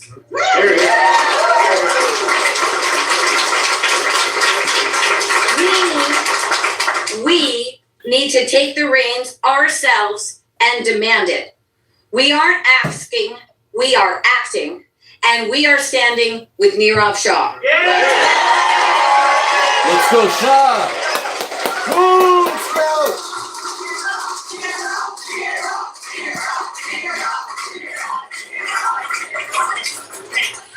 The people of Maine believe in a level playing field for everyone, and we care deeply about our neighbors.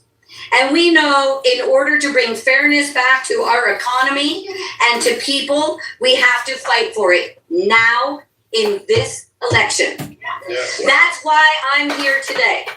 I'm proud to stand amongst so many Mainers who represent small business owners, farmers, veterans, doctors and nurses, retirees, young people, all demanding change. Working mothers, first-time voters, and new volunteers. People who want Susan Collins out of office. And we want Nirav Shah as our next U.S. Senator.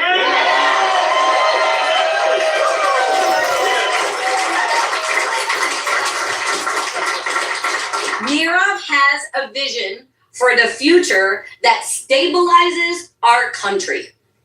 Nirav is a born communicator, and he will join the group of people doing the work to make change in Washington. Nirav will work to solve problems here at home and around the world.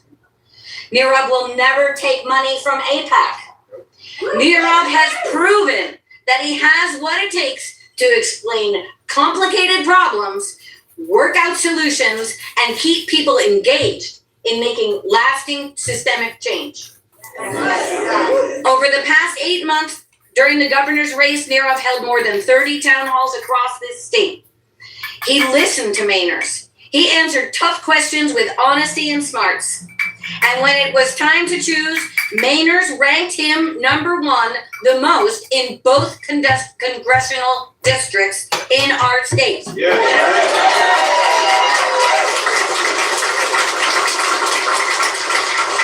Small towns and big towns, suburbs and mill towns, coastal islands and mountain towns, Mainers know that Nirav Shah cares about them, and they know he will work for us and us alone.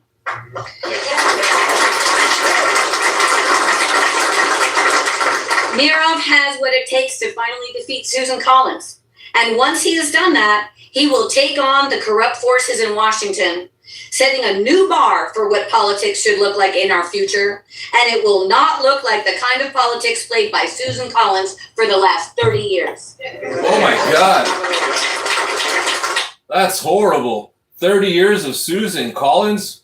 Good Lord. As we can all clearly see, the people who have been working so hard in Maine since last summer to defeat Susan Collins are not defeated by what has happened in the last few hours. Mainers are going to move forward. Nirav can lead and inspire this coalition. Susan Collins, we are coming for you.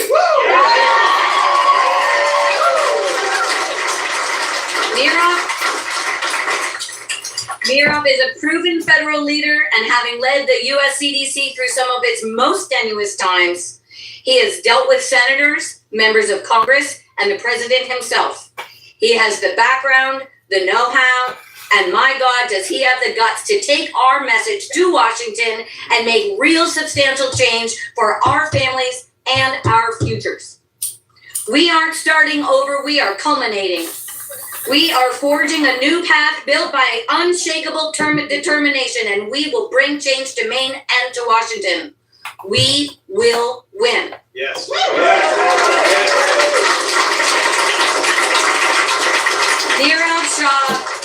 Nirav Shah will be Maine's next U.S. Senator, and he will fight the corruption and abhorrent policies that are destroying the middle class and destroying Maine. Thank you.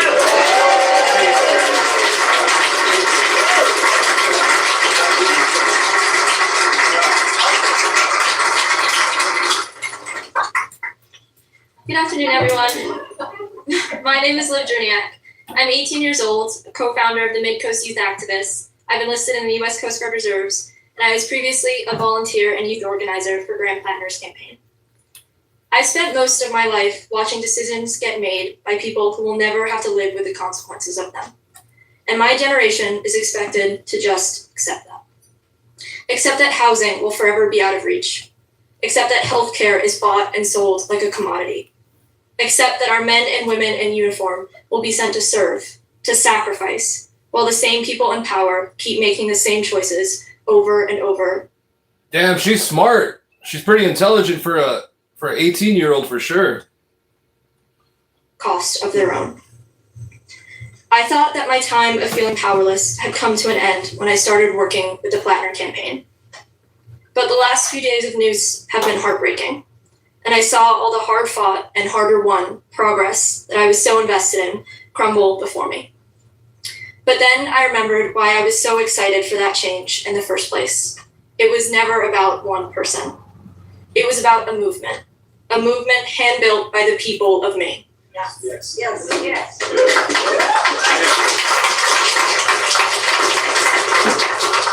An anthem has not stalled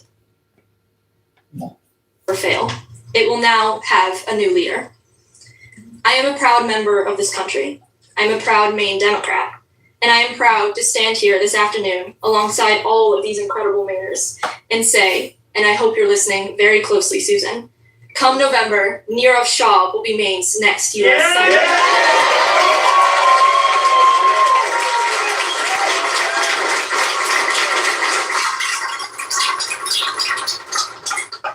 I have learned that service means standing up for the people of this country.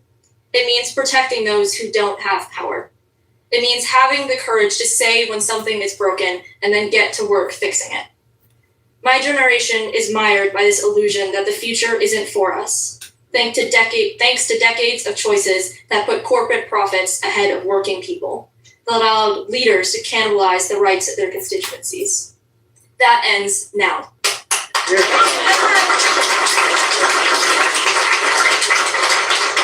The people standing here today represent something bigger than a campaign. This is a movement that has coalesced of people who are done waiting for change. With Nirav Shah as our candidate, we're going to take on the old guard, challenge the status quo, and show what's possible when generations of Mainers step forward with courage, conviction, and an unwavering commitment to see Susan Collins, corrupt politics, and spineless leadership out of the U.S. Senate.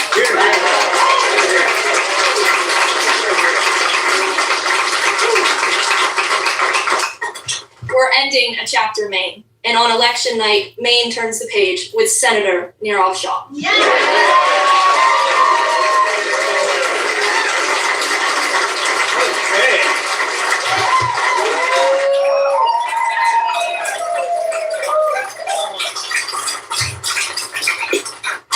Thank you so very much, everyone.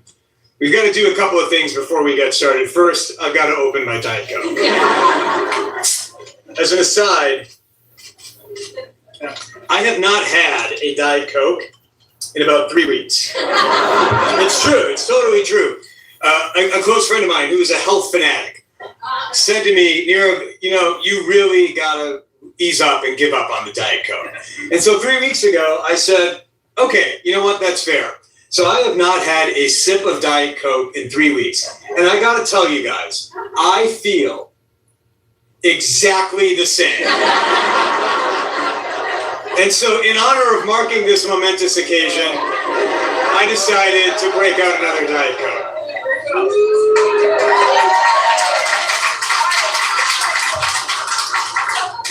First of all, I want to thank all of our volunteers and all of our supporters for coming out here today. In particular, Aaron and Liv for their incredible remarks. But please give everyone give yourself for coming out here.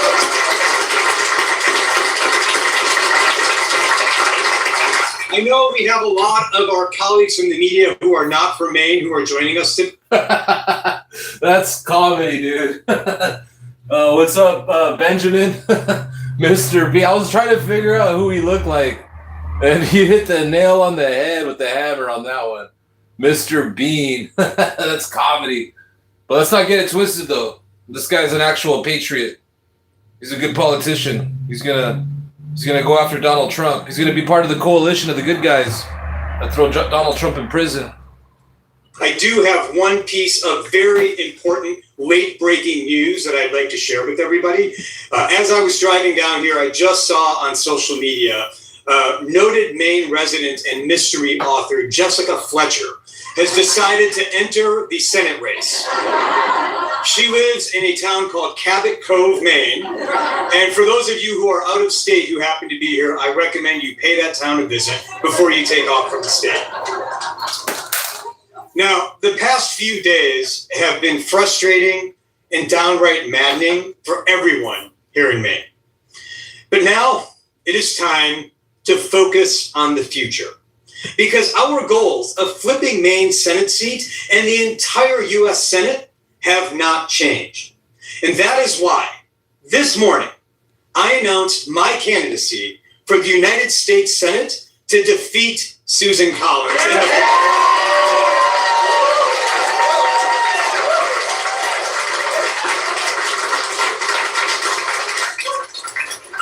To our friends who were supporters of Graham Plattner, like Aaron and Liv, who you heard from, my message to you this morning, this afternoon, is clear.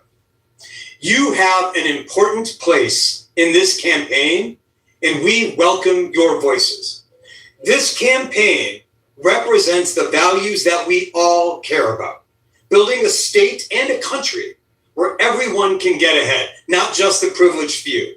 Respecting our neighbors, engaging in civic dialogue, and most importantly, holding Donald Trump accountable.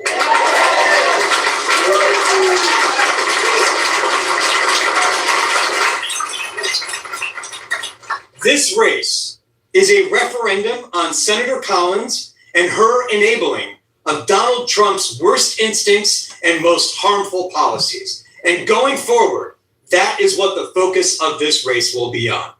And in particular, determining which of the candidates is best able to prosecute the case against Senator Collins over the next 117 days.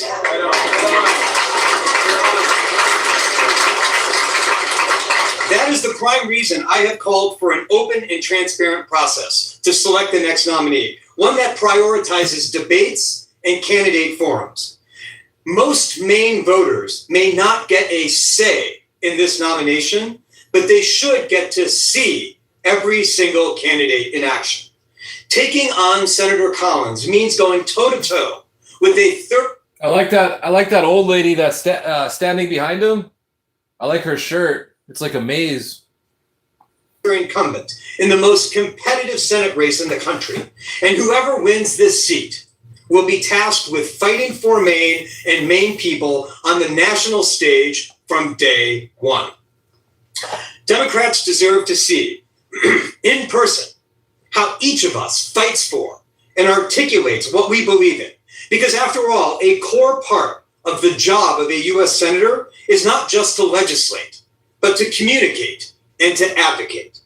And you can't assess a candidate's ability to do these things by reading their press releases or their fundraising emails.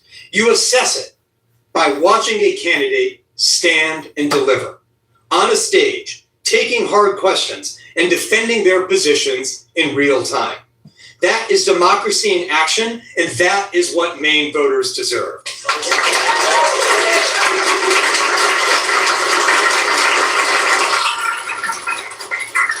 I am ready to debate anytime, anywhere, on any station that will have us. But this race is also, again, about focusing on Senator Collins and her aiding and abetting of Donald Trump. Senator Collins has been in Washington nearly 30 years, and the longer she stays, the less Maine families have to show for it. And now she wants another term, but she has had her turn, and she has not delivered. My fellow Mainers, we must ask ourselves, what does Susan Collins plan to accomplish in the next 6 years that she has not been able to accomplish in the past 30 years?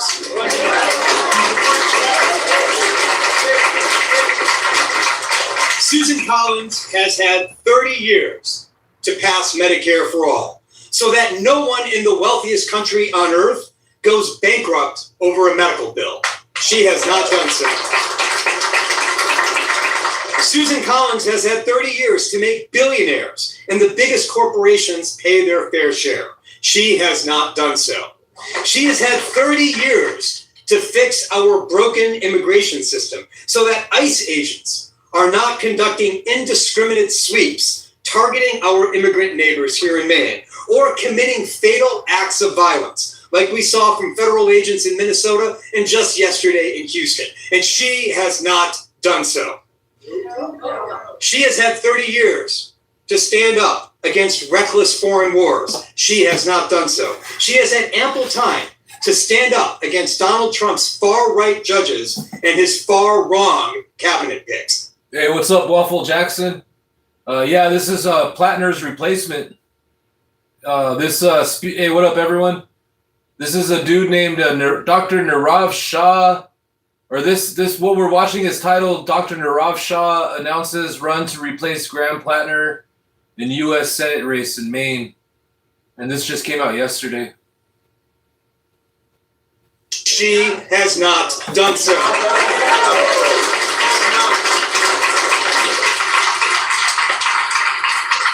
In her 30 years as a U.S. Senator, she has done none of those things, and Mainers have suffered as a result. She does not get another chance. Now, Senator Collins will tell you that she is running on her decades of experience and seniority. But seniority only matters and works if it delivers for the people who need it the most. Mainers are facing skyrocketing costs, a changing economy, and threats to their basic rights. And Susan Collins has not stood up for Maine. We cannot afford another 6 years of the status quo. And the fact is, not only can we not afford it in terms of threats to our rights, we cannot afford it financially either. The fact is, Maine cannot afford another Collins term. She touts the dollars that she has brought to Maine. But when you look at the math, it becomes clear that Maine loses more than we. Oh, yeah. The math never maths with any of these MAGA meat-riding politicians. Because of Susan Collins. Look at the recent budget battles. She backed measures that added restrictive work requirements to food assistance for older Mainers. She backed measures that shifted the administrative burden and millions of extra administrative costs directly onto the state of Maine. And when Maine needed her the most, Senator Collins and Donald Trump declined to extend the tax subsidies that made healthcare coverage more affordable under the ACA. They left working families holding the bag. And as a result, Mainers who buy health insurance through the ACA exchange are watching their monthly costs skyrocket by hundreds of dollars. That massive drop in affordability forces people off of insurance entirely, and it hits our already struggling rural local hospitals right where it hurts, costing them millions of extra dollars a year in uncompensated care and driving up the cost of care for the rest of us. Look at her votes on nutrition. She let cuts slide through that ripped $145 million away from our state's food assistance program. Take a look at the Iran war, which has led to household costs skyrocketing. Coffee is up, beef is up, gas is up by nearly $1 in Maine. Diesel is up, which hits loggers as well as lobstermen equally hard. And every time Senator Collins has had an opportunity to check this reckless escalation, she took a pass. Time and time again, she voted against the reckless escalations that have led to this conflict. And today, every single one of us is paying for it at the pump and at the grocery store. The question on the table this afternoon isn't how Maine can afford to go without Susan Collins. The question is, how can we possibly afford her for 6 more years?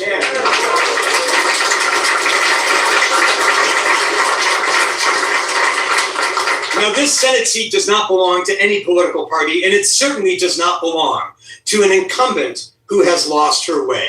This seat belongs to us. And this campaign is going to bring the same energy that we brought to the gubernatorial race. This campaign is going to crisscross the state, holding town halls, hearing from Mainers about their struggle, and at every turn, making the case for why this should be Susan Collins's last term in office.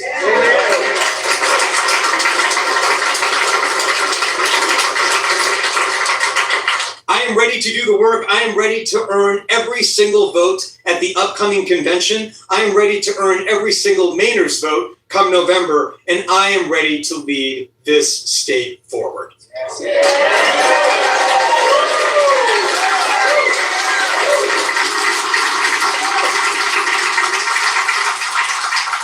My fellow Mainers, the country is counting on us right now. All roads to controlling the Senate go through Maine. But let us not be daunted by that task, because in history, Hey, what's up, Waffle Jackson? I actually don't know. I'm not sure. This is my first time hearing this dude, though. has counted on Maine before, and we have delivered. Whether it was the 20th Maine at Little Round Top on a hot July day 163 years ago, or Margaret Chase Smith in the halls of Congress, or the nurses who walked into hospitals in the spring of 2020 when everyone else was walking out. When America asks who will stand up for us, Maine answers the call. Woo!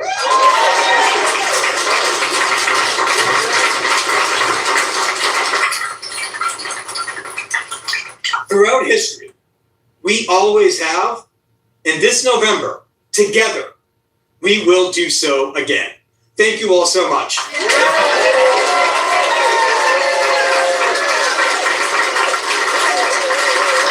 you. Thank you. Thank you. Thank you. Thank you.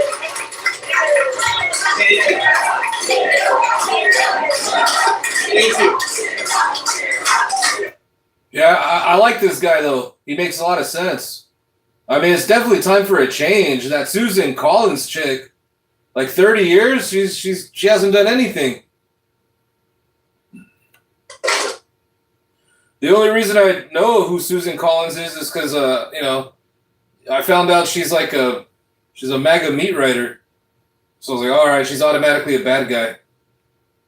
Now, many of the journalists who are here from Maine know that I love nothing more than taking questions from reporters. And we have got a big group here with us today, so who'd like to kick us off this afternoon? Yes, please.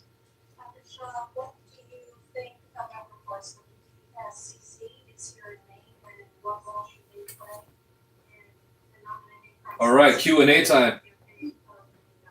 Great question. Let me be very clear. This nomination belongs to the voters of Maine and no one else. And so it should be Maine and Mainers who decide who the next nominee is, full stop. Once a nominee is selected, we welcome participation in the campaign and help so that we can finally defeat Susan Collins. But until then, we'll handle this. Brad Rogers, and then over to you, Brad.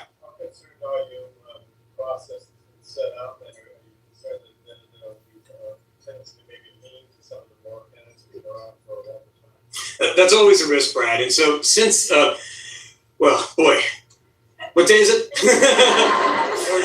Today's Thursday. So Tuesday, we put out a statement urging that the state party focus on 3 principles: openness, transparency, and robustness. Anything short of that may yield a nominee who does not have the requisite buy-in and the requisite trust from the electorate to fully and capably prosecute the case against Susan Collins. What does that look like in practice? Well, it looks like some of the things I noted, Brad. Open debates, forums, where Maine voters can see the candidates in action. Am I concerned about the process? Well, first, I want to see the entirety of the process. And we are evaluating that. Our team has been in touch with the party. We are learning more about what the process to select delegates will look like and what the eventual voting will look like. I want to reserve judgment until we see that entire process. But so long as it adheres to the principles that we have recommended, we will participate. The truth of the matter is, we've got a winning campaign. So bring on whatever process you want. We're going to win this nomination. Over here. Oh man, have you seen the people behind Trump at his rallies? Those people look like from the movie The Hills Have Eyes. Yes. Thank you, Dr. Yeah. To that point too, I'm curious how you're thinking about bringing front voters and bringing yourself out there for voters, and also engaging with these delegates. Good. If voters ultimately voting on passing in the station line primary, how are you thinking about spending the time in splitting it? Yes, no, it's a good question, and my team and I have been thinking about that. And what we've come to is the realization that those two things are not dissimilar from one another. Even though they may involve different streams of work, one feeds into the other, which feeds into the other. And so we're going to be doing both in this campaign. The delegates are going to want to be hearing from people in their communities. And the best way to get buzz and to get feedback and buy-in from people in communities is to do what we did in the gubernatorial race, which is show up in those communities. Indeed, in our press release this morning announcing my candidacy, in addition to talking about making the case against Susan Collins, there was one really important point in the headline, which is that we are simultaneously announcing a series of statewide tours, the Defeat Susan Collins tour. That was a key feature. It's going to be a lot of fun. Hey, Waffle Jackson. That is hilarious. Thank you for the good laugh. The movie Cocoon. Yeah, I remember watching that movie Cocoon in like 1989, like batteries not included. Bring your Diet Coke. That was the key feature of our gubernatorial campaign, talking to thousands of Mainers, and that's what creates the community buy-in. So yes, we're going to be doing both, not because they are distinct, but indeed because they both feed to the same goal. So, Ian.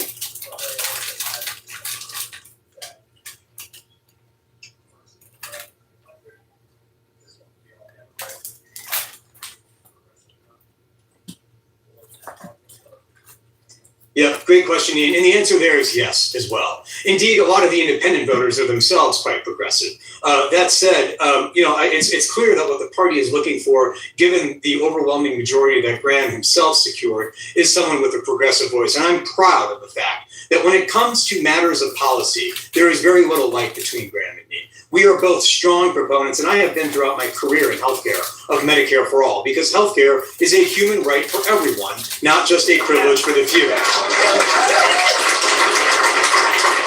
I'm a strong proponent of making sure that big corporations and the wealthiest pay their fair share. The list goes on. And so I am not as concerned about earning the trust of progressives. What I want to make sure is that my message is getting out there.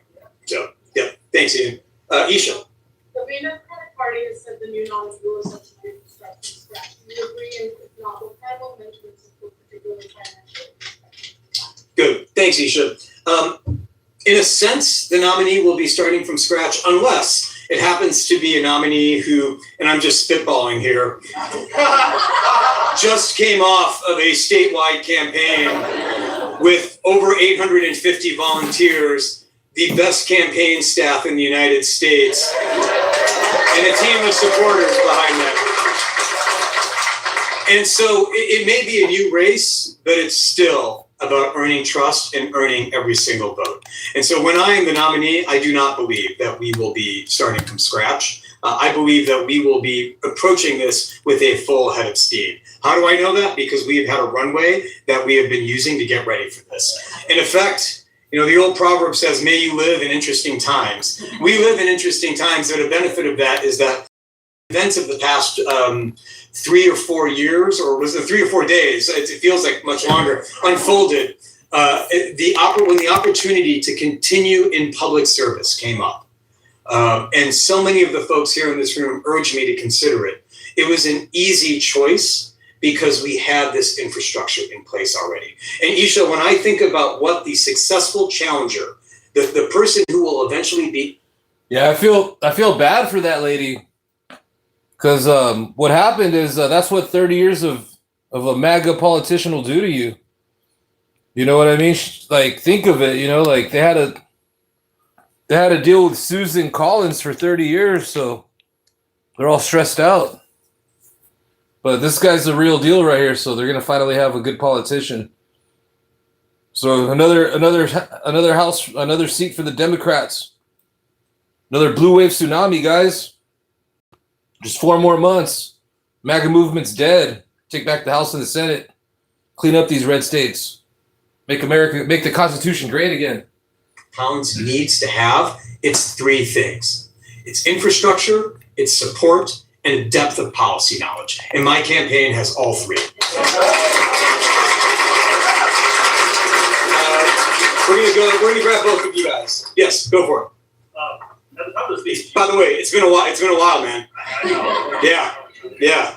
We need to have another pun war on Twitter. Yeah. Only on Twitter. Yes. I got nothing right now. You can be punny when you need to.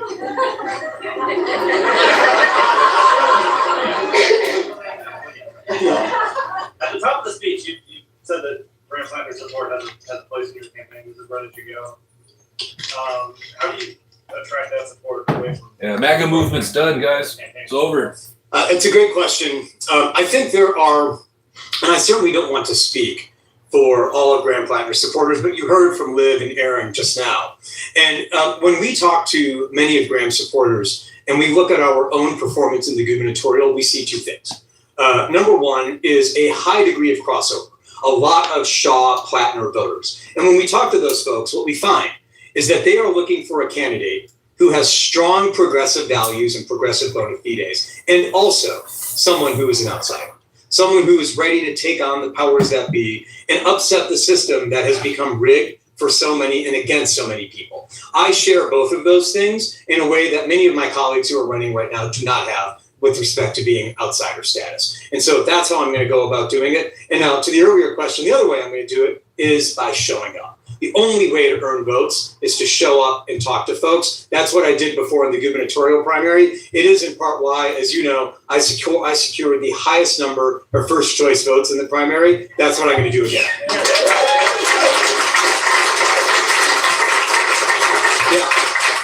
I'm sort of there in your answer that you showed about infrastructure. Yes. Support for something like this. You mentioned your campaign had 850 volunteers. Graham Platner has said his campaign had 15,000.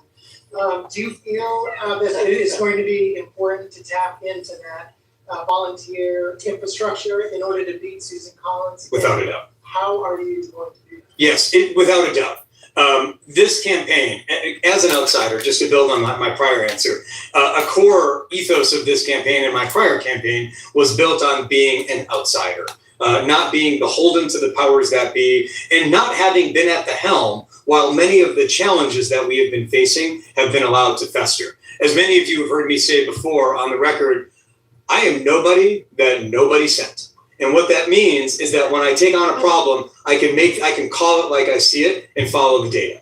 Now, how do we actually turn that passion into policy change? It starts with grassroots support and those volunteers. So we've got 800, we've got more coming over from the Plattner campaign because they too are looking for a political home where they can translate that energy into the next race. And so we invite them, we welcome them. That is why I was at the top of my speech. If we get all 15,000, then we're going to be cooking with gas.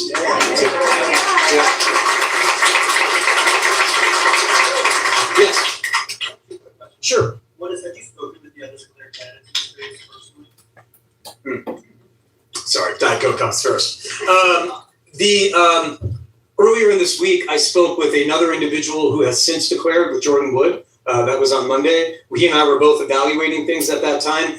Subsequent to declaring this morning, I have not spoken with any of the other candidates. And the other question I had is, if you could just talk a little about what the focus, the difference in focus will be between your previous campaign and this one. Obviously, there's been any policy issues you want to play it more out. Excellent, good. Two things there. The first is, and on my gubernatorial campaign website, my policy positions and documents are still there. And so the task ahead, and of course those were angled and focused on state executive policy, how to implement universal health care in Maine, how to clean up our environment, how to maintain the systems and the parks and the recreational aspects of Maine that we all come to love. Those are still on the website. The task ahead is both to figure out how to keep that focus on Maine, but then zoom it out to the national level. So not just talking about universal health care in Maine, but talking about Medicare for all. Not talking about tinkering with the corporate tax structures. Oh yeah, all those femboys. What do they call themselves? Patriot Front. They're so proud of them. The Proud Boys. They're so proud they wear masks. They don't want to show their face. Yeah, a bunch of MAGA white like supremacists were over there marching on 4th of July out there. Probably going to like some kind of grinder party. From the state tax code, but now making changes to the federal tax code. So a key aspect of it will be taking those progressive approaches and zooming them out to the national piece. But the other policy background, the other policy aspect here that is critical and an area that differentiates me from my colleagues in the race right now is with respect to international relations and foreign affairs. A key piece of what a U.S. Senator does is help set the course of foreign affairs and international relations in the United States. And in my career, that is a background that I come to this table with. I cut my chops in foreign affairs, living and working in Cambodia, working as an economist, understanding how these things work. When I was at the US CDC as the principal deputy director, a large part of my portfolio was our international and health diplomacy portfolio. I worked, in fact, with the US Senate on negotiating and helping understand treaties like the pandemic treaty. So I will also be talking much more about international and foreign affairs matters. Indeed, I held the highest security clearance in the United States government while I was at the US CDC and was intimately involved in a lot of national security issues as they related to healthcare and public health. So those are issues that I'm going to be talking about. And I should note that's a big differentiator relative. It never fails. What's up, Bronster? It never fails for a MAGA cult member to come through with this narrative that I can debunk real quick. If that was the case, then why aren't the KKK, flying rainbow flags with their Confederate flags? You dweeb, you goofy fella. Colleagues in the race right now.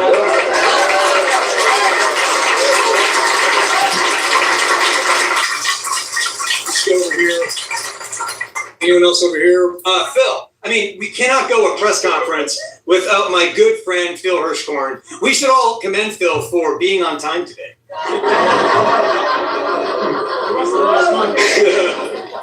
Phil, you can give as good as you get, and I know that. We're going to pick that addiction up.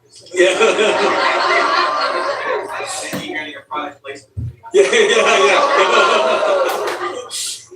The supporters here, supporters around the state, you literally came to have them run or try to run for these.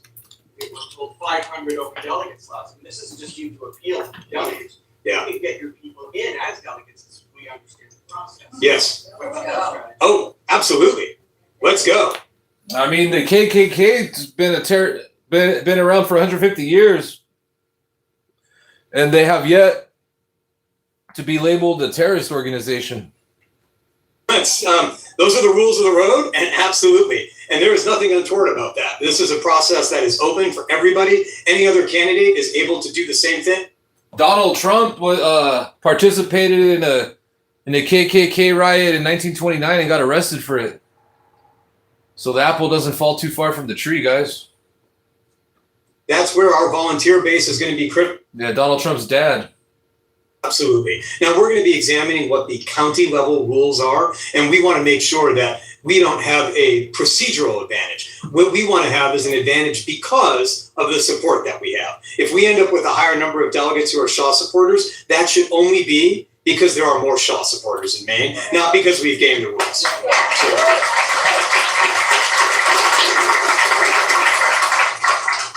I've asked this question before. You meet a couple lifelong Mainers. They're back. Yeah. Susan Collins is a lifelong Mainer and loves to talk about that. Yeah. And you're the nominee. In that contrast, you've been here 5 years. She's been here 73. Yeah. Again, how do you plan to handle that if it comes up? Well, you're absolutely right, Phil, and that will be a dynamic in this race. Let's be candid. And it's true. I was not born in Maine, but I got here as fast as I could. But I think when Senator Collins and others use that line of attack, what they're really sort of saying is, yeah, but how do we know that you really have our best interest at heart? How do we know that you can trust you? How do we know that if there's a crisis, you'll show up for us? How do we know that if it's a world level crisis, you will show up on TV? Trump allowed Kim Jong-un to have nuclear weapons. As a matter of fact, Kim Jong-un's over there having a good time testing nuclear weapons, and Donald Trump's doing nothing about it. Couple of 100 times every day, maybe at 2 o'clock in the afternoon, every single day. How do we know that you will have our best interests at heart? And I think if you ask any Mainer about whether they think I have their best interests at heart, the answer is an unequivocal. You guys remember when Donald Trump invited the Taliban to hang out at Camp David during his first term? Yes. You guys remember when Donald Trump rolled out the red carpet for Putin?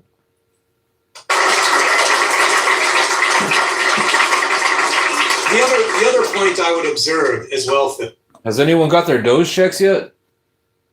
is that we have tried the playbook of running long-standing, lifelong Mainers against Susan Collins in 5 elections. And she has beaten every single career politician who has come before her. Tom Allen, Secretary Bellows, the list goes on and on and on. And she has defeated every single career politician who's taken her on. As we all know, the definition of insanity, doing the same thing over and over again. It's time for somebody who comes from outside of the establishment lane to take on Senator Collins. Graham had that approach, and that's the same approach I'm going to be taking. Thanks, Phil. I think we got one last. What are you talking about? 90% of the people in this country that are on government assistance are from red states. What? Oh, C-SPAN, and then I will give you, if you got one more. Yes, our friends from C-SPAN. Yes. Love C-SPAN. Shanna Bellows and Troy Jackson have both served in the Maine Senate. Troy Jackson was president of the Maine Senate. We will be coming to this with less election experience of those 2 candidates. What we tell Mainers were curious about your ability to draft policy working on the same body. Excellent question. Excellent question. One of the key portfolios and tasks that I had in my 3 previous jobs, director of the health department in Illinois, director of the health department here in Maine, and then deputy director of the US CDC, was working extensively with the legislative bodies in each of those 3 to secure our budget, to make sure that the regulations and authorizing legislation we needed was in place, and to negotiate about things like the pandemic treaty and brief them on emerging situations. I have had extensive experience working with both state legislatures, but more critically, and different from Secretary Bellows and Senator Jackson, I have had direct experience working with the very body that I am aspiring to serve in, the US Senate. I have worked with innumerable senators, briefed them, appeared before committees, and understand the inner workings of the Senate. So I bring that experience with me, that experience knowing how to navigate Washington, D.C. politics for the betterment of mayors. But there's a more important piece here as well.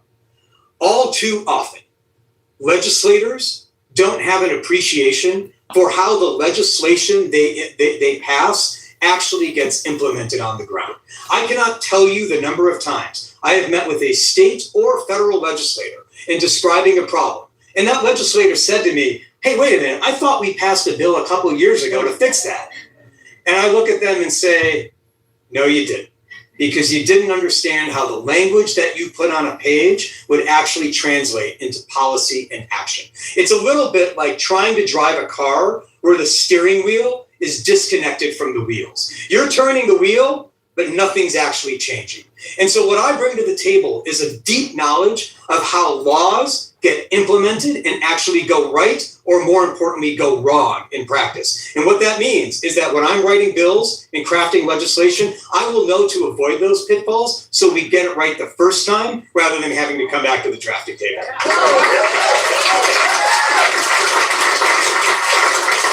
We're going to wrap up here. Last question. Yep. And sir, talked a lot about activating Graham Plattner so big support of volunteers. Would you accept an endorsement from him? I would not accept an endorsement from Graham, nor have I sought one. I have not had a chance to connect with Governor Mills. I hope to be able to do so very, very soon. It's I who have not reached out to her, but again, I hope to be able to do so very soon. Thank you all so much for coming. Thanks to my team here. Thanks to our friends in the media. Now, let's go read this.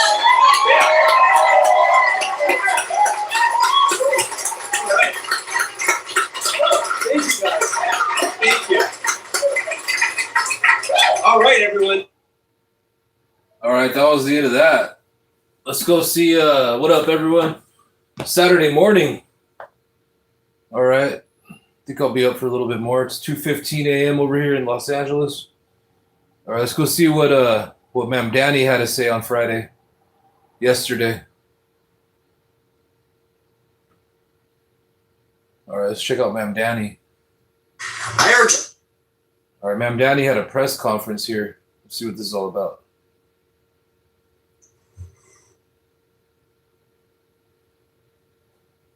Okay, you ready? Good morning, everyone, and thank you for being here. I especially want to thank the mayor because now when anybody asks me if I've been to the gym, I can say yes. I'm Julie Sue, the Deputy Mayor for Economic Justice. Right now, companies make it easy to sign up for things and hard to cancel them. They advertise one price and charge you another. That costs you New Yorkers real money, up to 162. Check out Ma'am Danny over here. Ma'am Danny's done more this year than Trump's done his whole life. $1 billion a year. Commissioner Levine, Lina Khan, and I spent years in the federal government protecting consumers and workers and recognizing that the vast majority of consumers are workers, that corporations count on being too small to fight back. This mayor is leading that fight here. So it is my honor to introduce the mayor who has made today's exciting announcement possible, Mayor Zoran Kwame Mamdani. I don't even how much of the whole name to say. It's the dramatic pause that makes it worthwhile. Yeah. Good morning, everyone. It is a pleasure to be here at this rec center alongside so many friends, fellow New Yorkers, and partners in government. And I want to thank the members of our administration for all of their work in making today possible, whether it is our Deputy Mayor for Economic Justice, Julie Sue, our Commissioner of DCWP, Sam Levine. I also want to thank our former chair of the U.S. Federal Trade Commission, Lina Khan, and a co-chair of our transition, as well as State Senator Kristen Gonzalez, who is here with us, and who is the chair of the New York State Senate's Internet and Technology Committee, and has been a fighter when it comes to this issue. Now, in Adam Sandler's criminally underrated 2006 film Click, Christopher Walken, in his role as Morty, the Angel of Death, begs us to, quote, consider the leprechaun. He's always chasing the pot of gold, Walken says, but when he gets there at the end of the day, it's just cornflakes. Whether it's an internet provider or a commercial gym, too many in our city have made and developed the bad habit of disguising cornflakes as gold. New Yorkers reckon with it as almost every part of the customer experience. When they are not told how much something truly costs, and when they get a mess of hidden fees that they never signed up for, cannot cancel, and cannot afford. Life in our city is already hard enough. New Yorkers already feel a pit in their stomach as they check out at the grocery store. They scrimp and save to make rent. They sit at kitchen tables with piles of bills, wondering how they'll ever be able to afford all of them. The last thing that New Yorkers need on top of all of that are airlines or credit card companies making life even harder by trapping them in a web of hidden costs. Those traps are concealed when you book a hotel, when you buy concert tickets, or when you finally cave and get that free trial to watch the World Cup. It might be a $5 surcharge, or it might be an added $20 at the end of every month. Either way, it adds up fast. It is estimated that the average family of four loses more than $3,200 per year on junk fees and hidden costs. New Yorkers already struggling to afford the basics simply do not have that kind of money to lose. And it's not just working people who suffer as a result of these costs. It's also businesses that operate with integrity and play by the rules. City Hall will not sit idly by while some exploit those same working businesses and people to pad bottom lines. 4 days after I took office in January, I signed 2 executive orders to hold these kinds of abuses accountable and to crack down on junk fees, on subscription traps, and deceptive practices in New York City. Then we were also in State Senator Kristen Gonzalez's district. Today, I'm proud to announce that we are taking this work a step further with 2 new rules that we are enacting under the authority of our Consumer Protection Law. First, we will be launching the nation's first ever click to cancel rule. Because if you can sign up with one click, you should be able to cancel with one click. Second, we are enacting a new junk fees rule that will require fully transparent, all-in pricing. That means no additional costs, fees, or charges after you've already made that purchase. Together, these laws are estimated to save New Yorkers more than $162 million per year. And for any who have built a business model on hidden fees and exploitation, consider this to be an official notice. If you violate either of these rules, you will be held accountable to the tune of $525 per violation. And just like those junk fees, I promise it does add up, and it does so quickly. New Yorkers have enough to worry about without these kinds of hidden costs weighing on their minds. No longer will our city be a playground for those who think they can make a quick buck on the backs of hiding this kind of information from New Yorkers. City government will instead be standing alongside New Yorkers who deserve to know what they are paying for, businesses that operate ethically and transparently like so many across our city do, and against those that harm millions of working people.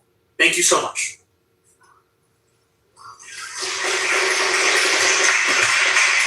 Our next speaker is Commissioner Sam Levine. Well, thank you, Deputy Mayor Sue. Thank you, everyone, for coming. I also want to thank our mayor. There is simply no bolder leader in the fight for a government that puts working people first. And I should add, no one else who could convince me to eat a Crunchwrap Supreme on camera or come to the gym on a hot day wearing a suit. I also want to thank my friend, mentor, and former boss, Lina Khan.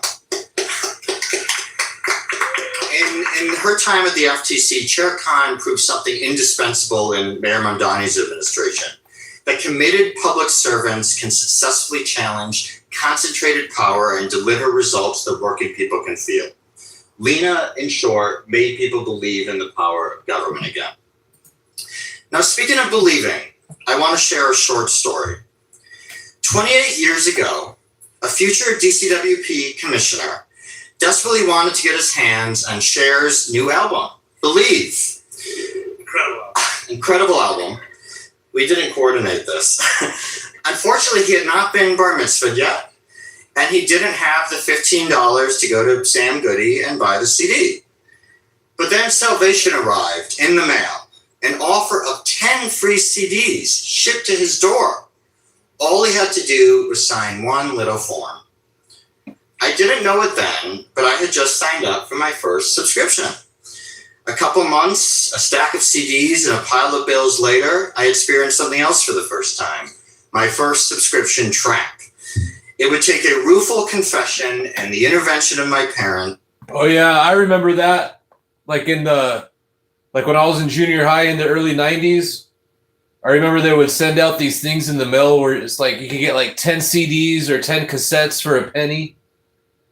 But then like there was like all these like hidden costs. I remember doing that and getting like all these CDs, and the next thing you know, I got a bill for like $100. I was like, what the hell? My parents got mad at me. But yeah, I remember getting like the Nirvana CD, Guns N' Roses, Pearl Jam, Stone Temple Pilots, Metallica. To cancel that subscription. I share this embarrassing tale of my 90s childhood to make the point that subscription traps are nothing new.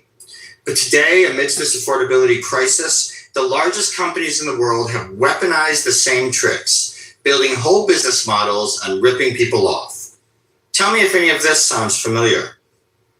You check your receipt and find charges you can't explain. You make it all the way to the end of the checkout only to be bombarded with extra fees. You sign up for a gym membership, a streaming service, a subscription, and canceling it somehow is harder than signing up. Or you make what you think is a one-time purchase only to learn you've been signed up for a subscription. I think many of us have come to feel this is inevitable.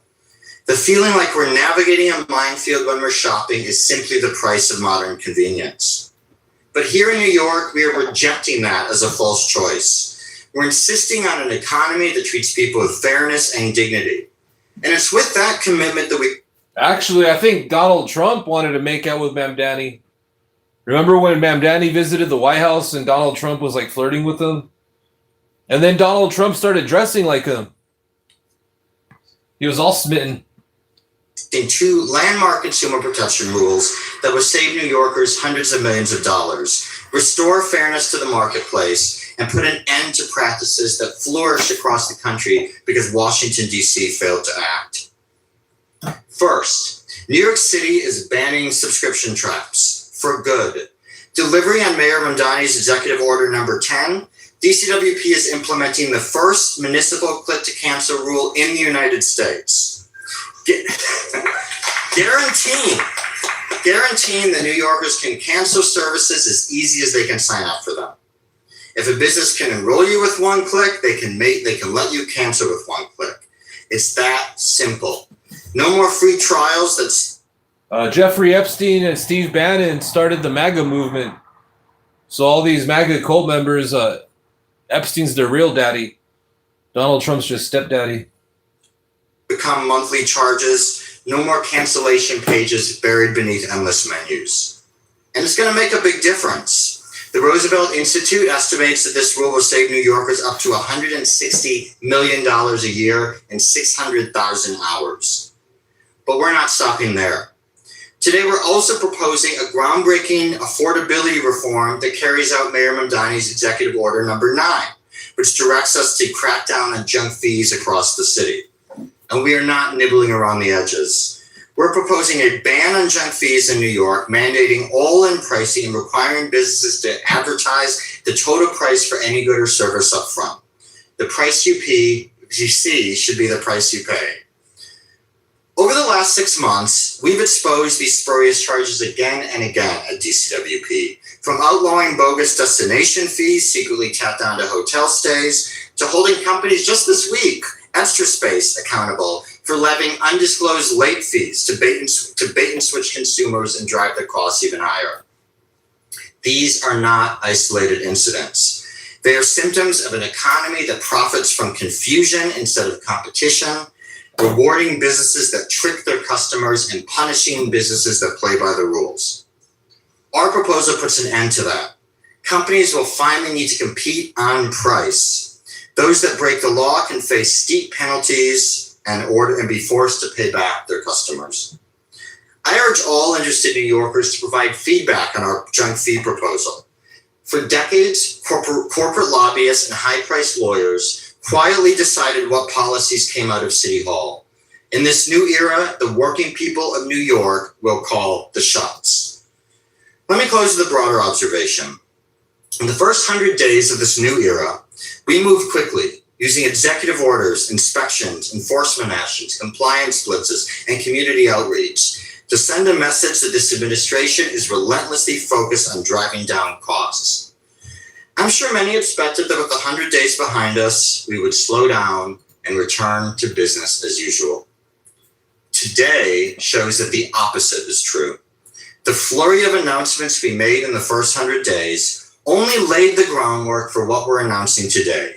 Systemic reforms to drive down costs, lift up honest businesses, and make New York's economy fairer for all. At DCWP, we're proposing, implementing, and enforcing the strongest consumer and worker protections in the United States, and we're doing it in record time. And I can assure you, we are just getting started. So thank you again for being here for this historic announcement. Together, we can believe in life after subscription traps. We can believe in life after junk fees. We can believe in a city strong enough to deliver a fair economy for all. Thank you, and let me turn things back to the Deputy Mayor. Now we'll all be humming that the entire day. Our next speaker is Senator Kristen Gonzalez. Good morning, everyone. It is such an honor to be here. During what is a summer, I have never been prouder to be a New Yorker. We had a Knicks championship. We have the World Cup. Our buses are getting faster. And now, by banning subscription traps and tackling junk fees, we are literally putting money back in all of our pockets. My name is State Senator Kristen Gonzalez. I represent this area and I chair the Technology Committee in the State Senate. And something that unites my constituents across the three boroughs is the feeling that they are paying more and more for less and less. For too long, companies have been able to stick us with junk fees and make it incredibly difficult to get out of subscriptions. I believe that technology should make all of our lives better. And it shouldn't trap us in subscriptions that we don't want or need. As you heard, on average, a family in New York pays $3,200 a year in subscription fees. That means with Click to Cancel, we stand to save yearly $162 million. That's $162 million that goes into our economy, that goes to our working New Yorkers, that goes towards building a New York that we can be able to live in and afford to live in and love.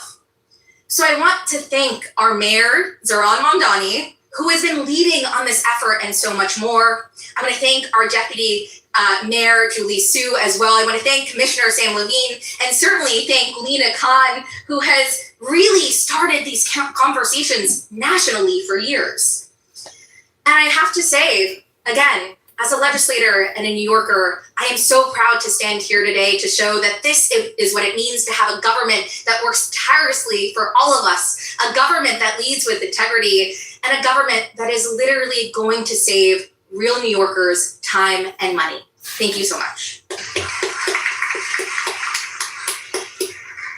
And our last speaker is a national and global leader, hero to consumers and workers, New York City's own Lina Khan. Thank you so much, Deputy Mayor Su. It's so wonderful to be here with all of you on such an exciting day. From the day that he launched his campaign, Mayor Mamdani promised New Yorkers that making this city more affordable would be the North Star of his administration. Over the last 6 months, we have seen a relentless focus on using all of the tools of government to do just that. And today's announcements mark yet another clear step to deliver on that promise. Subscription traps and junk fees have become a common business tactic for cheating people. At the Federal Trade Commission, we would receive tens of thousands of complaints each year from people who had lost hard-earned money to these predatory schemes. People wrote to us about spending days trying to cancel a gym membership, about charges that kept appearing months after they'd been canceled, about having to navigate a maze of confusing web pages, sit for hours stuck in a doom loop on the phone, or even get on a plane just to cancel a subscription. These are not just the tactics of fly-by-night scammers. These are now part of the business model for some of the largest companies in our economy. RFTC investigations found that Amazon executives, for example, had an actual business initiative designed to make cancellation more difficult. They even called it Project Iliad, likening the process of cancellation to Homer's epic about the Trojan War. Adobe executives, meanwhile, admitted that their early termination fees had become, quote, a bit like heroin for the company, a form of revenue they just couldn't quit. Some of the richest companies in our economy now treat subscription tricks and traps as a systemic way to squeeze more and more money out of Americans. That's why I'm so thrilled to see DCWP announce this final click to cancel rule, requiring that firms make it as easy to cancel a subscription as it is to sign up for one. Commissioner Levine helped pioneer this work at the FTC, and I cannot imagine a more fearless and dedicated public servant for standing up to this misconduct here in New York. That's not all we have to celebrate today. It's also fantastic to see DCWP publish a draft junk fee rule for New Yorkers to weigh in on the coming weeks.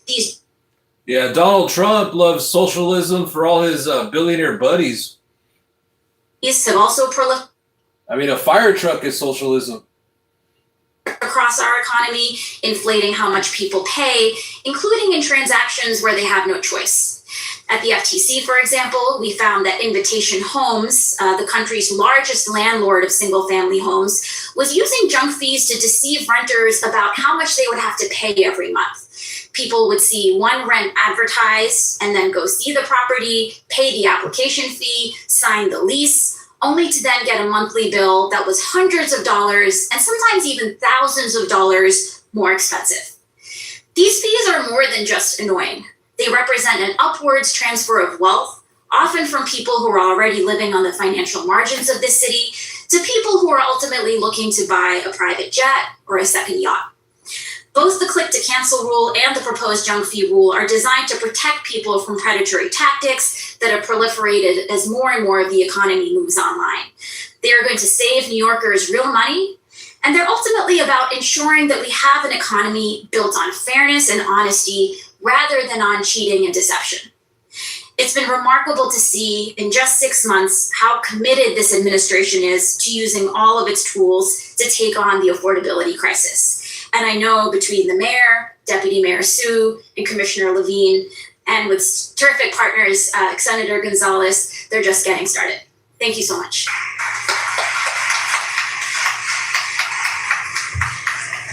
We're going to take some questions about today's announcement, and we have the commissioner available to answer questions as well.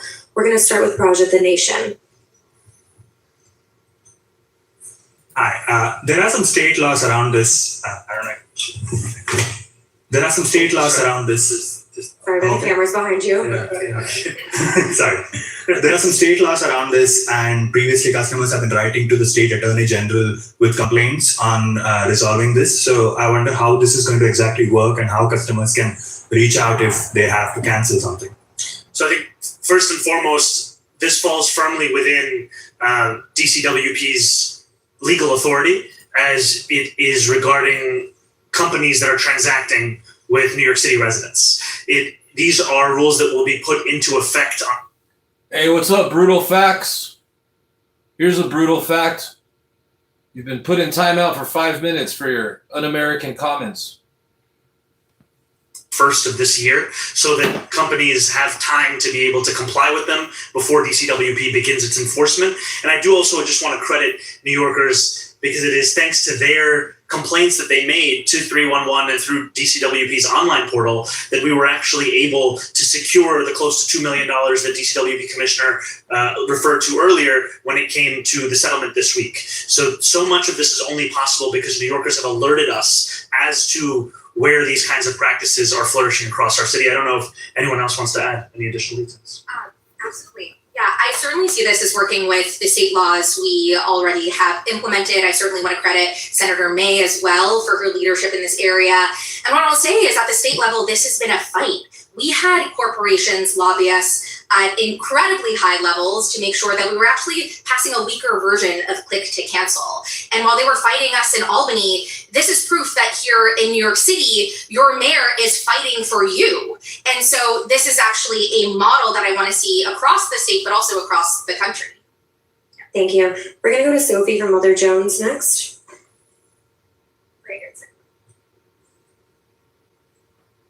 Hey, so I am curious about whether there are any specific industries or even specific companies where you guys have found that these practices are most prevalent. What do you have your eye on? Well, I think you've heard from a number of us this morning around specific sectors where New Yorkers have found themselves trapped in subscriptions time and again, whether it be the location that we're all gathered here today in terms of gym memberships, or it has to do with even airlines, credit cards, things of that nature. I don't know if our commissioner would like to add anything. Yeah, thank you, Mayor. I was just going to add, we see subscriptions flourishing in the economy. I read my speech on an iPad today because my printer didn't work. I don't want to buy a new printer because I don't want to have to subscribe to a printing service, to a cartridge service. Cars now you buy, often automakers are trying to sell you subscriptions.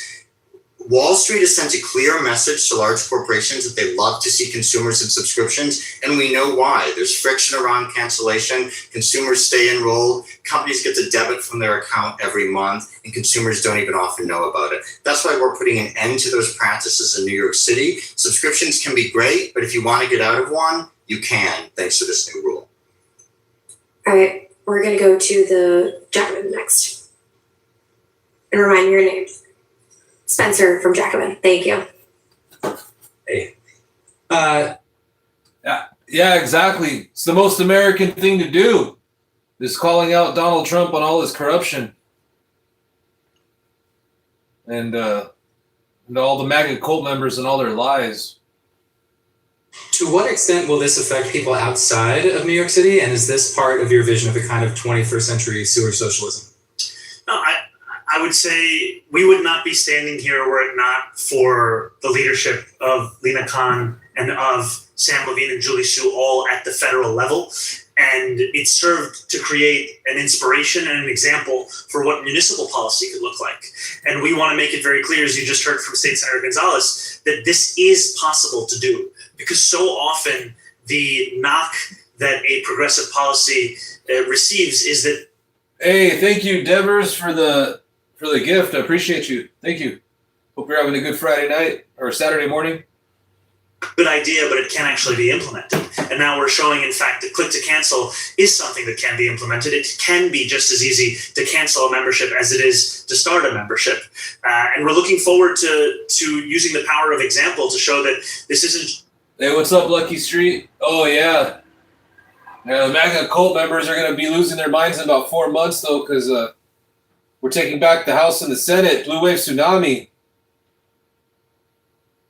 What? MAGA movement is dead, guys. It's over. It's a victory that will be measured in more than $160 million that New Yorkers will save.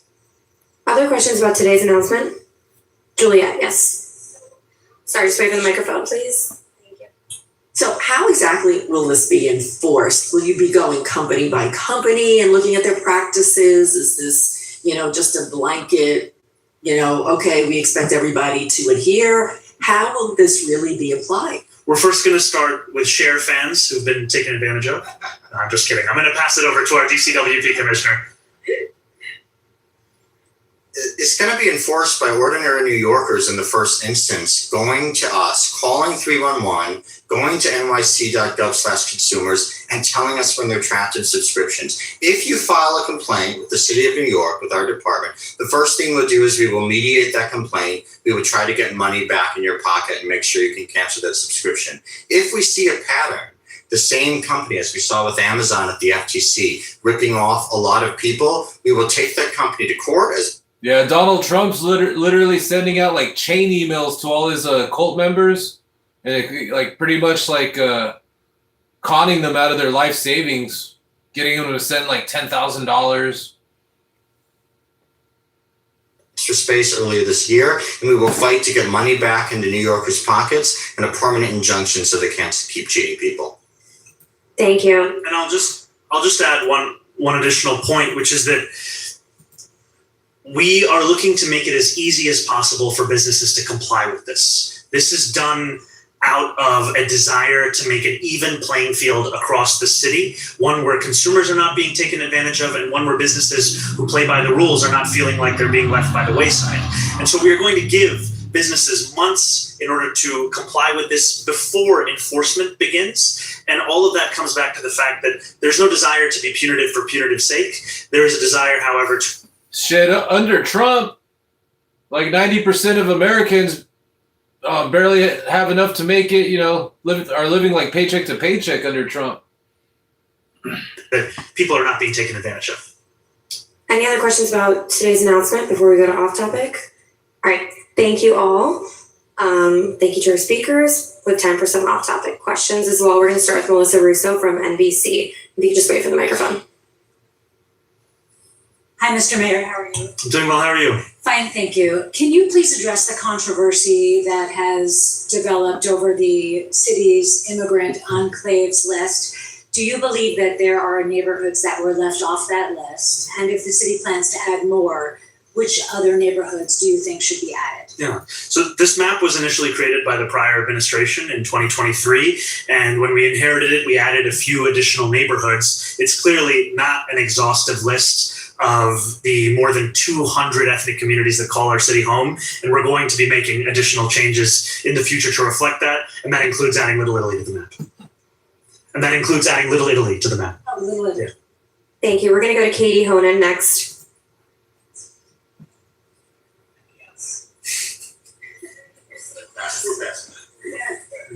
Not that long. I have two questions. At the City Reporter, we published a story last month about the untold number of New Yorkers whose SNAP benefits have been stolen from them in skimming schemes, and there's no recourse for them to get the money back. So you have people who are already food insecure, who are losing thousands of dollars and they can't buy necessary food. In some states of California, they repay the money, there's some kind of victims compensation for it.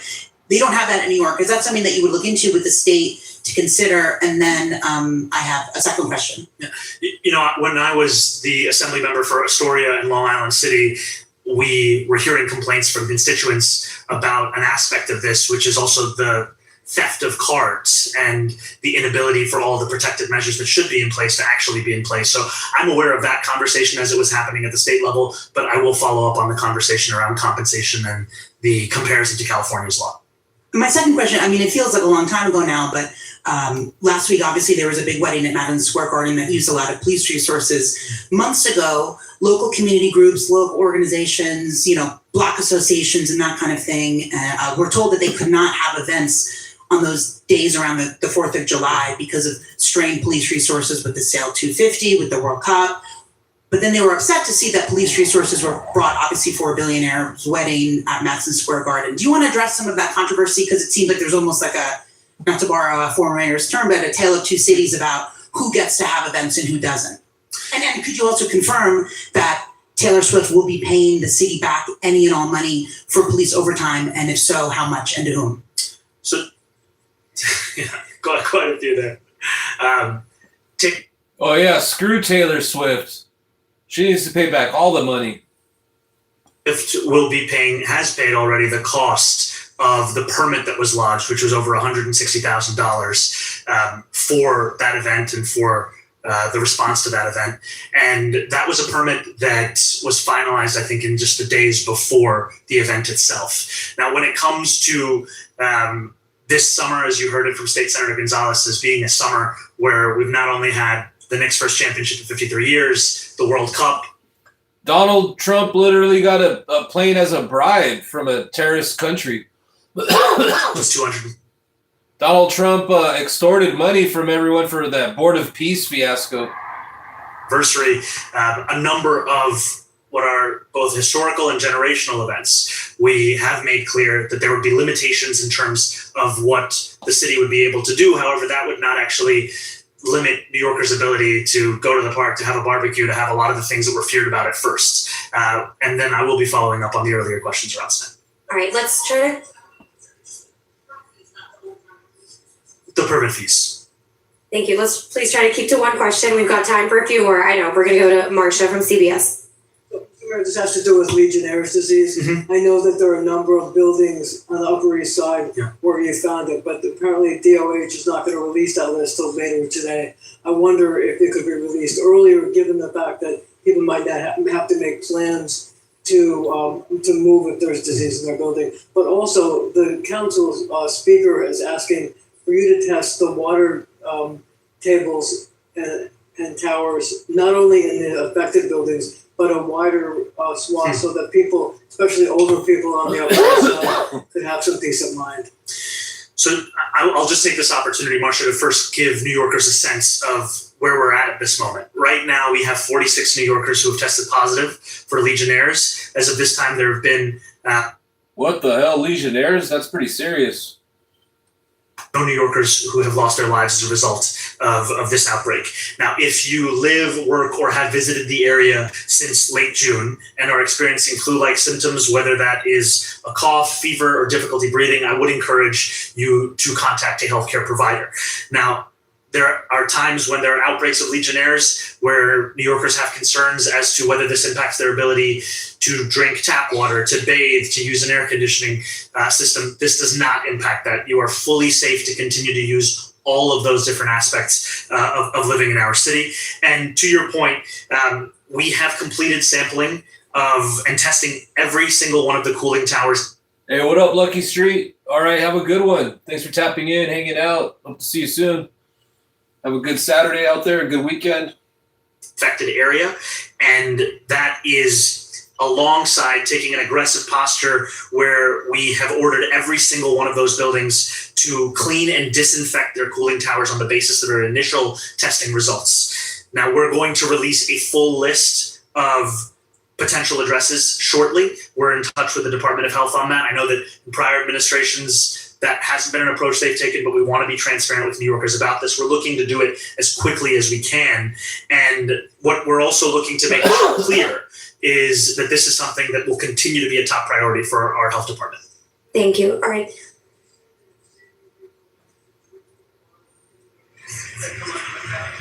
Yes. Thank you, Marcia. We've got time for just one or two more. We're It's safe to drink tap water, to bathe, to shower, to cook, to use the AC. Thank you, Marcia. We're going to go to Henry from PIX. Just wait for the microphone. Hi, Mayor. I'm also following up on Legionnaires. So just two follow-ups based on what you just said. Is there going to be any offer of free testing to anyone who wants it in those zip codes? Say if they're experiencing symptoms or just maybe have concerns, they're near one of the buildings that has been identified. And then I remember watching those shows like I think it was like Forensic Files or something, or like The New Detectives. And there was a episode about one of them about Legionnaires. I think it was like in Philadelphia, and a bunch of people died at some kind of like a banquet, and they couldn't figure out why. But then they figured out it was like Legionnaires going through like the air conditioning. I understand everything you just said. Was it ever considered to just order everyone in the zip codes to clean every water tower, which specifically is what Speaker Menon suggested the other day? So I will get back to you on the first question. And I think where we've wanted to focus our efforts is first on anywhere that may be affected at this time, and then start to expand that out. So I'm glad that thanks to the Department of Health, their beginning of their work during the holiday weekend, at which point the cluster was at 2 people, to continue to expand that in terms of the cooling towers. And I know that work's going to continue. All right, last question will be Kelly from New York One. Hi, Mr. Mayor. My question. That's funny. The MAGA cult members are so low IQ they can't even realize sarcasm when it's in their face. It's like, yo, dummies. Whenever we say you got your Doge check, we're actually clowning you guys because you guys are all lied to. You guys think we're serious? Anyways, recent reporting showed that the International Affairs Commissioner, Ana Maria Archila, was trying to meet with Iran's ambassador. Thoughts on her coordinating that meeting without your awareness? Also, what do you see Archila's role as the Commissioner of International Affairs? Is she supposed to be making these types of foreign policy, I guess, decisions behind your back? I mean, your reaction to that. And also, sorry, did you see the Graham Fatner video and your thoughts on that? I haven't seen the video. I want to be clear on your first question. That meeting did not take place. It will not take place. And I did not know about it until there was a press inquiry regarding it. And when it comes to the work of our commissioner and our international affairs office, it's to ensure that as we are a city of the world, that we are also there to meet with leaders from across the world. The focus is always on. Hey, what's up, Craftsman? Yeah, I'm trying to get a job, but under Trump, there's no jobs. He's getting rid of all the jobs, man. I guess I'll have to wait for when Gavin Newsom's president. 2028. Our city and our relationship. Thank you.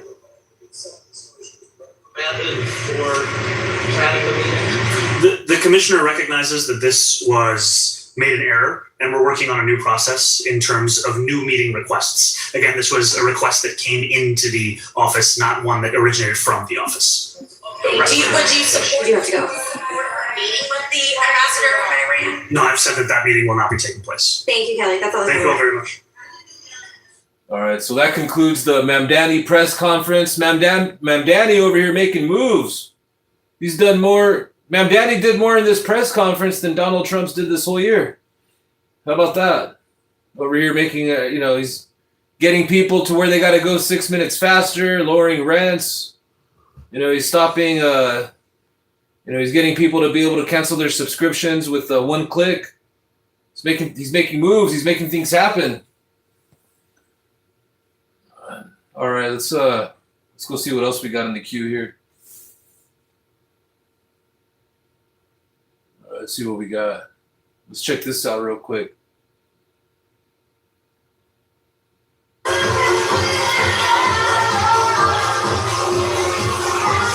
Oh, look who it is. It's Donald Trump and Jeffrey Epstein.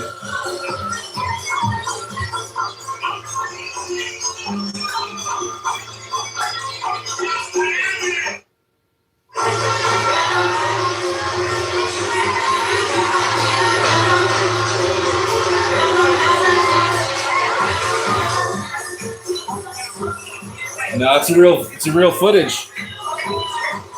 There's plenty of photos from that same event. That's your daddy right there, Jeffrey Epstein, MAGA cult members. There's your pedo protector.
Yeah.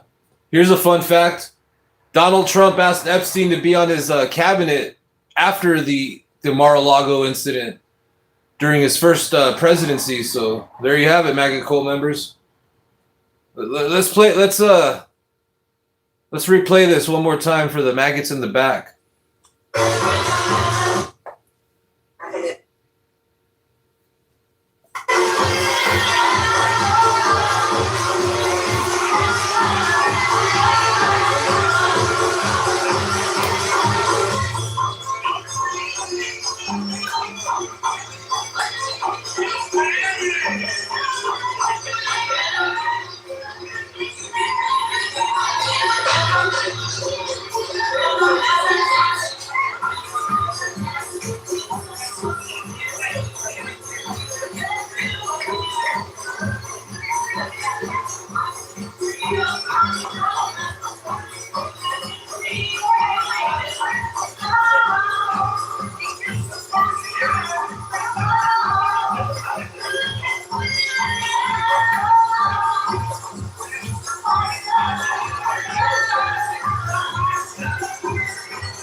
This actually is 1992. Oh my God! Look at his face. What's he thinking right there? He's definitely thinking evil thoughts. That's the face of an evil man right there. Look at that guy. That's the face of a psychopath right there. That's like Ted Bundy vibes right there. It's like William H. Gacy, William whatever that guy that dressed as a clown. Man, that guy. Look at that guy. What the hell's wrong with his face? Oh my God. Is he an inbred? You guys ever seen Trump's parents? Oh man. When this guy's trying to say immigrants got bad genes.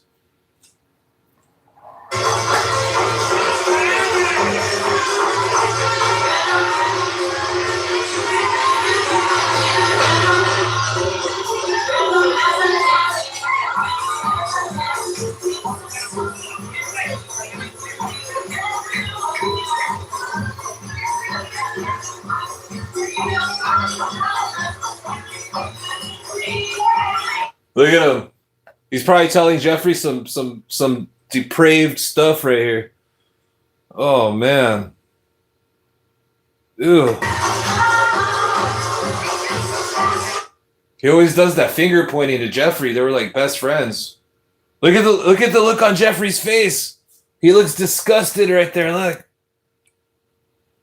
Even Jeffrey said fucking that Donald doesn't have a good bone in his body.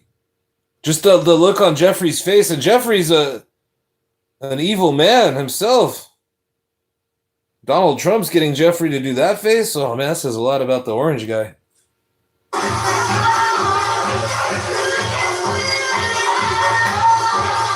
Yeah, Jeffrey had like the look of disgust right there.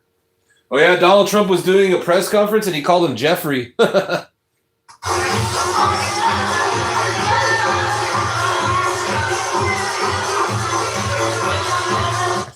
You know what?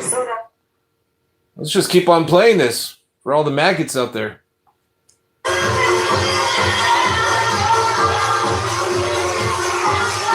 Plus, I actually like this song.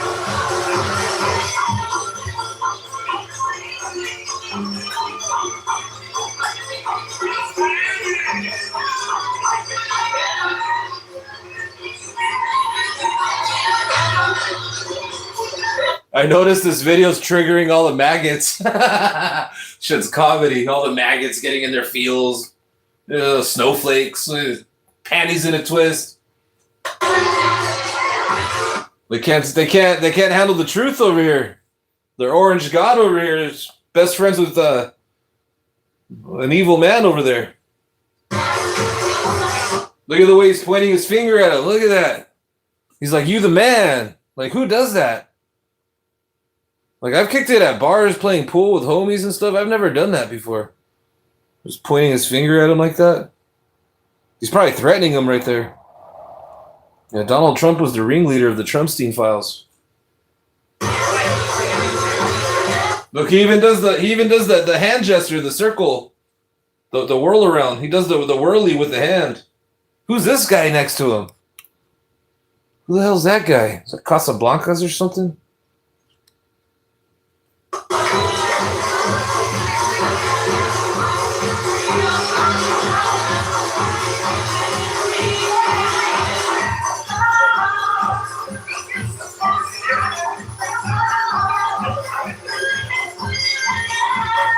You know what? Let's try something.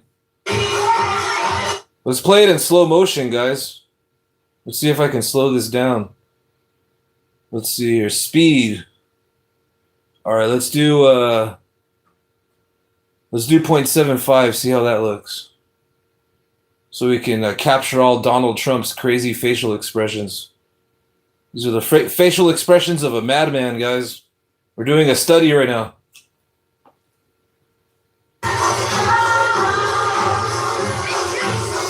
Look at him. He's doing a little dance.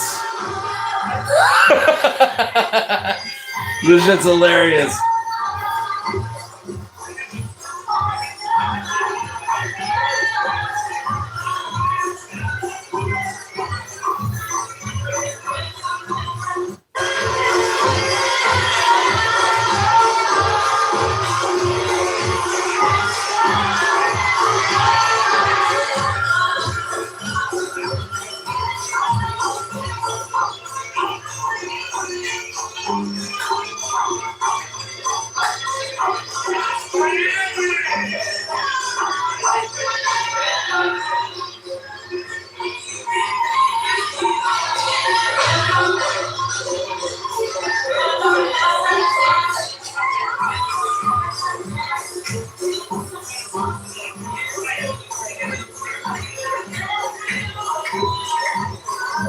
right, take care, Waffle Jackson.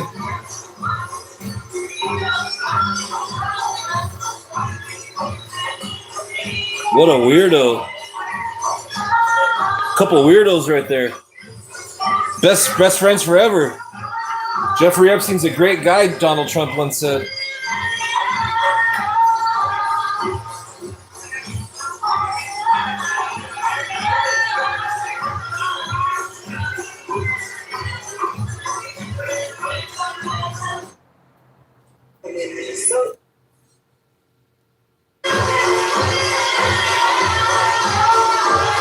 Let's watch it from the beginning, all in slow motion.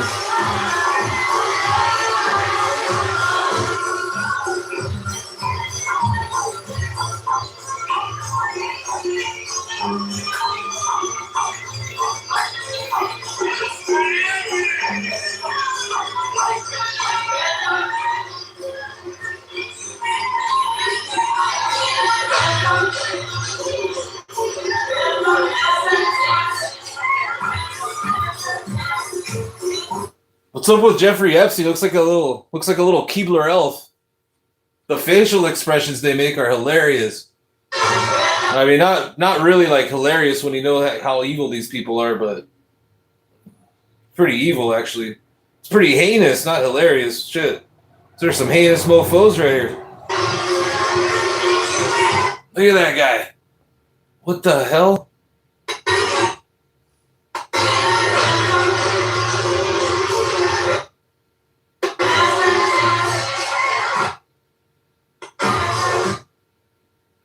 You see how Jeffrey tilted his head back? Donald Trump's probably said some really off the wall shit right there.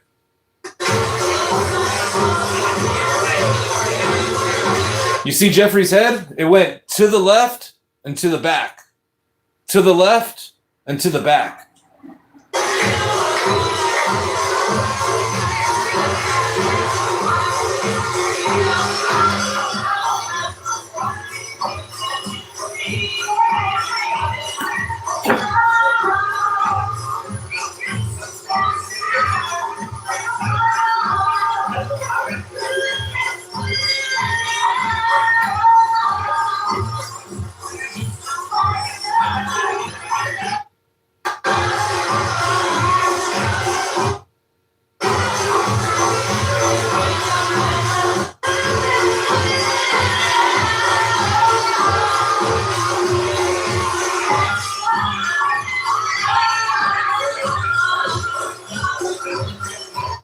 What the hell? Look at this dude. This guy's off the chain right here.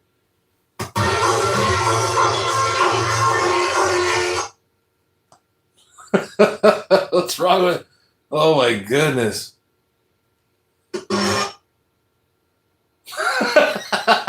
There's his O face right there. Oh, that's disgusting.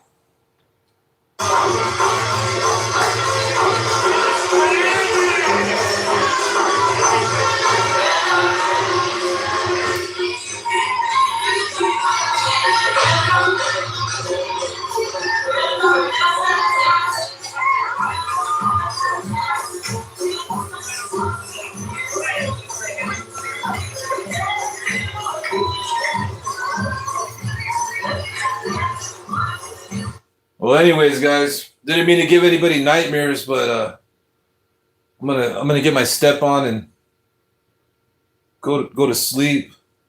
I'm trumped out. All right, let's go see. But yeah, guys, I hope you guys all have a good rest of your weekend. Thanks for everyone that hung out. Appreciate it. Appreciate everyone that voted and hit the like button. All right, let's see. All right, so out of almost 1,000 votes, a whopping 60% of you patriots say that Donald Trump should be impeached, removed, and imprisoned ASAP. The American people have spoken. That's how the midterms are going to go. All right, you guys all have a good weekend. I'll catch you guys all later. Later, Sizzle. Later, Rock James. Peace out. Thanks for everyone that hung out. Later, Bug 101. Later, Kurt.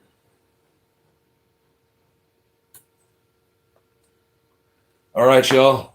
Carlo's crashed out. What's up, Carlo? Lazy husky. He's dreaming right now. All right, everyone. You guys have a good night. Peace out.